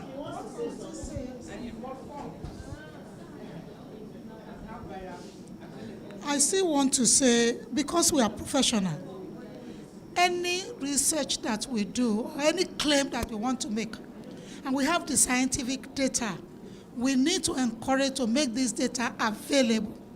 But me are proposing anything that we cannot afford to propose issue like non-professionals, because it doesn't take us too far. So it's not only on yellow trifoliate yam, even other material, other products. That's the essence of this program, is to be able to open our eyes to those things that we have that have been scientifically proven and that can be useful for the society. Thank you.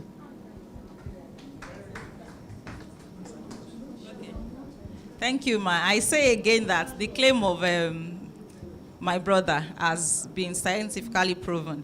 I know of a writer, I think Oshobuge 2014, 2017, and some other writers that have worked on that. So the questions that were asked, somebody asked about the geographical area. Okay. All right, and bitterness. Now, this was gotten from Ekiti, and we have it in Ekiti. We have it in the Cross River. We have it in Calabar, particularly east and southwest. But in southwest is around Oyo, around Ekiti. As a matter of, Ogun, but I don't think it's in abundance. I don't think it's in abundance like that, because we try to get from different locations. But I can tell you categorically that we got this from farms at Ekiti. We have gotten from Ifake Ekiti before, we have gotten from Ilukwejo Ekiti, different sites from Ekiti, and you have them in abundance. There, this is yellow, and before it was white that used to be more than yellow, but now you have more of yellow varieties than the white varieties. So the bitter taste, let me first come from the angle of the journal. In journals, you will see that it is not all trifoliate yam that are bitter. As a matter of fact, we got some samples from IIT, about 62 accessions that we call cultivars. And even in researches, you will realize that it is not all of them that are bitter. As a matter of fact, researchers told us that the ones that are planted by farmers themselves are not really bitter compared to the wild one, the ones that grow wild themselves.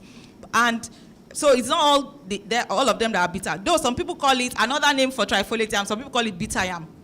But not all of them are bitter, some are bitter. So the bitter taste did not reflect in the cookies. We have, we baked the cookies. So we added sugar, we added margarine and the like. So the bitter taste, you won't even know that it's from trifoliate yam. Thank you very much.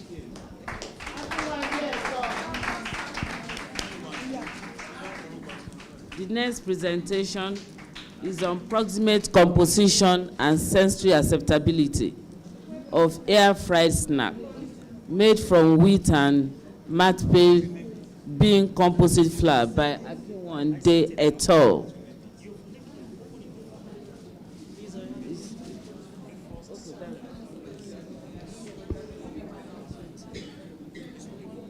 While Omolola et al. On effect of processing methods please get ready. on some nutritional and quality characteristics of tamarind seed flour should be getting ready.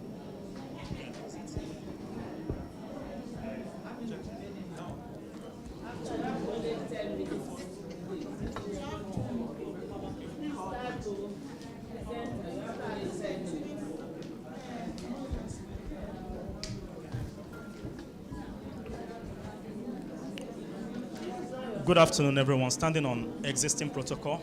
My name is Akinwande Femi Fidelis. No. And my presentation is on the proximate composition and sensory acceptability of air-fried snack, that is cookies, made from wheat and matpe bean composite flour.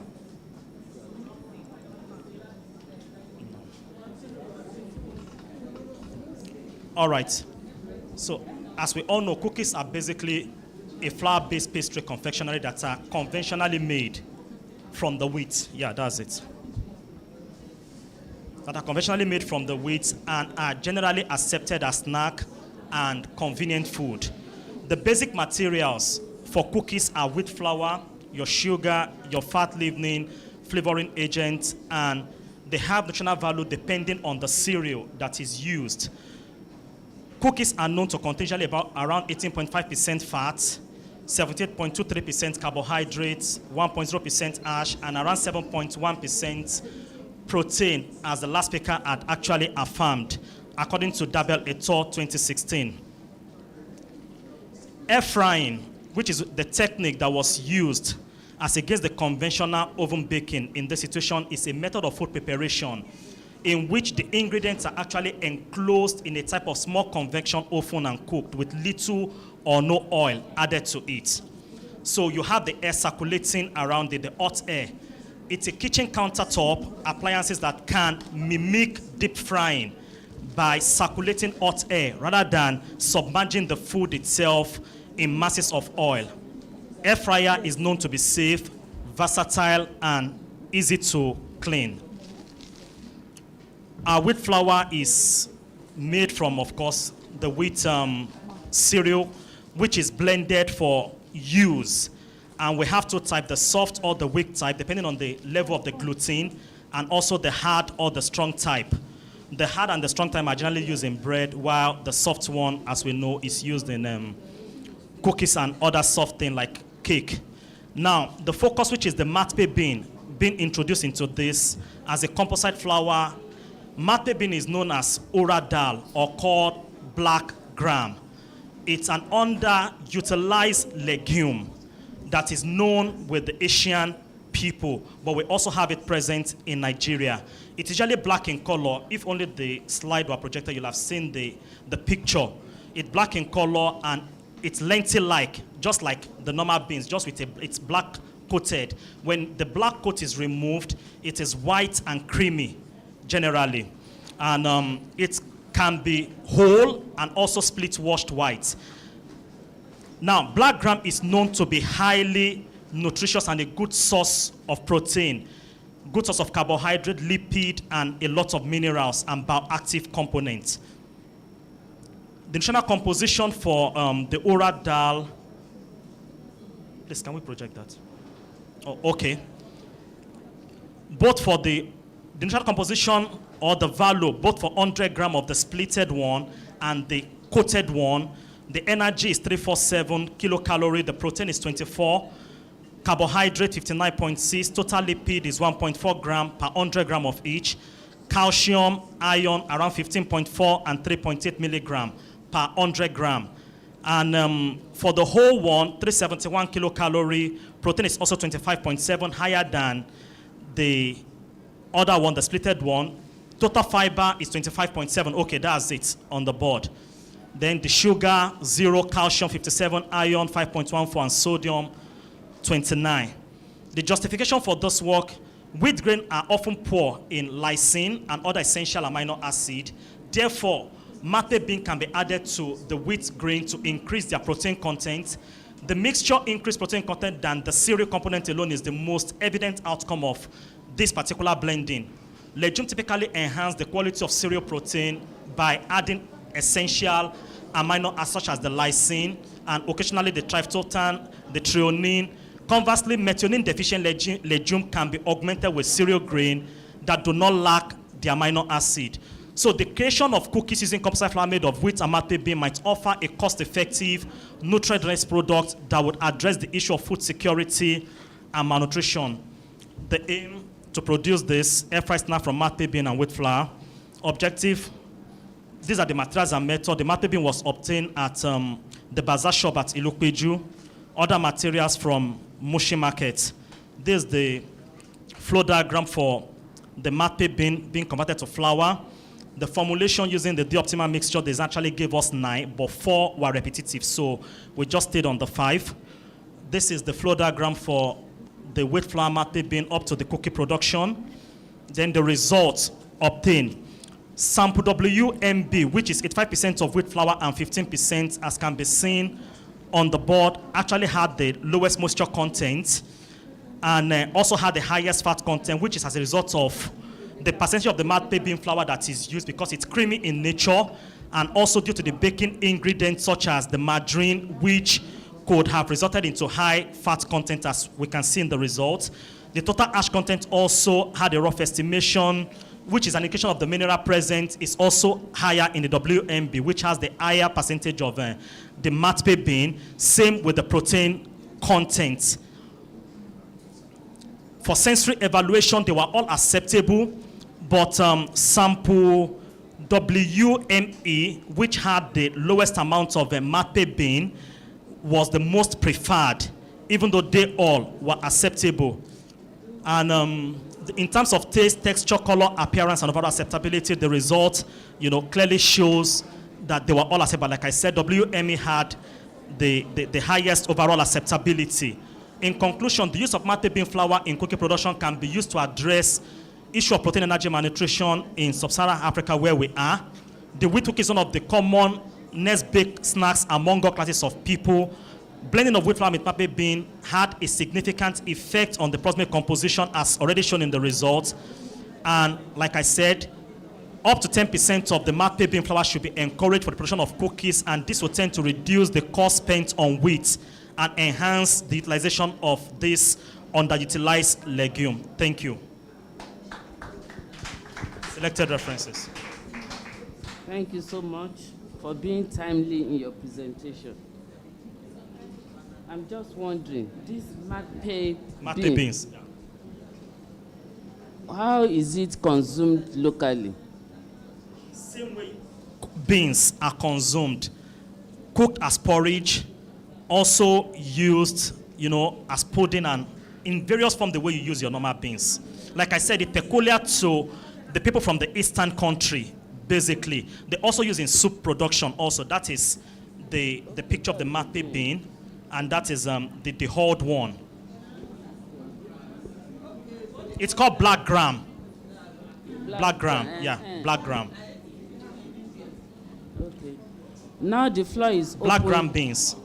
The floor is open for questions, comments, and suggestions.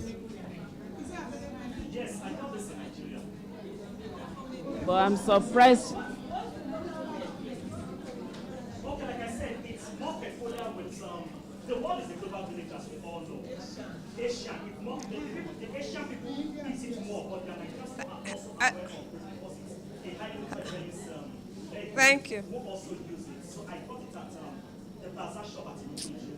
So most of the market also have it on their shelf. Thank you. I've not been able to confirm that. Most of the literature I checked on talked about mostly from the Asian. But you mentioned in your presentation that it's available in the East. Eastern world, okay.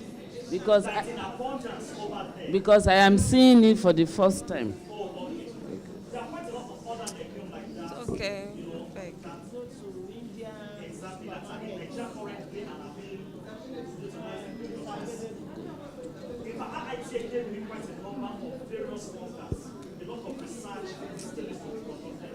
Okay. Thank you. Okay, so I was, like I said, the world is a global village. Unfortunately, in Nigeria, we're talking about food security, while the other world are actually talking about nutrition security, basically. So what informed the study, basically, is highly underutilized legumes that are available and are just being used conventionally, basically. How they can be further utilized in other ways outside of the conventional way of just cooking and eating as we have.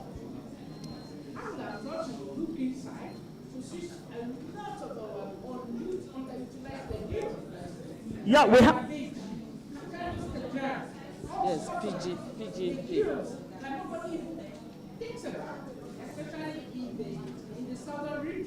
Okay, well, most of the so-called highly unnecessary legume that we have in Nigeria, there are quite a number of research work on them. So I just wanted to do. You think they haven't exhausted it? No, not really. This particular legume, it was even difficult getting literatures on it. It was difficult getting literature on this. So currently, I'm trying to do a lot of research work beyond cookies as an extruded snack for tofu, doing quite a lot with this particular legume. But we know that this particular product is, and this conference is just a pull-off. So I just had to focus on what can be presented here. Like I said, there are quite a number of work I'm already doing on this particular legume. Questions? Thank you. I'm still Celia Penny, and what I wanted to talk about really is about the availability. Not just that, is it grown here? Basically, you've told me it's not, right? Now, we're here, we're all Nigerians, right? And we're going through a whole lot of economic crisis right now. People are desperately malnourished. And I would expect that we here are supposed to take the solution out there to the public to help the Nigerian people. But I do not see people who cannot even afford rice being able to afford this, let alone be creative enough to feed their families on this. We should look more inward and find a way to solve our cardiovascular problems. We need to help our malnourished babies, malnourished adults, and I am particularly concerned about this because, look, I have a tiny 2-year-old baby, and I have a husband who has stroke. So there is quite a lot of problems that people are beset with, and we need to solve problems. Look at us. We have all black skin here. We need to help our people, and it's very important and it's very vital to take away something. Thank you. Okay.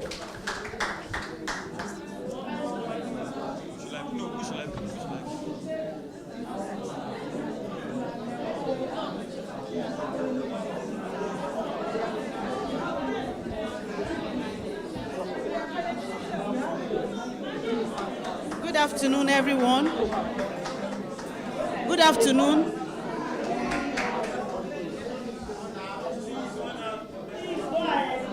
Good afternoon, everyone. I'm Jagede Abimbola Ajoke. I want to say thank you for that beautiful presentation. Thank you, ma'am. I'm actually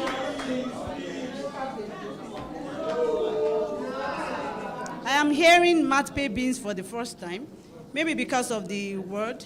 Probably if you said black bean, I would have gotten it. Yet, I would like to also say that, you know, when you dehull the beans, you are able to get that cream-colored seeds. But I want you to also know that, you know, for it to have that black coating, there may be a reason for that. That's how God created it. We can also look into, you know, analyzing the hulls to know the benefits. That notwithstanding, I also want you to know that, you know, any kind of product like this that, you know, people are not used to that particular raw materials, you should think about the allergies, you know, that will be associated with it. I would also like you to probably go into doing a kind of animal studies, you know, to know the growth performance of rats that will be fed with your products, you know, for a period of about 28 days. You know, in order to know the toxicological studies, you know, concerning the use of these particular beans. Then also, in your processing, did you cook the product, the raw material before drying? No, it was soaked. Okay, what were the major processing operations you carried out on the beans, you know, in processing the flour? Then also, you also need to consider the availability of your raw material, majorly in this particular project. Thank you. All right, thank you, ma. Starting with your question, ma. The product was washed, steeped in water for like 10 hours. And to talk about the issue of toxicity, there's nothing toxic about it, like every other legume, even though they have the anti-nutrients, basically. But the same way these anti-nutrients are taken care of while they are steeped in water, the hulling and the likes is the same thing with just like your normal beans. People are already eating it, even though it's not generally known in this part. It's used for pudding like moi moi and all manners of things already. So toxicity, it's safe. Now, but to go back to the issue of that was raised by my sister at the back there. You know, many times we get emotional about a whole lot of things. In this part of the world, several research has been carried out on soybean, on bambara, on a whole lot of legume in Nigeria. And our erudite prof already said earlier that we have issue of policy somersault in Nigeria. With the many invention and research work carried out at FIRO that have been adopted in various areas, small and medium scale, how many of this individually are we utilizing? Like I said earlier on, the world is a global village. The fact that it may not be relevant in quotes, because it's a function of adoption, basically. This is a research that is beyond local, like I said. For global recognition, it's also very important. I'm a researcher. I can't limit myself just to local things. A lot of research has been done locally. I have one on Ogi, Bambara, and the likes as for winning, as a winning food for lactating mother that has been proven. But we must also look beyond Nigeria. We're in a global world and we're operating on global scale. Do you understand? So what I'm simply saying is, this was purely incorporated into cookies. It has also been done as an extra snacks and in a whole lot of areas. So beyond the local problem we're having in Nigeria, there are also global issues that need attention. And that is basically what informed this. Thank you.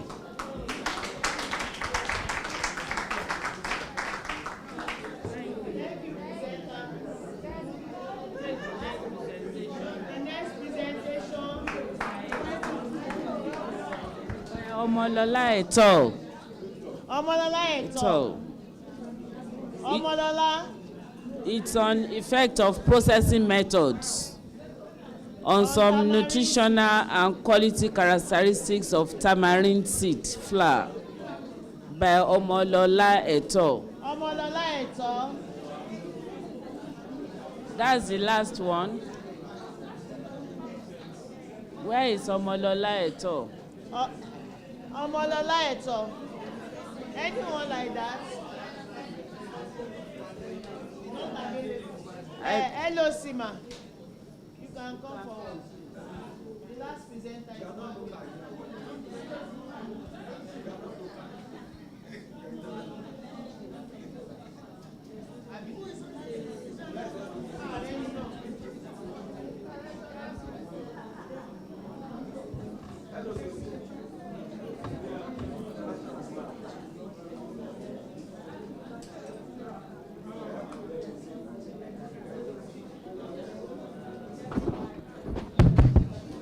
The science of food, the science of food. In fact, I've really enjoyed myself today, and I know everybody will say the same thing. Now, we are going to the presentation of awards, and everybody here deserved an award. But you know, because of the time constraint and the little thing, we are going to specially recognize some people. But I quickly want to say this. After the presentation of the awards, the vote of thanks, we are going to have a photograph session. Number one, all those ones that present their listening today, they are going to have a group photograph. Then, all the eminent personality at the high table, our fellows, we are going to take a group photograph with them. And everybody here, we are still going to have So you don't need to rush to exercise a little patience. Now, shut ya.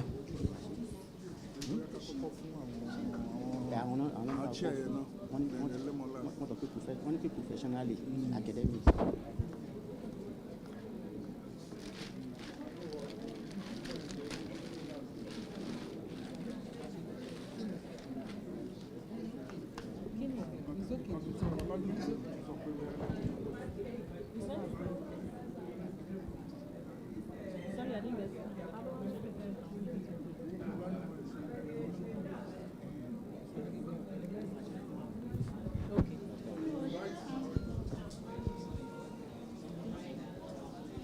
Good afternoon, everyone.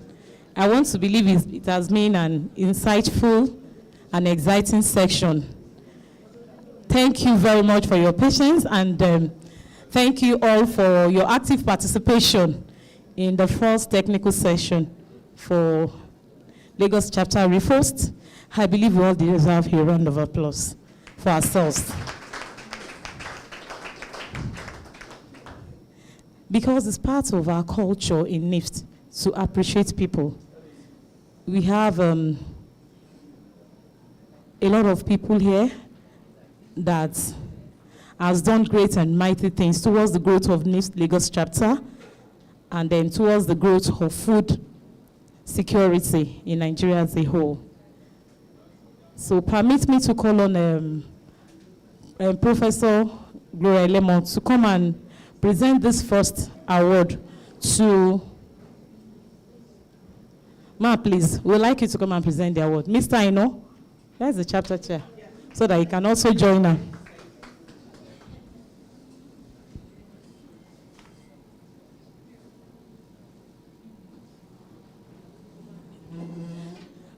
So this award goes to a lovely and amiable woman who has contributed to a lot of research work in the food industry.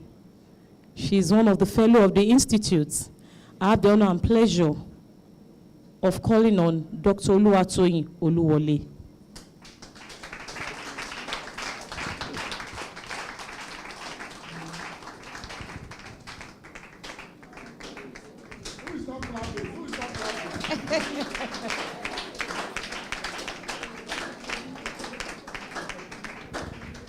On behalf of the Nigerian Institute of Food Science and Technology, honors plaque. Dr. Oluwatoyin Oluwole, you have been presented with this plaque in recognition of your contributions to the Institute and as chairperson technical session for the ReFoSTS 2024. Congratulations.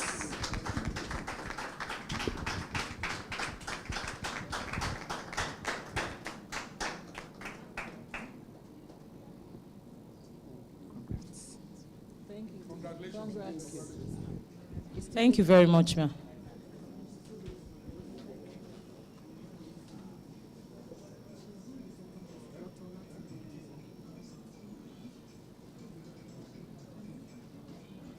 So I also have the honor and pleasure of calling on Dr. Latidoye for his immense contribution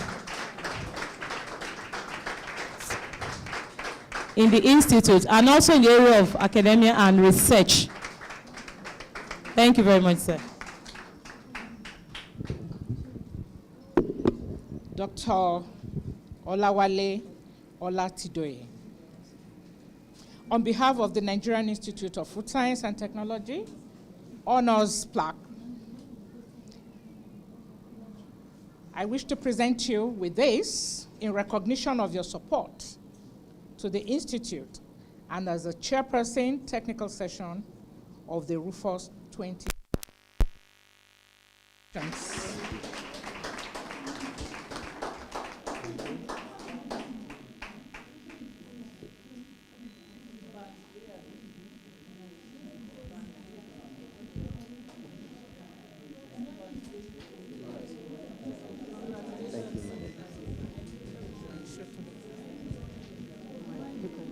can sit down, but don't go. Thank you very much, ma. Yes. Yes. Okay, Dr. Eshiet.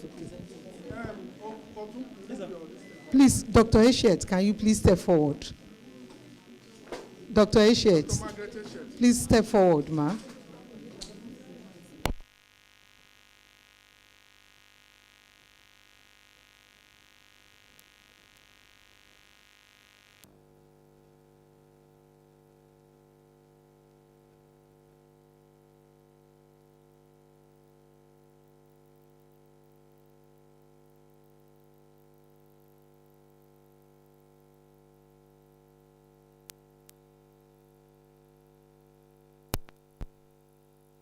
Half of. Okay. Ladies and gentlemen, I want to call on Professor Mrs. Gloria Elemo. Our delectable, in fact, the big fish. Before I continue, this is, please, can you all stand up? How many former DGs will honor us the way she has honored us today? How many of typical Nigerians will come to our level? They will say, I don't pass that level. So we really appreciate you. Many of us are here today because when I asked, they said she's coming in person. I say, in this country? When once they reach there, they look down and say, who are the people? Or they send somebody to represent them. And she came physically. Prof. Earlier before me and many of us, I think she deserves a standing ovation. Let's give her that clap. This is just a token. We say honors. We are giving honor to whom honor is really due. We really appreciate you, Prof. Thank you so we say long life, more strength. She's very intelligent, yet very humble. Undisputed. So, madam, we are really grateful. So, on behalf of Nigerian Institute of Food Science and Technology, Lagos chapter, the moving chapter, the chapter that is the backbone of NIFST in Nigeria, I am very proud to have you. In fact, let me just say we are very proud to have you. This is from all of us to you, ma'am. Congratulations, ma'am. Congratulations. I need to have a shake. Congratulations. Thank you. Thank you. Thank you. Great NIFSTers. The science of food. I am very proud of all of you. I will always be a NIFSTer and an active one. The business of food is a business, and it is the business of survival. And any country without food is gone. Nigeria will not die. Thank you very much. I'm very, very, very humbled by your appreciation of me. I thank you because we are all together. You are my family. Thank you very much. I appreciate it. Please, can we have fellows in the house to join her in the pictures, and directors from FIRO, please? Kindly join in the every fellow, please. All the fellows present. FIRO directors and staff, can you please join her? FIRO directors and staff, please kindly join her.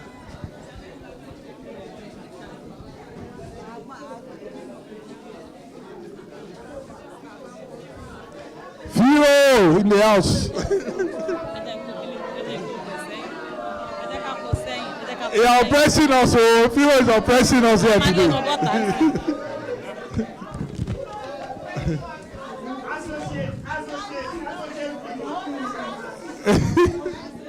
FIRO is oppressing us.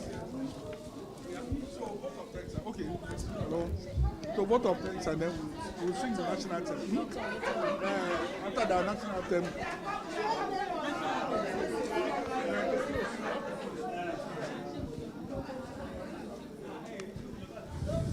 FIRO and friends.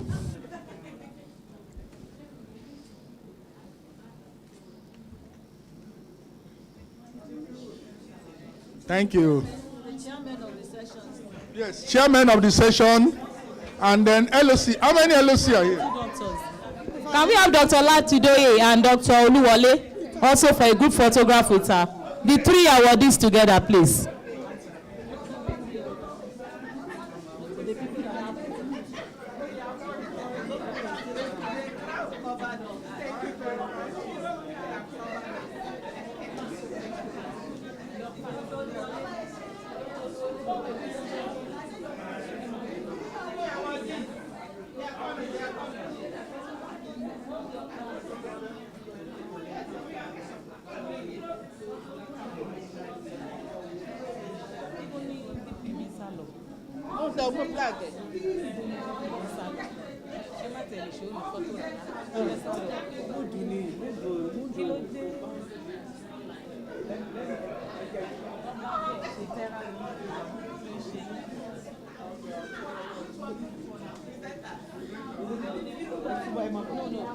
The awardees. Then after that, we have the presenters.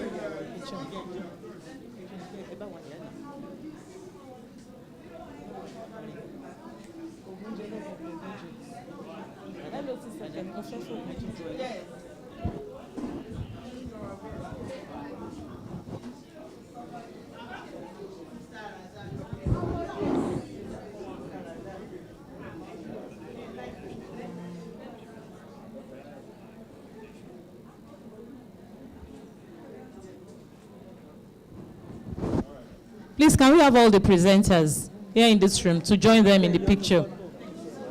Those are presented people and they are still present in this hall. Please kindly join them for a group photograph.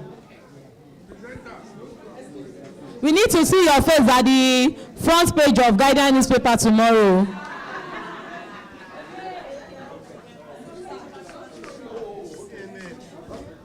And also CNN News. So you need to stand up and come and take photograph now.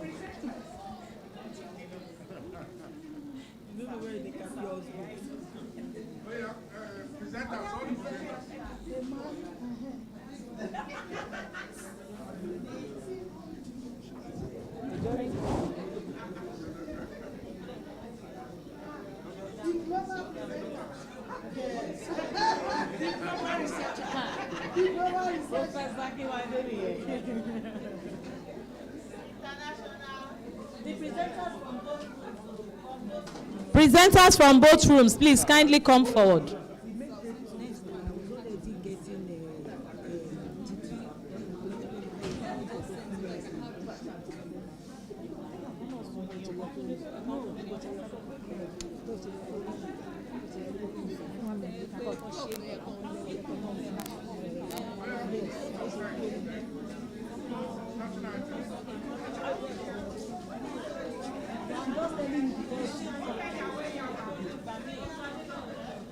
All the presenters and those of us in this hall that we've not taken picture, can we please join them, please?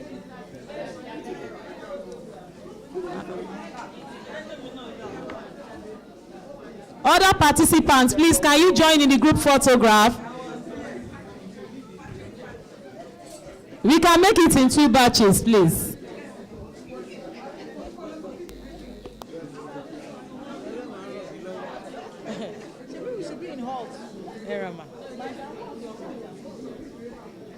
That's my nutritionist. Nutritionist. Oh my. You don't know.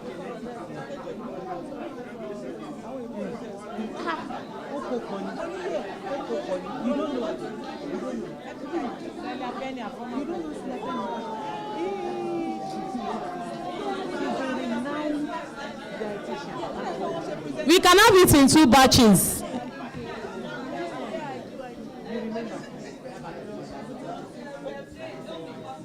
I do technical session. What you call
Mark on the right, left is Dr. Mzawale, your Department of Tech and Java College of Tech. People.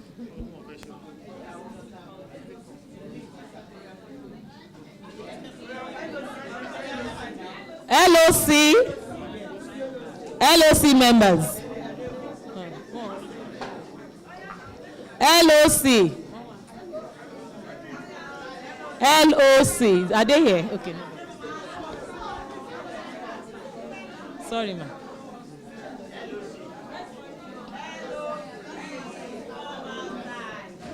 LOC, whether subcommittee or the main committee. Please join. Subcommittee and the main committee. Just make sure you are there. LOC Permanent Secretary, find your way here. Mr. Ogoji.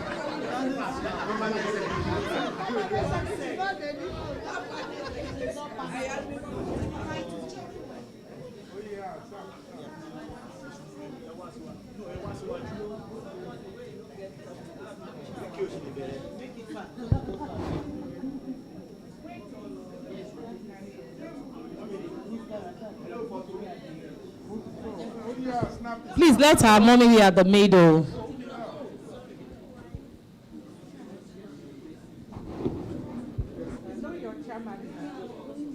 You know your chairman is very tall.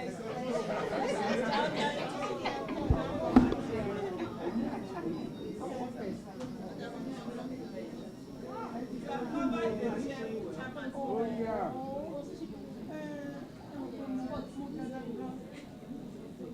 This paparazzi, man.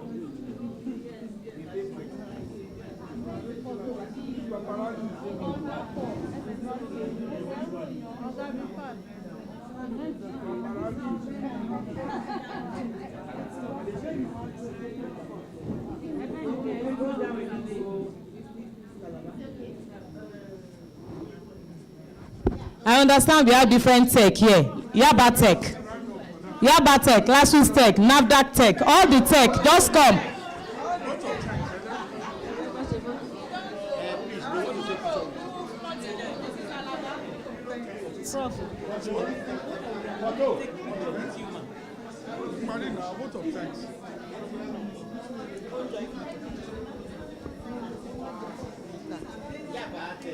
Good afternoon, ladies and gentlemen. Good afternoon, ladies and gentlemen. Yes, I want to, first of all, appreciate God, the giver of life. Today was set, and He has brought it to pass. We give Him all the glory. And next, I want to appreciate the LOC, ably led by our chairperson, Mrs. Taiwo Ubani. She has really done well. She has been an encouragement. When she called me for this assignment, I said, Ma, no, Ishepo. But all of them, they kept on calling and said, don't worry, you will do it. Ma, I really appreciate you. Ironically, today will be the first time that I'll be meeting her. We have only been talking on the phone. Thank you so much, ma. Thank you. Every member of LOC, I appreciate you so much. Next, I want to appreciate all the fellows in the house. To climb this 5th floor is quite challenging, but for us to be encouraged, you said you will come, and here you are. You did not only come, you have waited to the end, and so we are saying thank you so much. Thank you. To the chairman of today's occasion, in person of Professor Elemo, ma, you may not know me, but I know Prof, your husband. We were in India together for ReFoSTS. We stayed in the same hotel. I've been looking forward to meeting you, and here I am meeting you. Thank you so much, ma. Thank you for honoring God, and thank you for honoring NIFST. We are most grateful. Thank you so much, ma. And for the chairman of the 2 sessions, Dr. Oluwole, we are relatives. Many people you don't know. We are relatives. And then Dr. Olatidoye happens to be a staff in my department. When I was looking for chairman, when chairman called me, I said, me more. But she said, don't worry, I can speak with Dr. Oluwole. And then I said, okay, let me speak with few people. And he gladly said he will do it. So, sir, ma, I want to thank you so much. The Lord will increase your wisdom, and He will multiply His grace upon you everywhere you find yourself. Thank you so much. For all the participants, if we have set today without papers to be presented, it will just be exercise in futility. But by the grace of God, we got 23 manuscripts submitted. It is only by God's grace.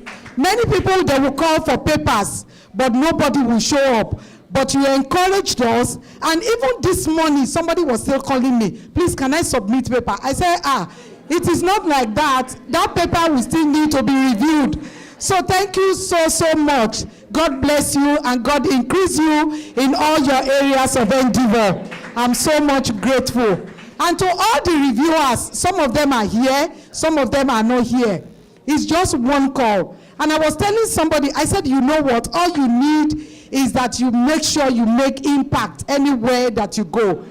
Ideally, reviewers are supposed to be paid. But I just called them. I said, you know what? You do this for me. You do this for me. And gladly, they obliged, and they did it excellently. So wherever you are, I'm saying thank you, and God bless you all. So finally, I want to appreciate the chairman of Lagos chapter. Sir, I don't know how to thank you. Capacity. I don't know how to thank you, but it's only God that will thank you. We are together in Toastmasters Club, and I'm grateful, sir. That's all I can say. Thank you very much. I see NIFST going forward. This one that we have done is the first. I see many more coming by the grace of God. And we had 23 manuscripts this year. Next year, I'm looking forward to seeing minimum 50 by the grace of God. Thank you, and thank you, Lord. God bless you all. So let's rise up for the national anthem. It's the new. The new.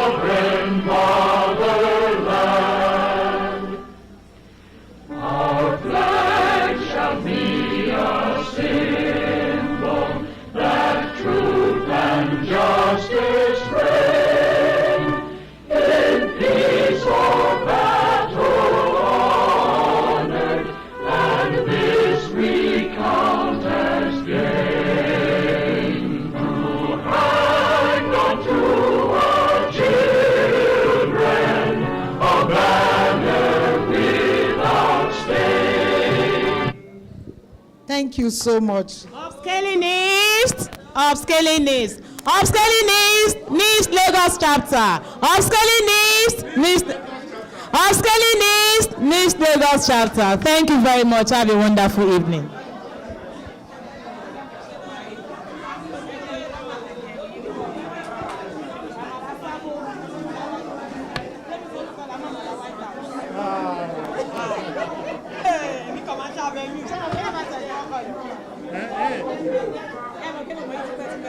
Really?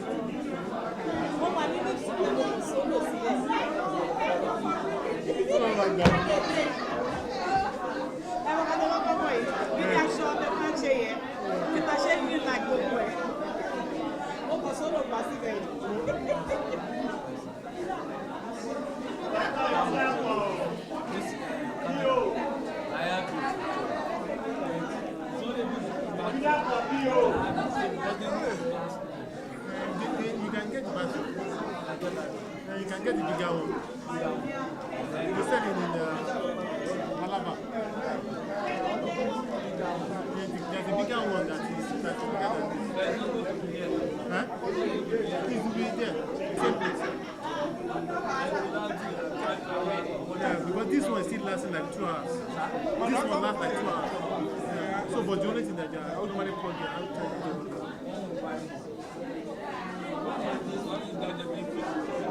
Huh? That one is that's a wireless transmitter.